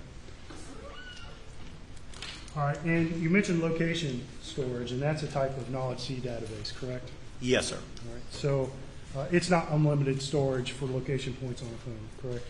Well, let me correct that. Actually, Knowledge C, you have a separate databases that do location. Okay. You have the cache database, you have the cache encrypted database, or just to name a few that will save location information. All right. And so phones, depending on how the user has their settings, will store location data, correct? Yes, sir. A user can make a selection on their phones whether they want to always give out their location only while using an app or never. It's a setting that a user gets to choose if they want, or it sets by default. Sorry. And what are the different types of location data that a phone can store? A phone can store many things. It can store cell towers that it's seen, depending on the database it comes out of. If it's the encrypted cache database, a lot of times it'll tell you what networks it's seen, but will not tell you the exact date and time that it has seen those networks. But it will tell you it's at some point in its life it's seen this network at this location. You have the cache database, many times it'll go through, and that'll be pulling GPS information. You'll have also databases that'll pull cell phone tower information if it's available. And just, again, generally speaking, would GPS location information be more accurate than something like a cell phone tower location information? Yes, sir, it would be. All right. And again, speaking generally, Lieutenant Dove, when you do a phone extraction, are you altering the data that you're pulling off the phone in any significant way? And no, sir, we're not. Okay. And how do you tell that? How can you know that for sure? For example, if we use a phone and you use Gray Key to do the extraction on it, it'll produce a report, and in the report it'll tell us if it was successfully pulling it. It also will give us an MD5 hash value at the end, which is a mathematical algorithm that goes through and computes a very long number with letters and numbers. We can then take the extraction and run our own hash against it for an MD5 and compare it with another tool to make sure those two numbers match, and that means that no data has been altered. Okay. And have you performed these MD5 comparisons for the three phones we're going to talk about today? Yes, sir. And you're confident in telling this jury that nothing you did significantly any of the data that you're going to tell them about today? Correct. All right. Let me ask you real quick, what is a Faraday bag? A Faraday bag is a bag that's used to put items in that can receive cell phone, Bluetooth connections, Wi-Fi connections, GPS things. It helps to block those items from being received on the device. Okay. And are there other ways to block a cell phone from receiving those types of signals? Yes, sir. And what are some of those ways? You can also place the phone in airplane mode. In airplane mode, when you set your phone to that, you will not be able to receive any Wi-Fi connectivity or cell phone connectivity from the cell towers. You can also remove the SIM card. It's another way of ensuring that you're not receiving those things. The difference in airplane mode versus a Faraday bag is that the phone will still be able to receive GPS coordinates. Okay. All right. And what danger are we concerned about when we talk about putting a phone in a Faraday bag or in airplane mode? That somebody could wipe the phone remotely. Okay. And specifically, when you say somebody, who? Anybody that would have, take an iPhone for instance, if somebody knows a user's iCloud name and password, they could get on, say the iPhone's lost or stolen, and it will wipe that phone. Okay. And so somebody has to have the Apple credentials if it's an iPhone. It would have to be that person who could wipe that phone remotely, correct? Yes, sir, that's correct. Well, let me ask you this. Is there a way for someone to remotely alter the phone in any way short than just a full wipe? You could do it by connecting a phone and doing an iCloud backup, for instance, with an iPhone. And then you would have to go through and remove whatever you wanted to, and then you would restore that phone to the previous iCloud backup you did. And then that way the phone would only go back to that previous state, and that's what it would show you. Okay. But is there a way to remotely, other than the process you just talked about, is there a way to remotely access a phone and, say, alter a call log, for instance? No, sir, not that I'm aware of. Or any other piece of singular data on a phone? Is there a way to alter it remotely? No, sir, not that I'm aware of. Okay. And in terms of policy, is for SLED, is it SLED policy to collect phones and put them in a Faraday bag? No, sir. Is there a SLED policy that governs how to collect cell phones from a crime scene or otherwhere, or from elsewhere? The manual for evidence collection through the forensic lab discusses taking a phone and placing it into airplane mode if available and removing the SIM card. All right, let's talk about time real quick. How does a cell phone time, how is it set? Let me ask you that. The time you see on a cell phone, how is it set? Cell phone time is set through the provider. Most of the times the phones will come default. They will auto set to whatever time zone you're in along with your provider, whether it be T-Mobile, Verizon. It sets through their servers. That way they know how to bill people, and they can also check it for usage time too. Okay. And is a cell phone kind of like my oven where I set the time and a year later it's like 10 minutes off? No, sir, not usually, unless you went in and removed the auto times on it. But then you would see traces of that when you look at it, that somebody's changed the time zone. It will go back to the original time zone. Whereas if you drove from South Carolina to Alabama, for instance, right after you cross that state line within a minute, your phone's going to update to that current time zone, which is an hour behind us automatically. All right. And so when we compare two phones and we compare events on two different phones that occur, either at the same or similar times, are those time references the same? Yes. And how are those time references synced? They're synced through the server. Each phone's going to be synced through the server individually, and then when you look at them, you can see what time zone they were set in, along with the reports, along with looking to see, and then you can always confirm if you needed to through like call detail records or something else if you want to go another step into validating the call logs versus what it's seeing from the cell phone provider. Okay. I'm going to show you, it's in evidence in States Exhibit 204. 204 is...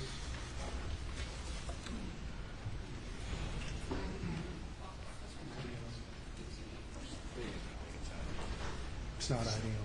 It was introduced yesterday.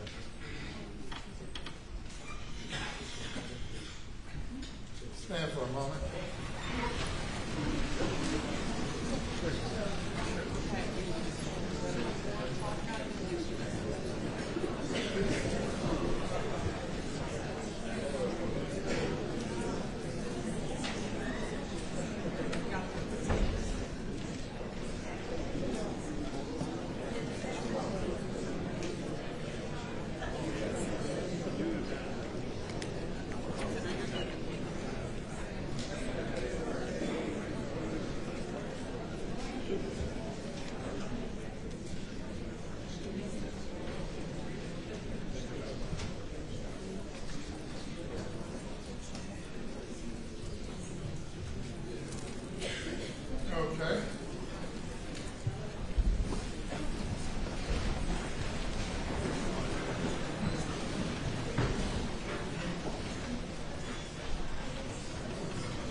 show you, this is in evidence, it's State's Exhibit 204. And I'm going to ask you if you recognize that, sir.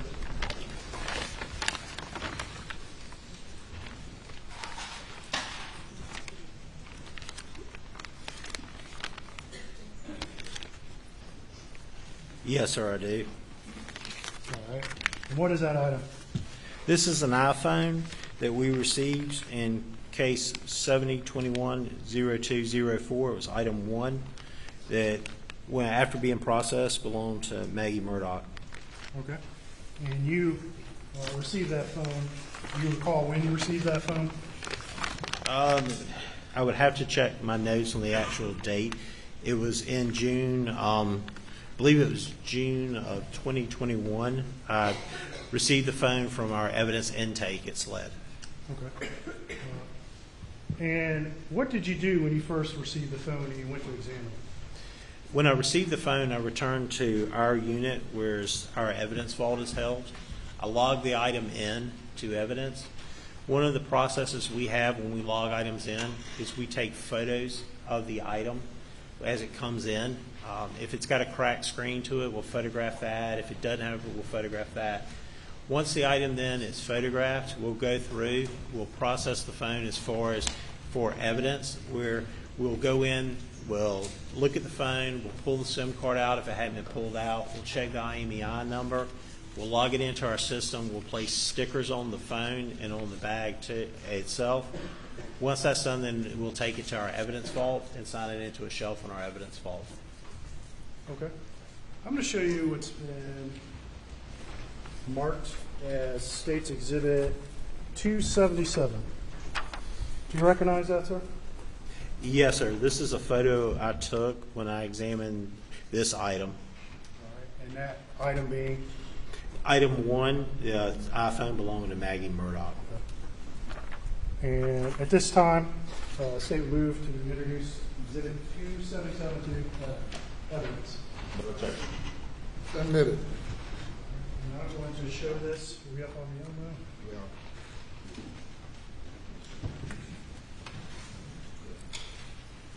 are. Okay, what is this picture of? What do we see on this picture? This is a picture of her settings on her iPhone. I opened the settings. I went in and pulled up. It shows the name of Maggie Murdaugh has been entered as a name for the phone. It also shows that the phone has been placed in airplane mode, that the Wi-Fi connection is off, Bluetooth connection is on, cell connection is placed in airplane mode. Okay. So this is a picture you took, correct? Yes, sir, it is. And did you alter any of these settings yourself? No, sir. Did you access this phone? No, sir, I did not. And we see the phone's in airplane mode, correct? Yes, sir. And is that the condition you received the phone? Yes, sir, it is. And do you recall if it was powered off when you received it? It was powered on when I received it. But it was in airplane mode, correct? Yes, sir.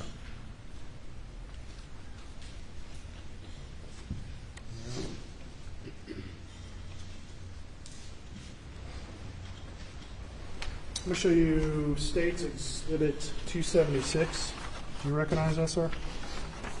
Yes, sir, I do. And is that a picture you took? Yes, sir, it is. It's one I took during our examination of the phone. All right. And that's, again, Maggie's phone? Yes, sir, it is. All right. And at this time, State would move to introduce State's Exhibit 276 in evidence. No objection. Without objection.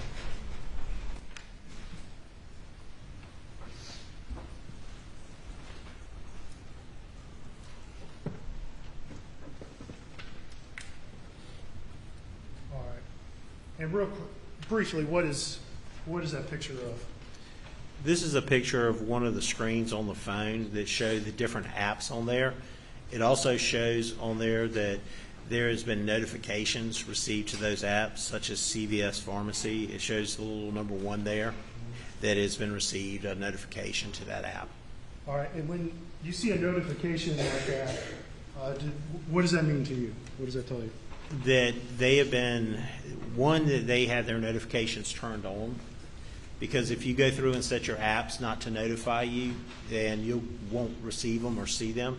that a notification's been turned on for that CVS app, for instance, and that she has received a notification on there.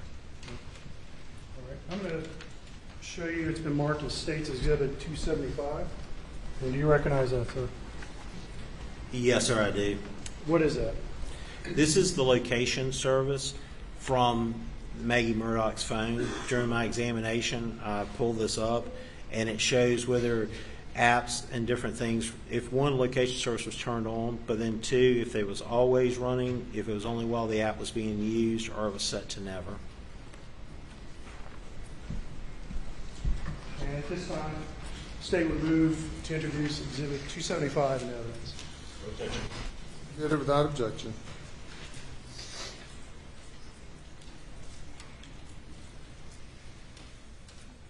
Okay, can you read that, Lieutenant Dove, on the screen? Yes, sir, I can. All right. And at the top, what is that? What do we see there? At the top of it, on the left-hand side, you see the time of 12:30 with a little triangle next to it for location services. Then on the right-hand side, you see the little airplane to indicate the phone's in airplane mode. Then you see the battery, and it's hard to tell on the screen, but I believe it's yellow. It looks like on there that it's a low battery. Then it's the location services. It shows that location services are turned on. Then it goes down through several different apps, not all of them, but then shows like AccuWeather is set to never record locations. You got Amazon, Alexa, that's always, the App Store only while using the app, the Apple Store while using the app, Apple Watch faces while using, Apple Watch workout while using, and BCBS toolkit while using. Okay. So these are user settings that presumably the owner of the phone would have set, correct?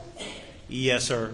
Majority of the time when you add a new app to your phone, it asks you, do you want to allow location services? Do you want to allow it all the times, only while using the app, or never? You can also go into your own settings and change those location services. Okay. And for most of these apps we see on here, it seems to say that location services only be used while using. What does while using mean? It indicates when you pull the app up and the app is in use, that's when it's recording the location that you're at.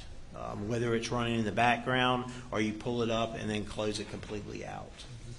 So if no one is actively using a particular app, the phone's not going to record location data, correct? Correct, for that app, yes, sir. For those settings where it says while using, correct? Yes, sir. All right, I'm going to approach and show you Exhibit 278. You recognize that, sir? Yes, sir, I do. And what is that? This is a picture of Maggie Murdaugh's phone I took while I was doing the examination of it, and it shows the recent call log. So at this time, I would move to introduce State Exhibit 278. Submitted.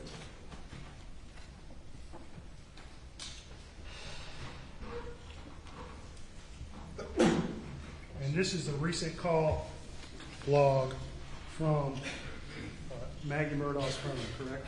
Yes, sir, correct. And we see some entries that are red and some are black. What does that mean? The red entries on there indicate missed calls, calls that have been received by the phone but were not answered. And we see the word Alex followed by a numeral 5. What does that mean? That would indicate the phone is recorded that there were 5 missed calls from the person identified as Alex in that contact list. And in addition, we see a missed call from Buster, correct? Yes, sir, correct. And 2 missed calls from John Marvin. Is that correct? Yes, sir, that's correct. And can we see the times or dates on this screen right now? It shows the date on there as far as the day of the week. It does not show the calendar date or the times. Okay. And finally, I'm going to show you Exhibit 279. Do you recognize this? Yes, sir, I do. What is that? This is a photo of Maggie Murdaugh's phone. When I was doing the examination, one of the other things I did was open the messages to look at it and take a photo of that. And that's a picture you took, correct? Yes, sir, I took that photo. And at this time, State would move to introduce State's Exhibit 279 into evidence. No, sir. Admitted. All right. And this is those recent messages for Maggie, correct? Yes, sir, it is. All right. And what types of messages would show up in this inbox? In this inbox, you would receive SMS messages, a regular text message, and also MMS messages, which ones may also have a photo attached to them, would show up. Okay. All right. And I see to the left of most of these a dot. What does that dot indicate? That dot indicates messages that have not been read or opened. Okay.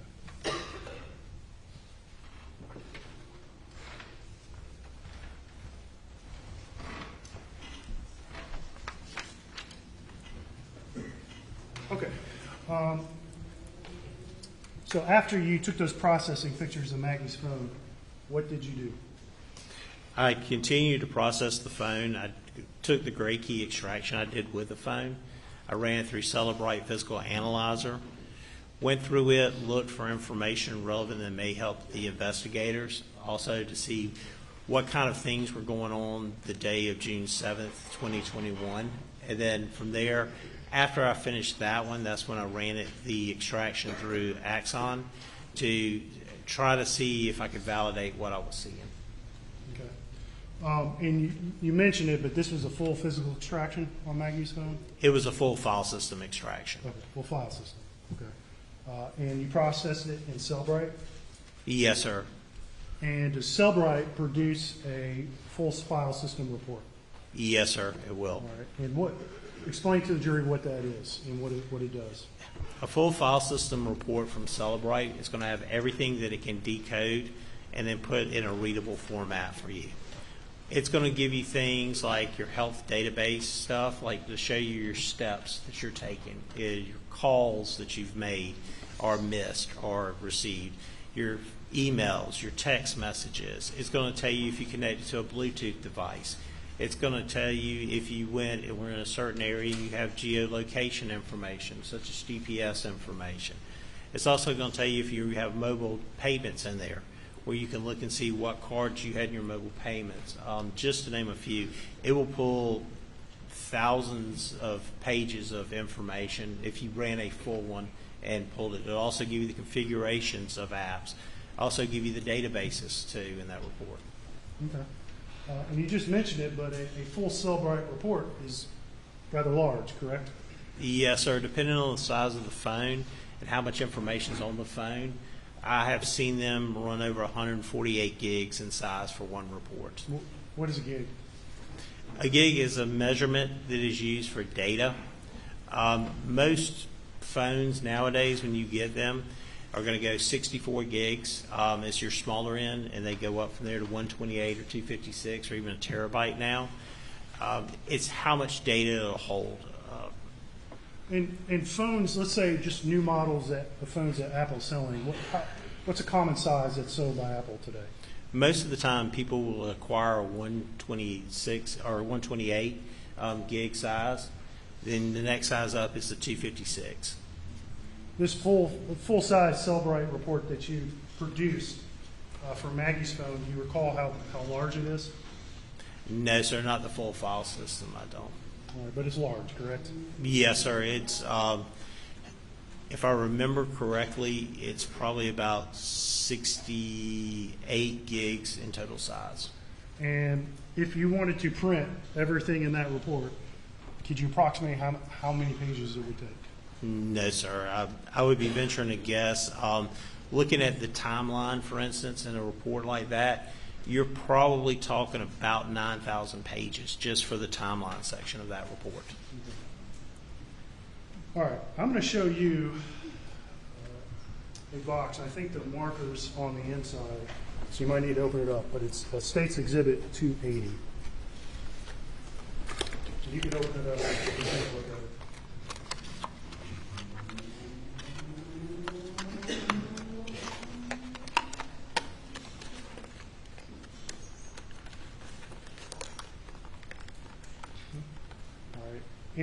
what is the contents of that box, sir? The contents of this box is a portable, solid-state external hard drive. Okay. And is that something you've had access to before? Yes, sir. And what did you do with that external hard drive? On this external hard drive, I provided a copy of the file system report from Celebrite. I placed it on this hard drive. And for whose phone? This is for Maggie Murdaugh's phone. And you estimated it was in the neighborhood of about 60 gigabytes, is that correct? Yes, sir. Plus or minus? Yes, sir. It could be plus, probably plus that. And that represents the full file system that you pulled off of Maggie's phone, is that correct? Yes, sir, in a report format. And the phone's in evidence sitting right there in front of you. Is there any significant difference in the data that's contained on that phone and contained on that hard drive, other than the ability to access it? That's the only difference. Your Honor, at this time, State would move to introduce State's Exhibit 280 into evidence. It's admitted. All right, Lieutenant Dove, we just talked about if we printed all that, it would be thousands of pages, correct? Yes, sir. And so for today, you've printed shorter reports that we can look at and discuss for Maggie's phone, is that correct? Yes, sir, I did. But those reports are pulled from that full Celebrite report on that hard drive? Yes, sir. Okay. Okay, I'm going to show you something that's marked as State's Exhibit 281. Take a look at that, sir. And you recognize that? Yes, sir, I do. What is that? This is a report, a Celebrite report from Maggie Murdaugh's phone that was pulled just for call logs with a filter established for just June 5th, 2021 to June 7th, 2021 as parameters for this phone. And so those are call logs that were stored on Maggie's phone, is that correct? Yes, sir, they were. And explain to the jury real quick, they heard from a Verizon representative this morning, what's the difference between call logs stored on that phone and call logs that might be stored by a company like Verizon? When call logs are stored on the phone, one of the things on this report, for instance, it'll have network unknown. It's not pulling network information, so it doesn't matter whether you're using T-Mobile or Verizon for your phone. It's still going to pull the call logs. Even if you were to go and switch carriers from Verizon to T-Mobile, it would still pull the call logs from the database. One of the other things it'll do is it'll record times that the phone's receiving the call along with the amount of time that you spend on the call. It'll show if it was answered or missed on there. Okay. Conrad, we're going to take a break. Yes, sir. At this time, ladies and gentlemen, if you'll go to the jury room, we'll take a 15-minute break.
may now be seated.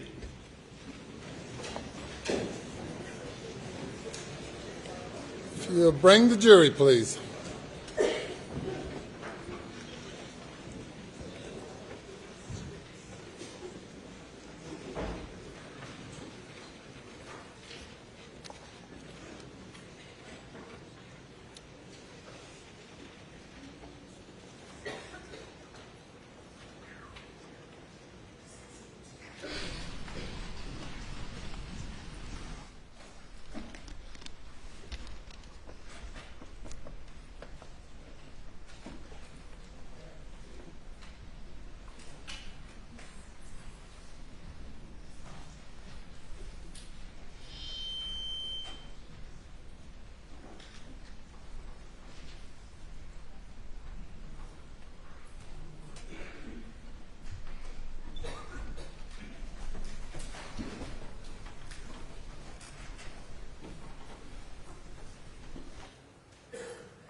Thank you. You may proceed. Thank you, Your Honor.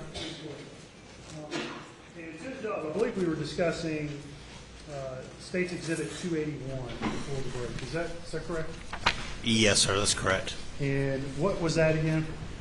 This is a Celebrate report from Maggie Murdaugh's iPhone extraction. It has just call logs for the date range of 6/5/2021 to 6/7/2021. Okay. And I believe you said it contains information, the date and time the call was made, correct? Yes, sir, it does. Whether it was outgoing or ingoing call, correct? Yes, sir. And whether a call was answered or not, is that correct? Yes, sir. All right. And at this time, State would move to introduce State's Exhibit 281 into evidence. No objection. Submit it. All right. This report is 20 pages long, correct? Yes, sir. And we're not going to go through line by line every call, but I'm going to focus on, can I have the Elmo, please? Okay. Let's take a look at Maggie's call log from the night of June 7th.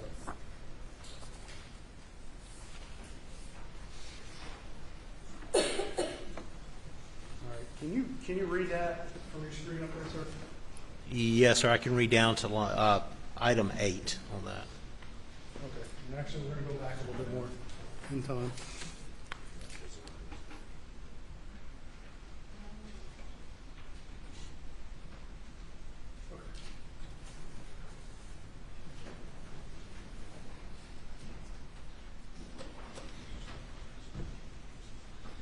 All right.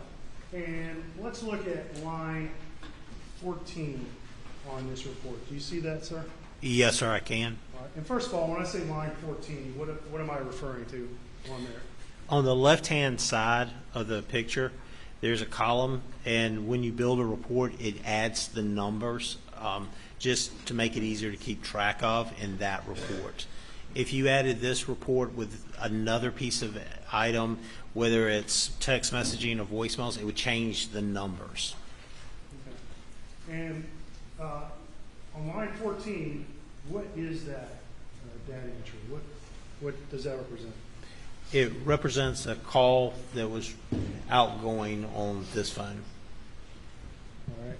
And we see a number. Don't read the number, but we see a number and a name below it in the second column there. Is that correct? Yes, sir, that's correct. And what's that name? Barbara. Okay. And did you say that this is an outgoing call or an ingoing call? It shows the direction as an outgoing call. Okay. Now, I look at line 13, and I see another entry that says Barbara. What is that? That is the same call. It's entered in two different databases, and it pulls from both databases because it's both call logs.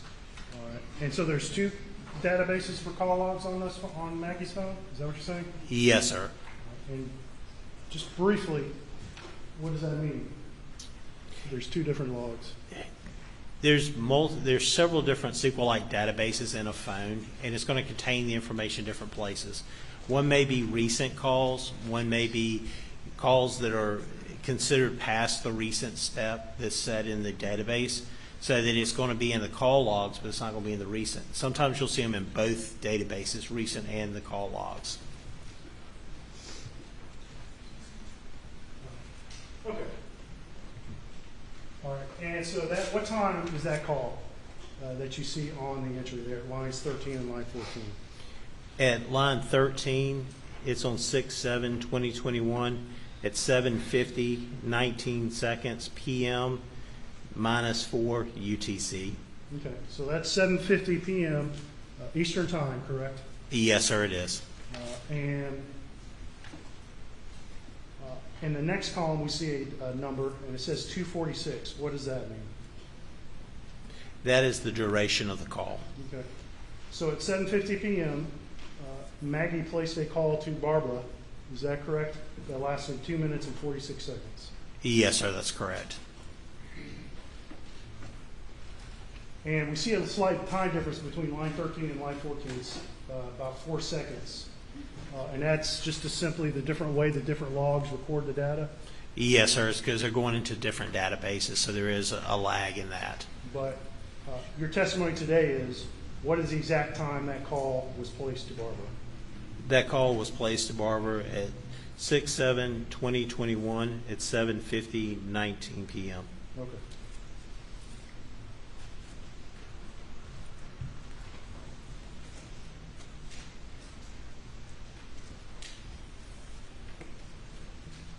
In your review of Maggie's call logs, was this the last answer, or excuse me, the last phone call that was either dialed or answered by someone on Maggie's phone? I would have to check the logs again, Sure. but I believe so. I'll let you know that. Take a look.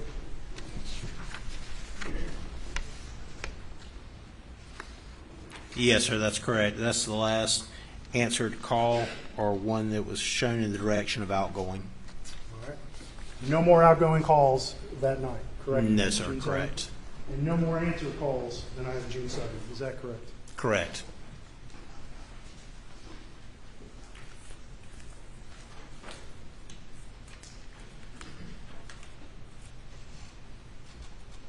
Okay.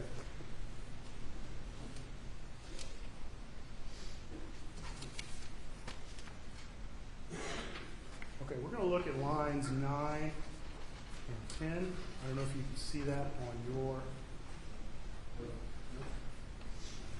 I got it reversed, my bad.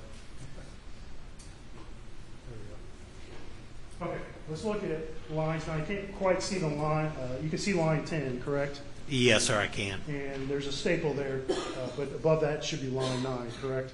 Yes, sir. All right. And then we also see lines 11 and 12, correct? Yes, sir, we do. All right. And what do lines 11 and 12 show?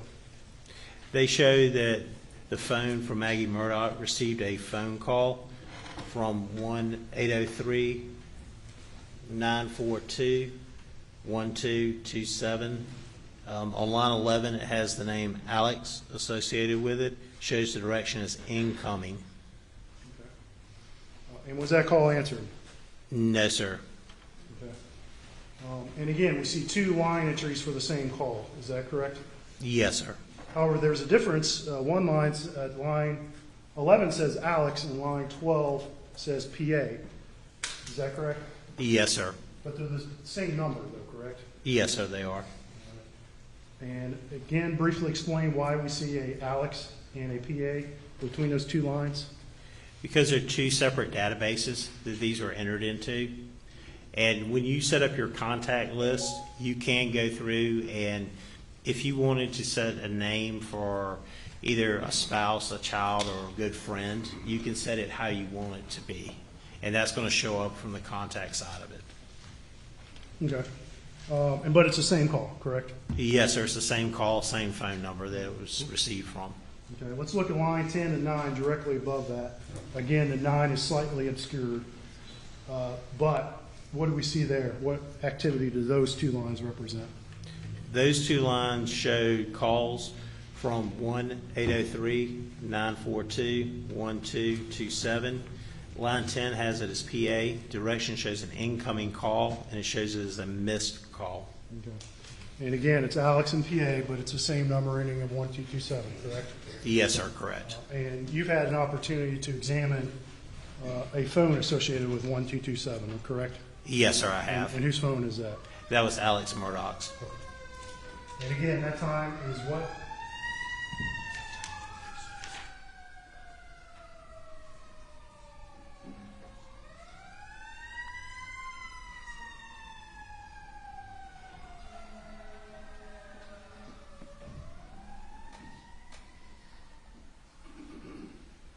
All right, and the two times you see in line 10 and 9, can you read those times in those two blocks? And are they the same? Yes, sir, they are the same. It is 6/7/2021 at 9:06:14 p.m. UTC -4. Okay. And that's local time, 9:06, correct? Yes, sir, that's local time. And 14 seconds, correct? Yes, sir. Oh, all right. And let's read the times for line 11-12. That's a first call from Alex. What are the times for the call that's associated with lines 11 and 12? They are the same time. It is 6/7/2021 at 9:04:23 p.m. UTC -4.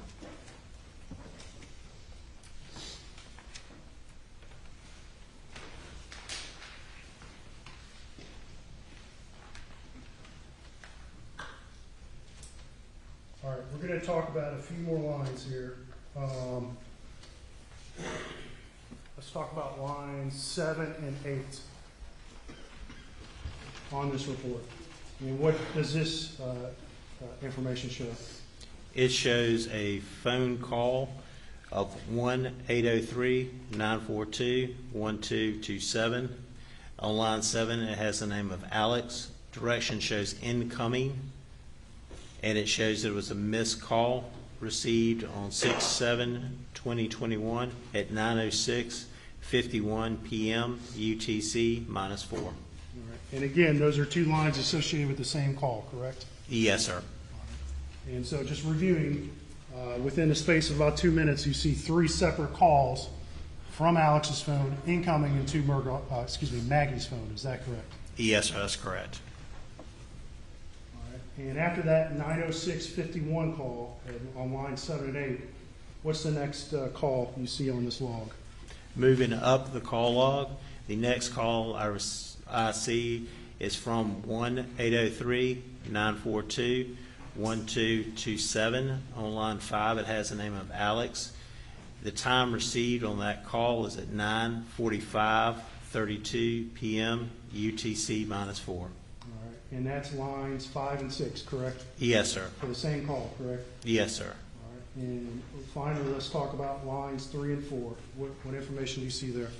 On lines 3 and 4, they're the same call from 1-803-942-1227.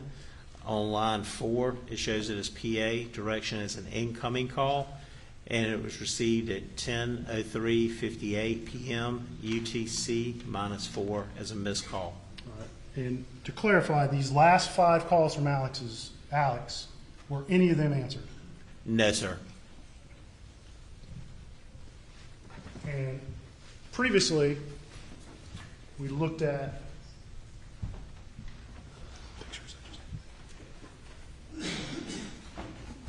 when you took pictures of Maggie's phone, you took a picture of her call log, correct? Yes, sir, I did.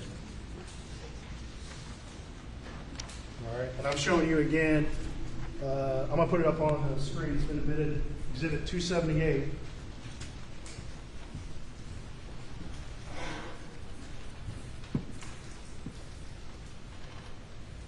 And we saw that numeral 5 next to Alex's name, correct? Yes, sir, that's correct. And that represents 5 missed calls. Yes, sir, that's correct. And I don't know if you're doing math while we went through that, and we can look at it again if you'd like, Lieutenant Dove. but did you count the calls from Alex that were missed in a row as we went through that call log? Yes, sir. I came up with 5. Okay. And since I had that picture up there, when you access Maggie's phone to take these pictures and to go through some of these screens, did you change any settings? No, sir. The extraction had already been done at the point I took these photos. Okay, so the extraction actually was done before these pictures. Yes, sir. All right. But even after, did you change any settings or open up any calls to make anything difference on the phone? No, sir, I did not.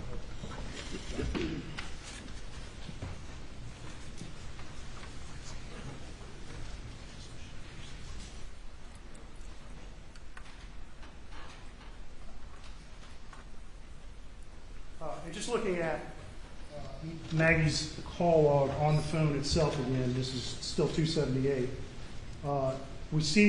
We talked about calls with Barbara that were 7:50 p.m. on the call log, correct? Yes, sir. And looking at this screen, we see a call before that, before Barbara, is that correct? Yes, sir. And who is that name on that call? Mary Ann. Okay.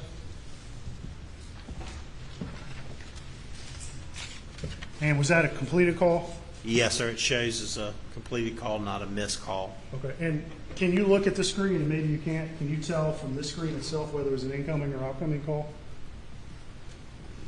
No, sir. I cannot tell for sure from the screen. If we looked at it on the call log we just talked about on Exhibit 281, you'd be able to tell that information, correct? Yes, sir. Okay.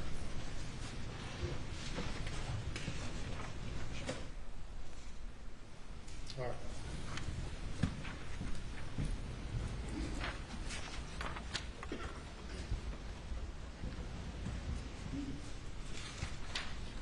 Okay, so let's move on.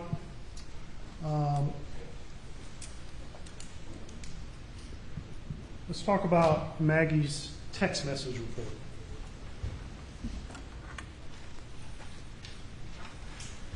I'm going to show you something that's marked as Exhibit 282. Do you recognize that, sir? Yes, sir, I do. What is that? This is a Celebrate report I produced from Maggie Murdaugh's phone that has text messages with a report filter that was set from June 7th, 2021 to June 7th, 2021 for just a daytime, 1 day's worth of text messaging. And what kind of information does that report have on it? General information it has on the beginning of the report is going to have information about the device as far as the Apple ID and what the name is that's associated with the phone, the type of phone, just general data as far as device information. On the other pages, you'll see text messaging that's on the phone, who they were from, the text message, the date, and it'll also show the status if it was read or an unread message. And when you look to see if it was read or unread, if a message had been read, would the phone record that time and date the message was read? Yes, sir, it does. At this point, the state's going to move to introduce State's Exhibit 282. Submitted. Thank you. All right. Now, let's talk a little bit about how the text messages are organized in this report. Is it strictly chronological through? No, sir, not always. Sometimes they can get a little out of order, depending on when the text messaging and the filters you set on the report. Okay, and how did you set that up on this report? I can get back to you to look at.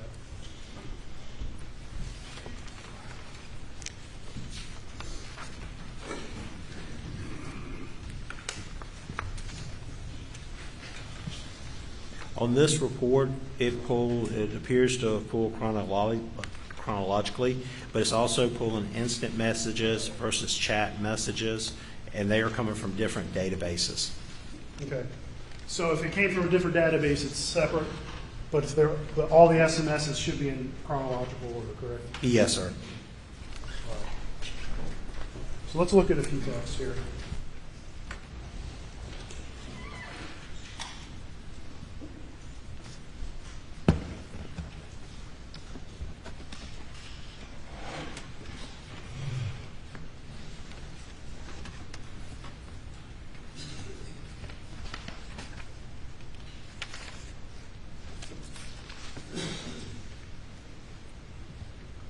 Okay. This is page 31 of this report. All right. Can you read that at the bottom then? Is that readable? Just part of the bottom is readable. Sorry, I was looking at the wrong one. Okay. And what is this? This is appears to be a group text message that was received on this phone from one individual to several other individuals. Let's not read numbers, but there's most of these have names next to them. So who sent this message? It appears it has it down as John Marvin. Okay. And who else is in this text group? Maggie Murdaugh appears in this, but it has her user account name, which is a Yahoo email address. Okay. It has Alex, Christy, Lynn, Alan, Liz, and it has one phone number that does not have a name associated with it. Okay. All right. And what time did this text message arrive on Maggie's phone?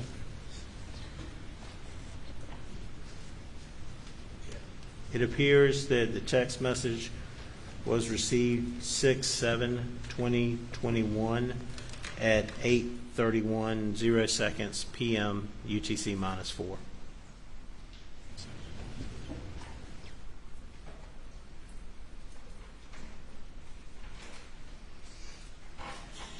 I think without offensive objection, the state's going to move to seal this as per the evidence per the previous protocol. Your Honor, and I understand that to protect the phone numbers and email addresses of the other folks on here. We have no objection. Is that correct? No objection to sealing the phone numbers, Your Honor. Okay. All right. Now, look, real quick, what time did that text arrive on Maggie's phone? It shows at the bottom of it, it's 6/7/2021 at 8:31 p.m. UTC -4. Okay. All right. And was that text message read? Yes, it shows it as read. Okay. And what time was it read? It shows it as read on 6/7/2021 at 8:31:16 p.m. UTC -4. So about 16 seconds later. Correct? Yes, sir. Can you read this text message, please? Yes, sir.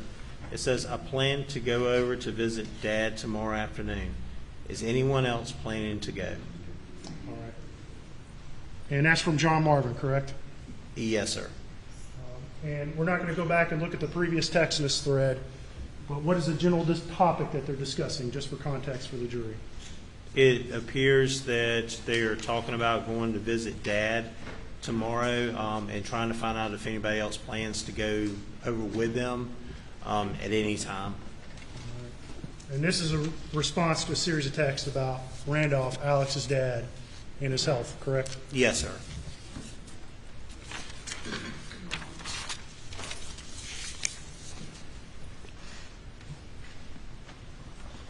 I'm going to turn over to page 32, and we see another text.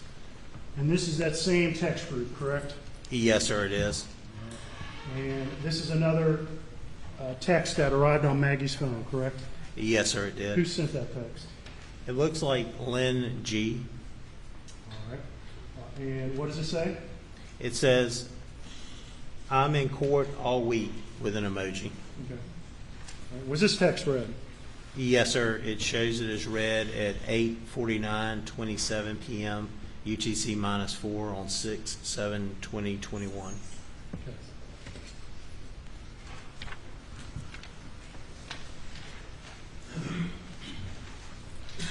I'm going to hand this report back to you.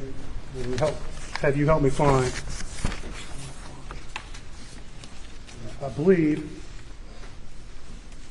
Maggie receives a text later, and it might be from Rogan. Could you find that text in there for me, please? Yes, sir.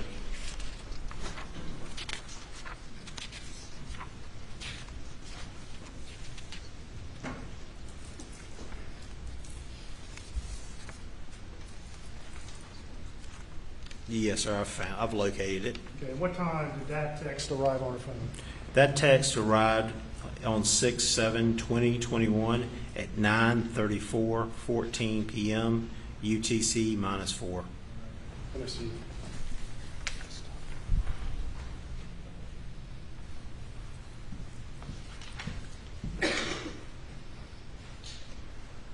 All right, and that's text is from who?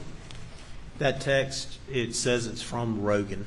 And that's at least what the call or the apps, or excuse me, the contact list says. Yes, sir. That's the name that was entered in the contact list associated with that phone number. And that arrived on Maggie's phone when?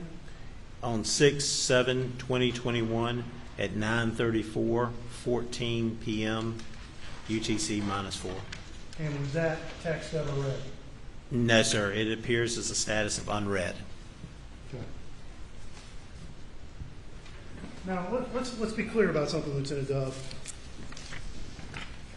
You know, when we say a text is read or a call was answered, can you know for certain from your forensic analysis of who the actual person was who answered a call or made a call or read a text? No, sir. I cannot tell you who did it. I can tell you that the phone has the information. The phone recorded certain information, but I can't tell you who's actually touching the screen or pushing the buttons on it. Okay. But in order to place a call or to place a text or to read a text, what condition has to be satisfied?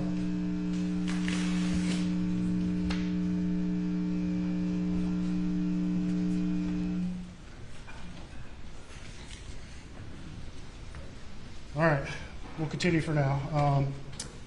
Where was I? What condition has to be satisfied in order for someone to make a call on a phone? Unless you're making an emergency call, like a 911 call, you would need to know the passcode to be able to unlock the phone to get to the contact list or either to the number pad to dial the number. All right, so you need to know the passcode, correct? Yes, sir. To unlock the phone, correct? Yes, sir.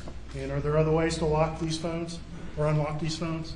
There's also, too, with iPhones, which this one was, there's the biometric way of doing it.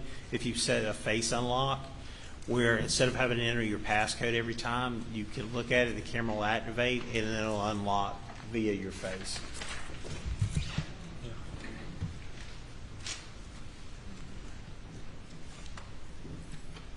All right. So that was 282. Can I see 282 again? Sorry. I'm going to show you, I believe there's some texts from Alex that Maggie received that night. Can you find those in that report, sir? Yes, sir.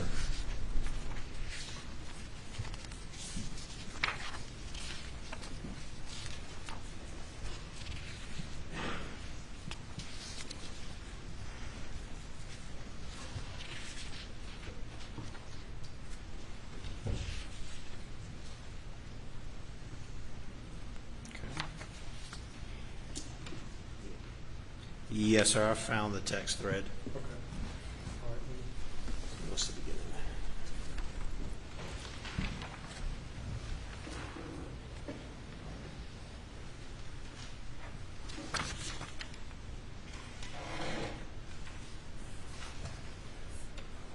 All right. Let's look at page 16. And can you read that, sir?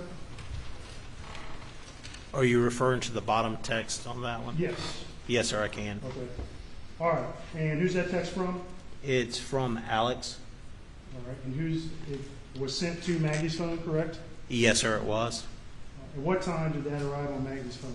It shows 6/7/2021 at 9:08:58 p.m. UTC -4. Okay. And was that text ever read?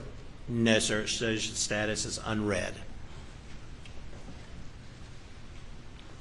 All right. And I can hand you back the report if you need to refer to it again. But we previously discussed a text at 8:49 and 27 that from Lynn G, I believe, that was read, correct? Yes, sir. Is there any texts that arrived on Maggie's phone after that time that were read? No, sir, there was not.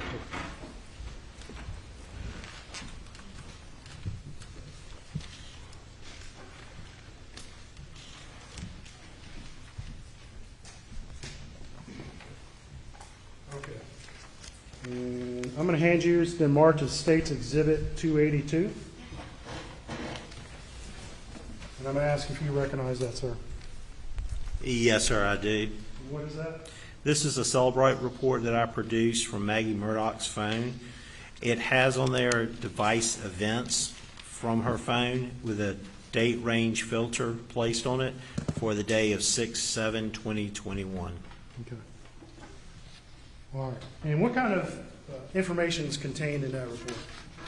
In this report, it's going to have different information in there as far as activity. It'll have location information in there.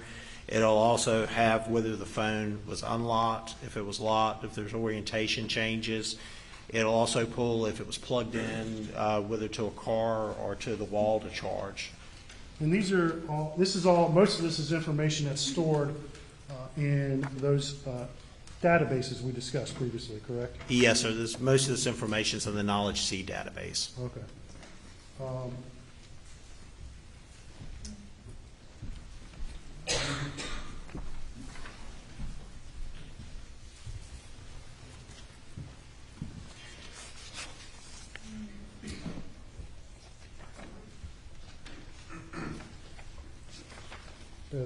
Beg court's indulgence.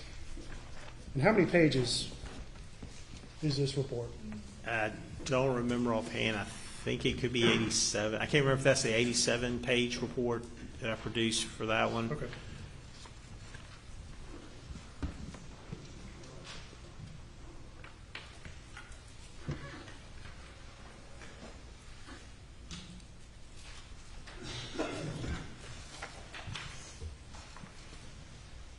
Okay, I'm going to direct your attention, if you can read that,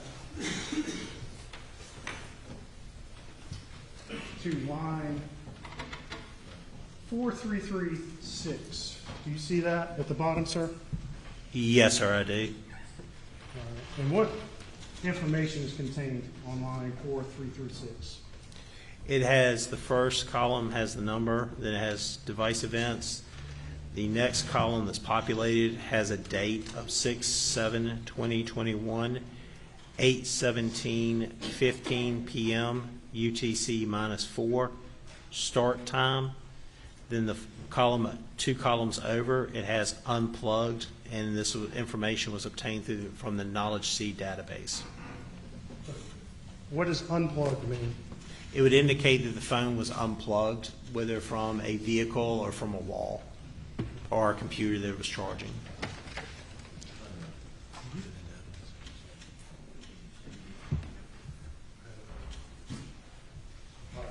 And I'm going to show you again, states 283. And you previously explained that as a report you prepared off of Maggie's Cellbrite phone, correct? Yes, sir. And it's a timeline report, correct? Yes, sir, the device events. All right. And at this time, state would move to introduce Exhibit 283 into evidence. Okay. Did it?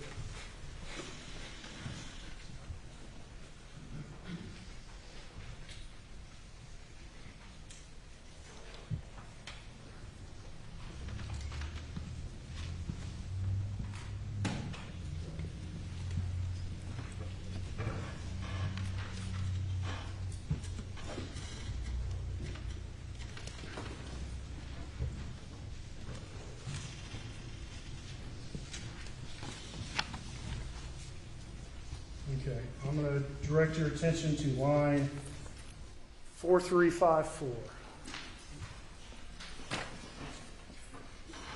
Can you see line 4534?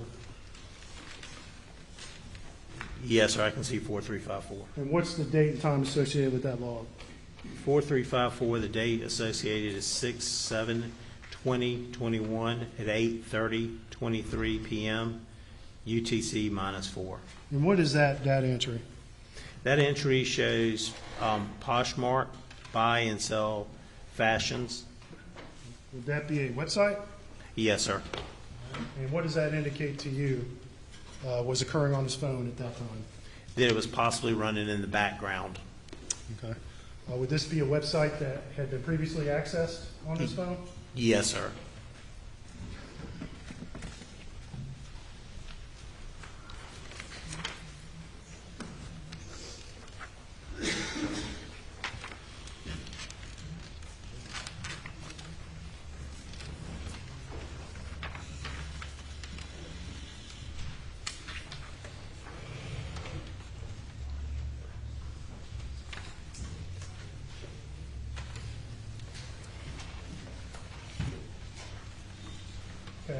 I'm going to show you a series of entries starting at 4404 here.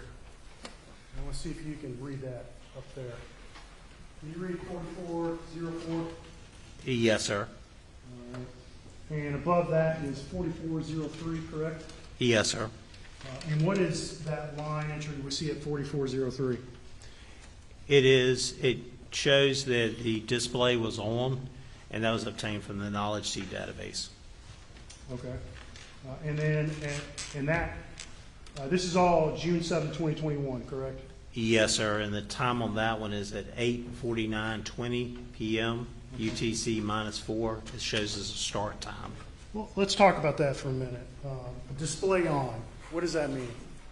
It's when your screen lights up. It's the easiest way I can describe it.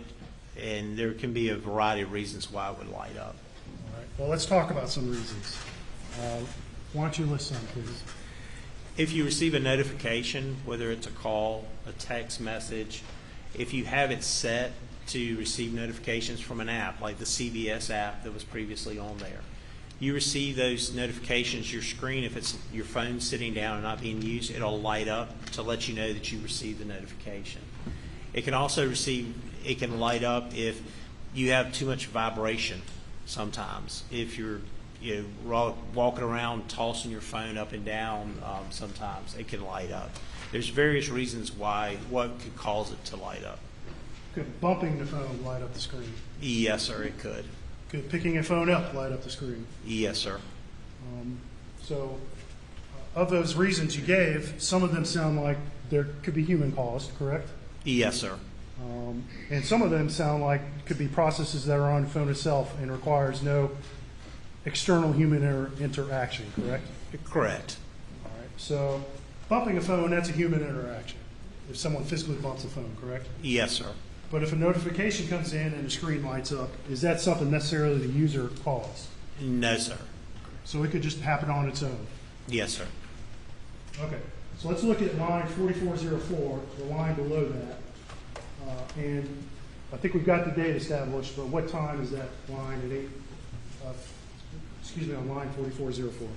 It shows a time of 8:49:26 p.m. UTC -4 as a start time.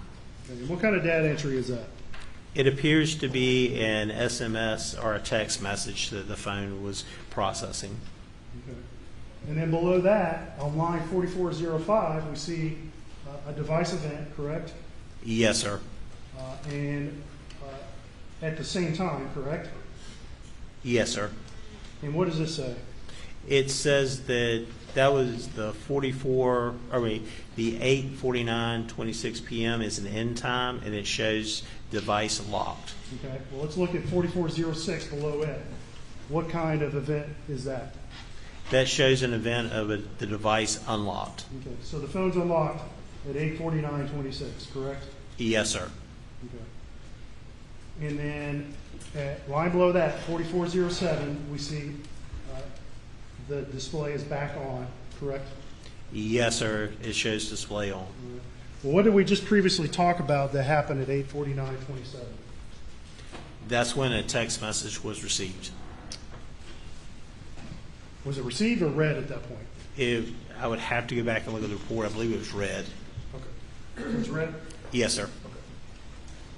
And so when you see this sequence of events on this timeline log, what would you associate that with, knowing the fact that there was a text message read at that time?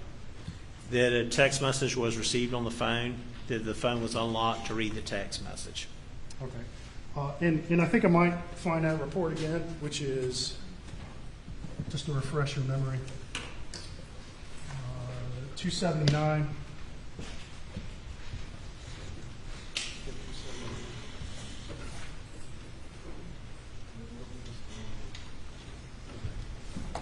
That's the wrong one, sorry. 282, my apologies, 282. Just to refresh your memory, why don't you go back and look at that event at 8:49:27. I believe it was the text thread from the family members.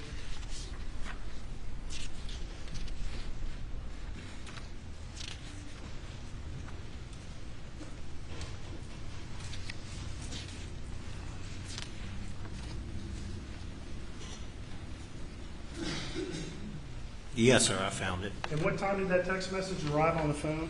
It arrived at 8:31:47 p.m. All right. And what time is it read? It's read at 8:49:27 p.m. Okay. And so just so we don't get things confused or mixed up, that text message had been on the phone for a few minutes anyway by that point, correct? Yes, sir. But it wasn't read until 8:49:27, correct? Correct.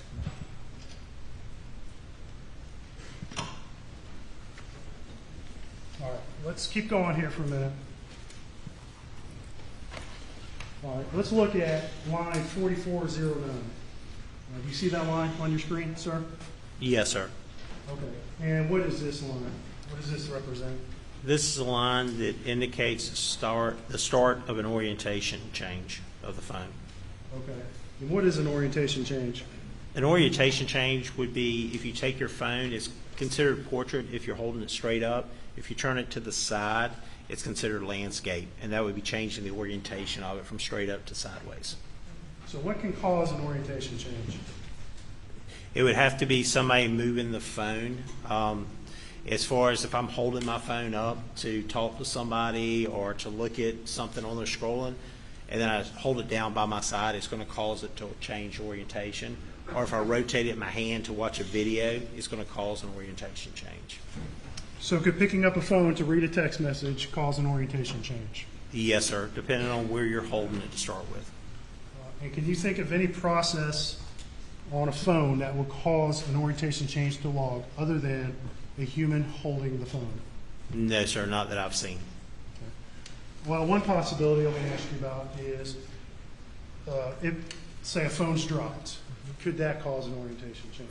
It would have to tumble end over end, like down steps, for instance, and it would have to be on to be able to record that orientation change. Okay.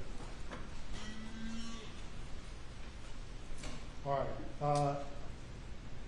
Let's go down to line 4412. Do you see that, sir? I'll screw it up. Yes, sir, I do. And what does that line show? That line shows the start time of the device being locked. Okay, and what time is that? It's at 8:49:31 p.m. UTC -4. All right, and I can hand this phone to you, or excuse me, this report back to you. We'll come back to this, that line again in a minute. But I'm having you look through this report. So the phone was locked at 8:49:31, correct? Yes, sir. Can you look in that report and determine if at any point later that night the phone was unlocked?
I do see on here where it does show that the lock stage ended on 6/8/2021 at 1:10:35 p.m. UTC -4. And that's the next day, correct? Yes, sir. That's the next afternoon at 1:10 p.m. Okay, so that phone was locked between 8:49:31 and 1:10 p.m. the next day, correct? Yes, sir.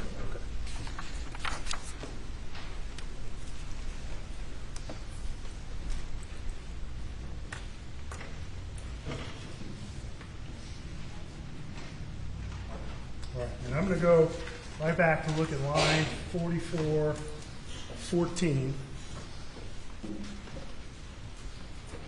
4413. We just discussed 4412, which is the phone being locked at 8:49:31, correct? Yes, sir. Do you see any entries? What time is the next entry on this report?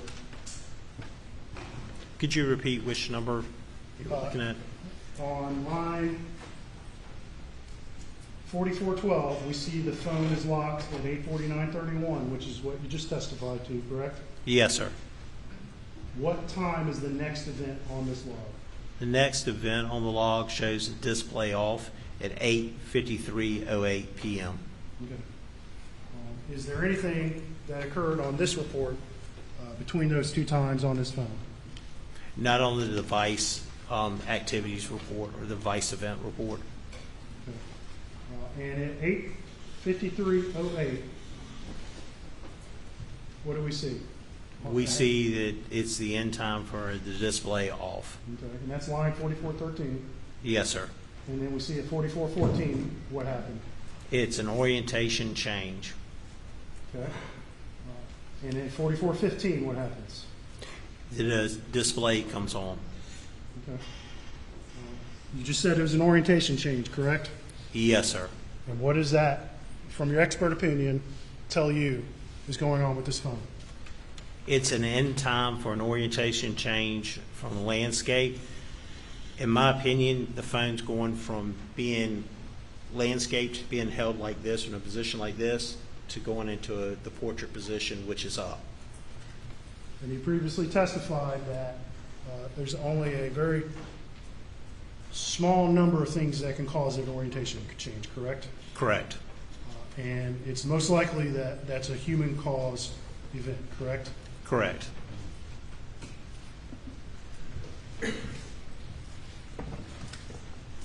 However, you can't testify to today as to who held that phone at that time, correct? Correct.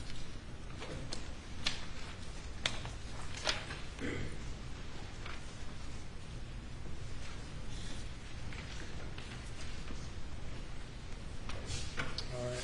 And let's keep going here for a little bit. We're at 8:53:12, and, 8:53:24, and that's line 4417. What do you see again? It shows an end time for orientation change from portrait. Okay. And then we see lines 4418 and 4419, we see the display come on and off, correct? Yes, sir. It shows the end time of display on, and then it shows the start time of display off.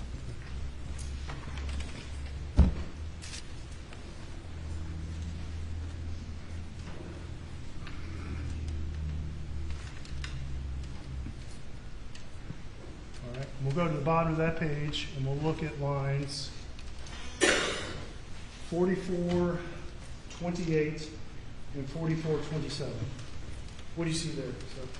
On 4428, it shows the start time at 8:54:40 p.m. of the orientation change to landscape. At 4429, it shows the end time, which is at 8:54:44 p.m., orientation change from landscape. And my apologies, I meant to direct you to lines 4426 and 4427. What do you see in those lines?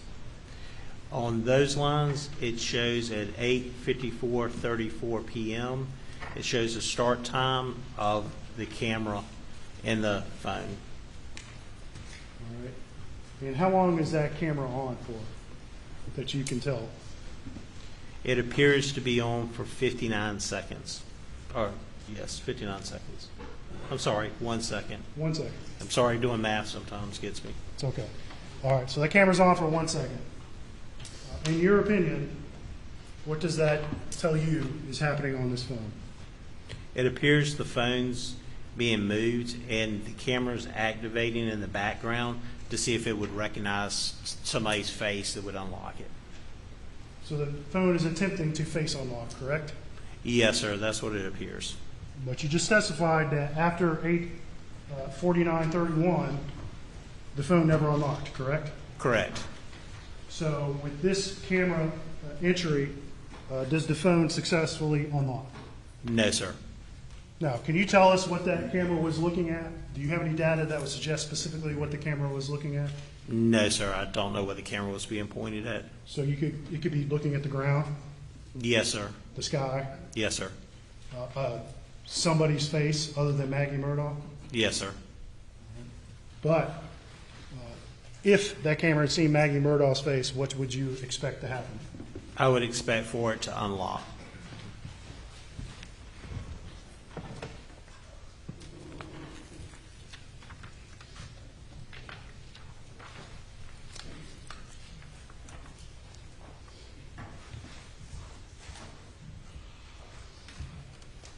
Okay, let's keep going. All right, let's look at line 4434. And this is at time 8:55:32. What do you see there, sir? It shows the end time for orientation portrait, which means it was ending in that orientation. Okay. So again, at that time, would it be your opinion that phone was held in somebody's hand? Yes, sir.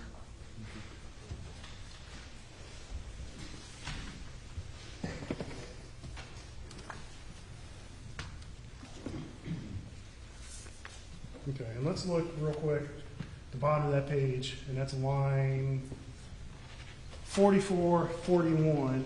And what is that information there? And 4441 comes from the activity sensor data, and that's at 9 o'clock even p.m. And it shows steps. It also shows distance traveled. Okay. And let's talk about the steps for a minute. You've produced another report that specifically focused on steps that you pulled from this phone, correct? Yes, sir, correct. Right. And that shows more granular data of when steps occurred than this report shows, correct? Correct. And so just because we see 9 o'clock on this report, does that mean that steps occurred exactly at 9 o'clock on this phone?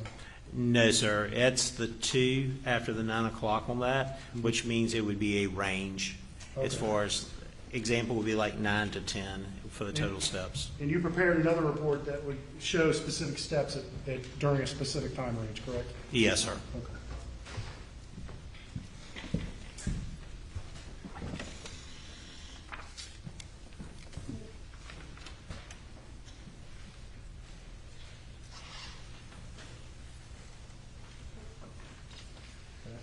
Keep going.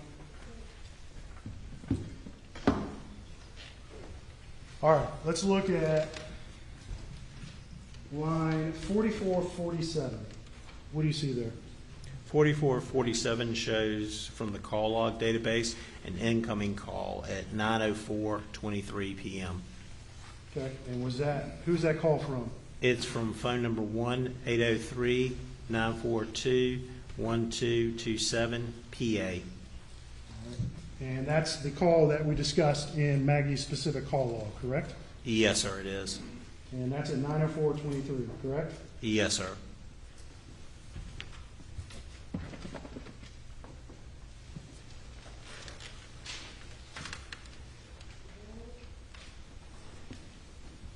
And was that call answered?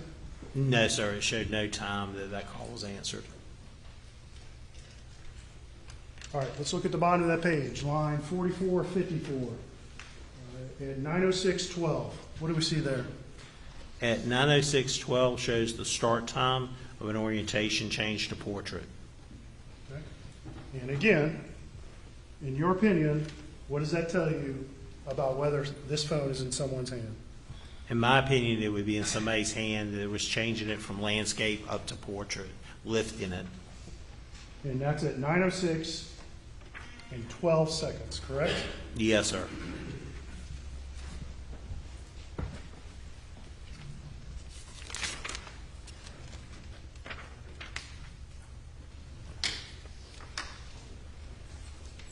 Let's go to line 4456. Can you read that, sir? Yes, sir, I can. Okay. And line 4457. What Yes, is sir. line 4456 and 57 associated with? They're associated with a phone call that was incoming to Maggie's phone. Okay. And what is the time on that call? It's at 9:06:14 p.m. 2 seconds after that orientation change, correct? Yes, sir. And that call came after the orientation change, correct? Yes, sir.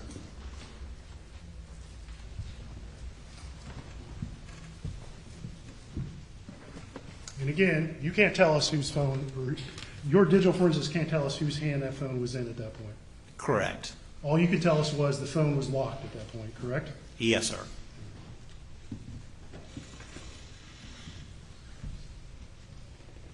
I'm going to hand this back to you, and I want you to review this report.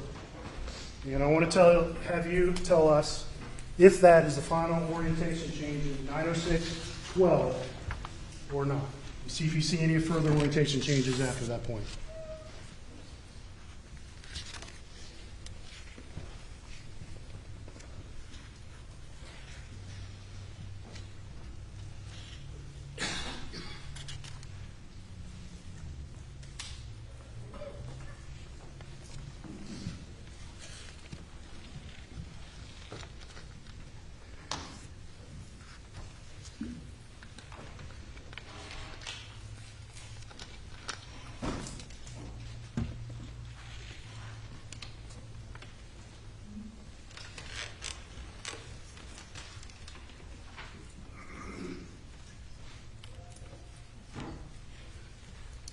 I do see the end time for the orientation of portrait that it recorded. Okay, what time was that? It was at 9:06:20 p.m. Okay. And when you say end time, what do you mean? It's just the time that it recorded that it stopped in recording that portrait mode. It So you does saw not. the orient? Excuse me, I don't mean to interrupt.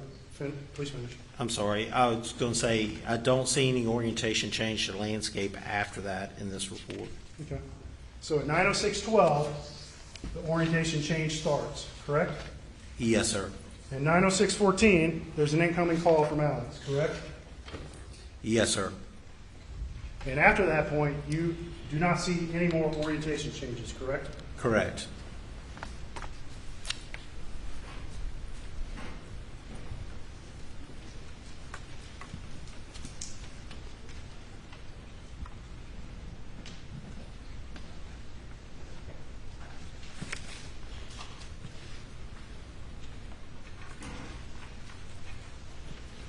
All right, let me direct your attention. Excuse me. You talked about the 906-20 orientation change in time, correct? Yes, sir. All right. And then we see at line 4461 another incoming call, correct? Yes, sir. That was at 9:06:51 p.m. and that was from 1-803-942-1227 PA. Okay. And that's Alex's phone, correct? Yes, sir. And that's the third phone call within about 2 minutes from Alex, correct? Yes, sir.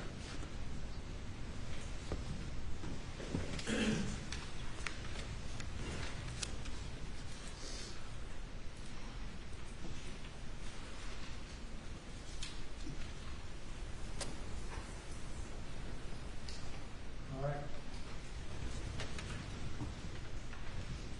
And I see an entry at line 4464 at 907. Do you see that, sir? Yes, sir, I do. And that's a display on and off, correct? Yes, sir. And we've already discussed there could be a number of reasons for that display coming on and off, correct? Yes, sir. And the data you see on the phone is not going to be able to tell you exactly why that screen came on, will it? Correct. All right, line 4466. What is this? 4466 shows a text message received incoming at 9:08:58 p.m. From the phone number 1-803-942-1227 Alex to Maggie Murdaugh. What does that text say? It says, "Going to check on M. Be right back." All right, I'm going to put you on the spot here. That call occurred at the last call from Alex occurred at 9:06:51, correct? Yes. And the text came from Alex at 9:08:58, correct? Yes. And this was a text that was never read. I believe you testified to in the previous report, correct? Yes, sir, correct. All right, I'm going to put you on the spot here. Can you calculate the time between 9:06:51 and 9:08:58, please?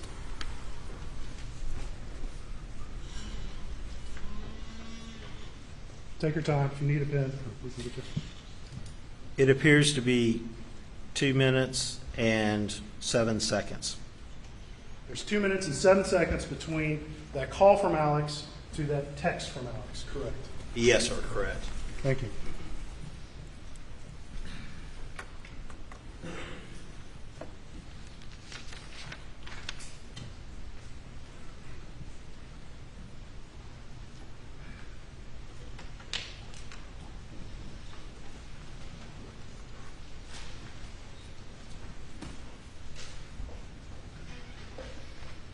Okay, let's look at lines 44, 65 and above it, 44, 68, and above that's obscured because it's stapled at 44, 67. Do you see those two entries?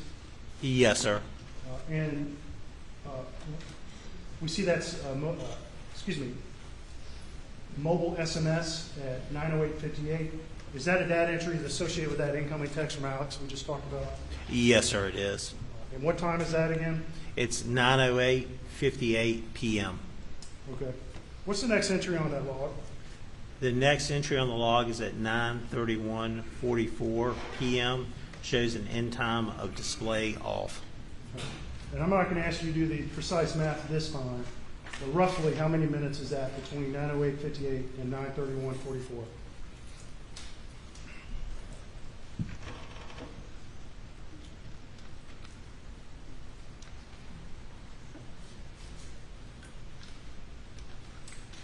Approximately 22 minutes. Okay. For 22 minutes, nothing happens on that phone, correct? Correct. There's no orientation changes, the phone's not unlocked, there's no incoming calls, nothing outgoing, correct? Correct. The phone just sits there for approximately 22 minutes. Correct.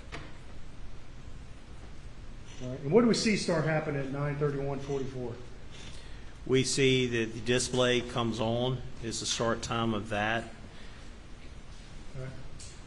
And we've talked about this already. We can go forward a little bit.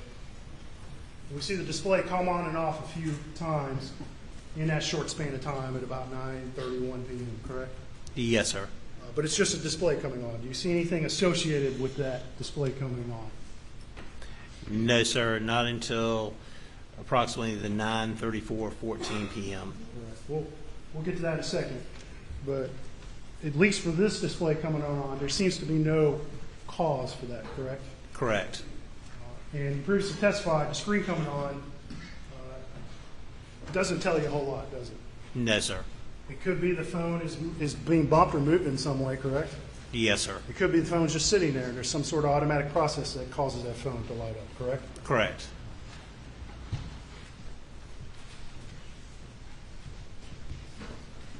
All right, let's talk about, you start talking about it, but we see a instant message on line 4477, correct?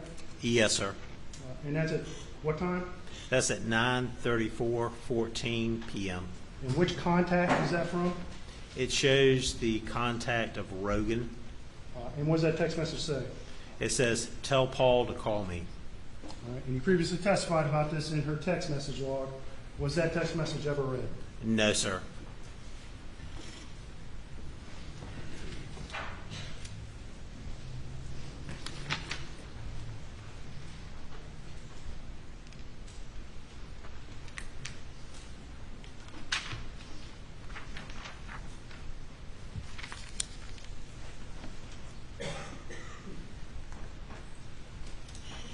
Skip down a little bit. And I'm on line 4498. Yeah, 98. And we see there, it looks like an incoming call, correct? Yes, sir. And who's that from? It is from PA with the phone number of 1-803-942-1227. And was that call answered? No, sir.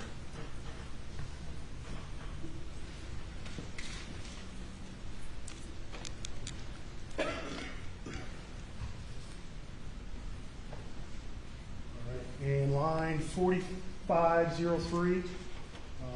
What time is that entry? That entry is at 9:47:23 p.m. And what is that? It is a text message that was received on that from Alex. It says, "Call me, babe." And was that text ever read? I know that's referencing the previous report. No, sir, that text was not read.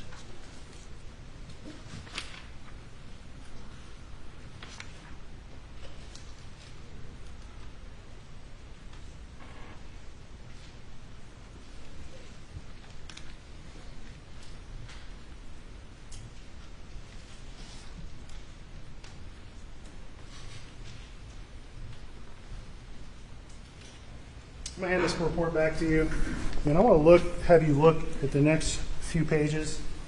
I don't want you to tell this jury whether you see anything in your expert opinion that would indicate that anybody actively used that phone after that last text call.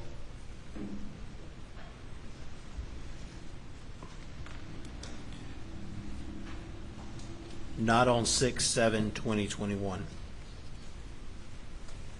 Okay.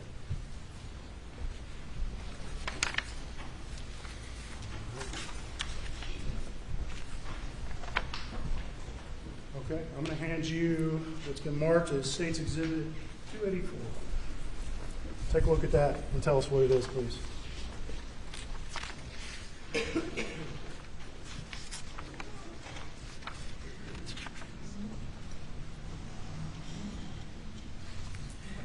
This is an Axiom report by Magnet Forensics that I prepared from Maggie's phone with health data information and steps.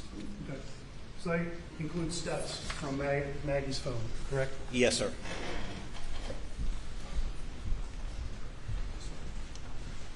At this time, State will move into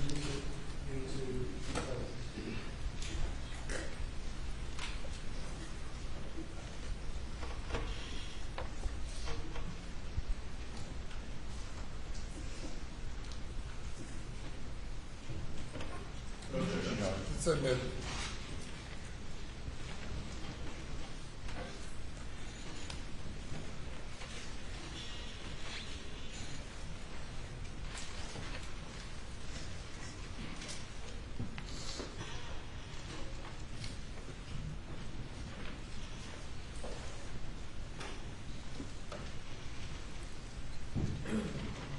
I think I'm going to direct you to record 22, if I'm looking at the right thing.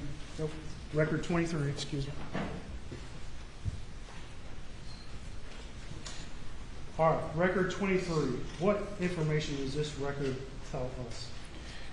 This record tells us that 38 steps were recorded by this phone on 6/7/2021 at 8:17:41 p.m. was the start time, and the end time was 6/7/2021 at 8:18:29 p.m. And how many steps were taken at that time? 38 steps. And this is a report that shows the precise time when the steps, at least the phone recorded the steps started and when they stopped, correct? Correct. All right, let's talk about that for a minute. Steps on the phone. How does the phone record steps? How does it decide that there are steps taking place? It's several different ways it can record. It's dependent on how the phone's carried as to how many steps it records. If you carry a phone in your hand and you walk, it's going to record more steps. If you carry it on your waist in a phone case, it's not going to record as many steps because it's not detecting the motion. It's not 100% accurate as far as the steps. There are ways that if you're trying to meet your fitness goal, for instance, you can try to trick a phone or a smartwatch into believing you did more activities and more steps than you actually did. Okay. So, but at a more fundamental level, what is the phone using to determine whether the steps are taking place? It's a process running inside the phone that is recording the motion. What does it use to record the motion? As far as would it be accelerometers? A lot of times it would be. Some of the newer ones are recording actually more than that as far as recording strides and things like that, the newer versions. All right. And in your opinion, you know, the steps that a phone records, is it always 100% accurate? No. And so this says 38 steps. Does that necessarily mean that whoever was holding his phone actually moved exactly 38 steps? No, sir. But what does it tell you in a more general sense? In a more general sense, it tells me that this phone, somebody was holding this phone, it took steps, and it recorded steps. All right. And let me reference back to the previous report. I believe you testified that at 8:17, Maggie's phone was unplugged, correct? Yes, sir, it was. All right. And then at 8:17, we start to see steps again, correct? Yes, sir.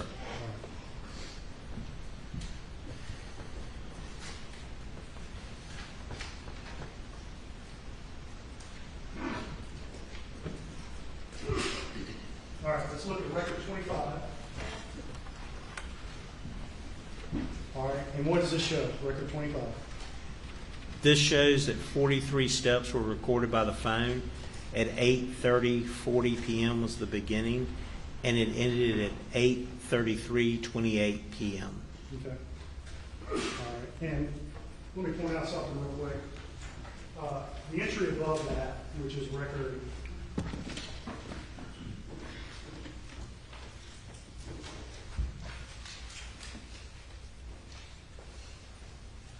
I don't think there's a record number associated with it, but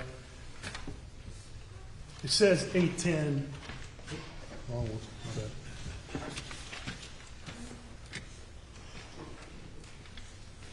Yeah, I see an entry at 8:10:31, just above that record 25. What is that entry at 8:10:31? You see that? At 8:10:31, it looks like it's part of a previous record. From the previous page, it shows the duration in minutes of 4.58. Okay. And so some of these are a little bit out of chronological order, correct? Yes, sir. All right. But the times that are reported in each record is accurate, correct? Yes, sir. Even if some of these entries seem to have gotten out of order, correct? Yes, sir. Can you explain why that happened when you made this report? I set it to produce in chronological order. Sometimes, though, when the report goes through, it will not do that. It's just an issue we've had with that report where it'll move it out of chronological order, but the information's still there and it's still accurate. Okay. Let's look at record 26. What do you see in record 26? In record 26, I see that 59 steps were recorded by the phone at 8:53:15 p.m. Begin and end at 8:55:32 p.m. Okay. And again, how many steps was that? It was 59 steps. Okay. And I think you previously testified, we were looking at the timeline, it looked like someone was manipulating with that phone, correct? Correct. You saw some orientation changes, correct? Yes, sir, correct. We saw the camera come on at approximately that time, correct? Correct. But the phone's locked, correct? Correct. All right. I want to give this back to you, report, to have you look at it real quick. And you've also, I know, have studied this phone data in more detail than just in that report. Are you aware, after that 8:53 entry, of that phone ever recording any more steps? No, sir. The next set of steps it shows it recorded was on 6/8/2021 at 3:12:22 p.m. Okay. The next day? The next day, yes, sir. And let's circle back to that real quick. I know you were not present for the collection of Maggie's phone. Is that correct? Correct. But generally, the circumstances, as you understand them, are what and how it was collected? The phone was collected from the side of the road. It was given to crime scene, who brought it back and logged it into our forensic lab, at which point I went over, logged it out of the forensic lab, and then took it over to our office to log it in. And it was not collected till the next afternoon, correct? Or Correct. found until the next afternoon, excuse me. Correct. My understanding is it was found on 6/8/2021. All right. I think we're at a good starting point. All right, ladies and gentlemen, we will adjourn for the evening and start back at 9:30 tomorrow morning. Please do not discuss the case.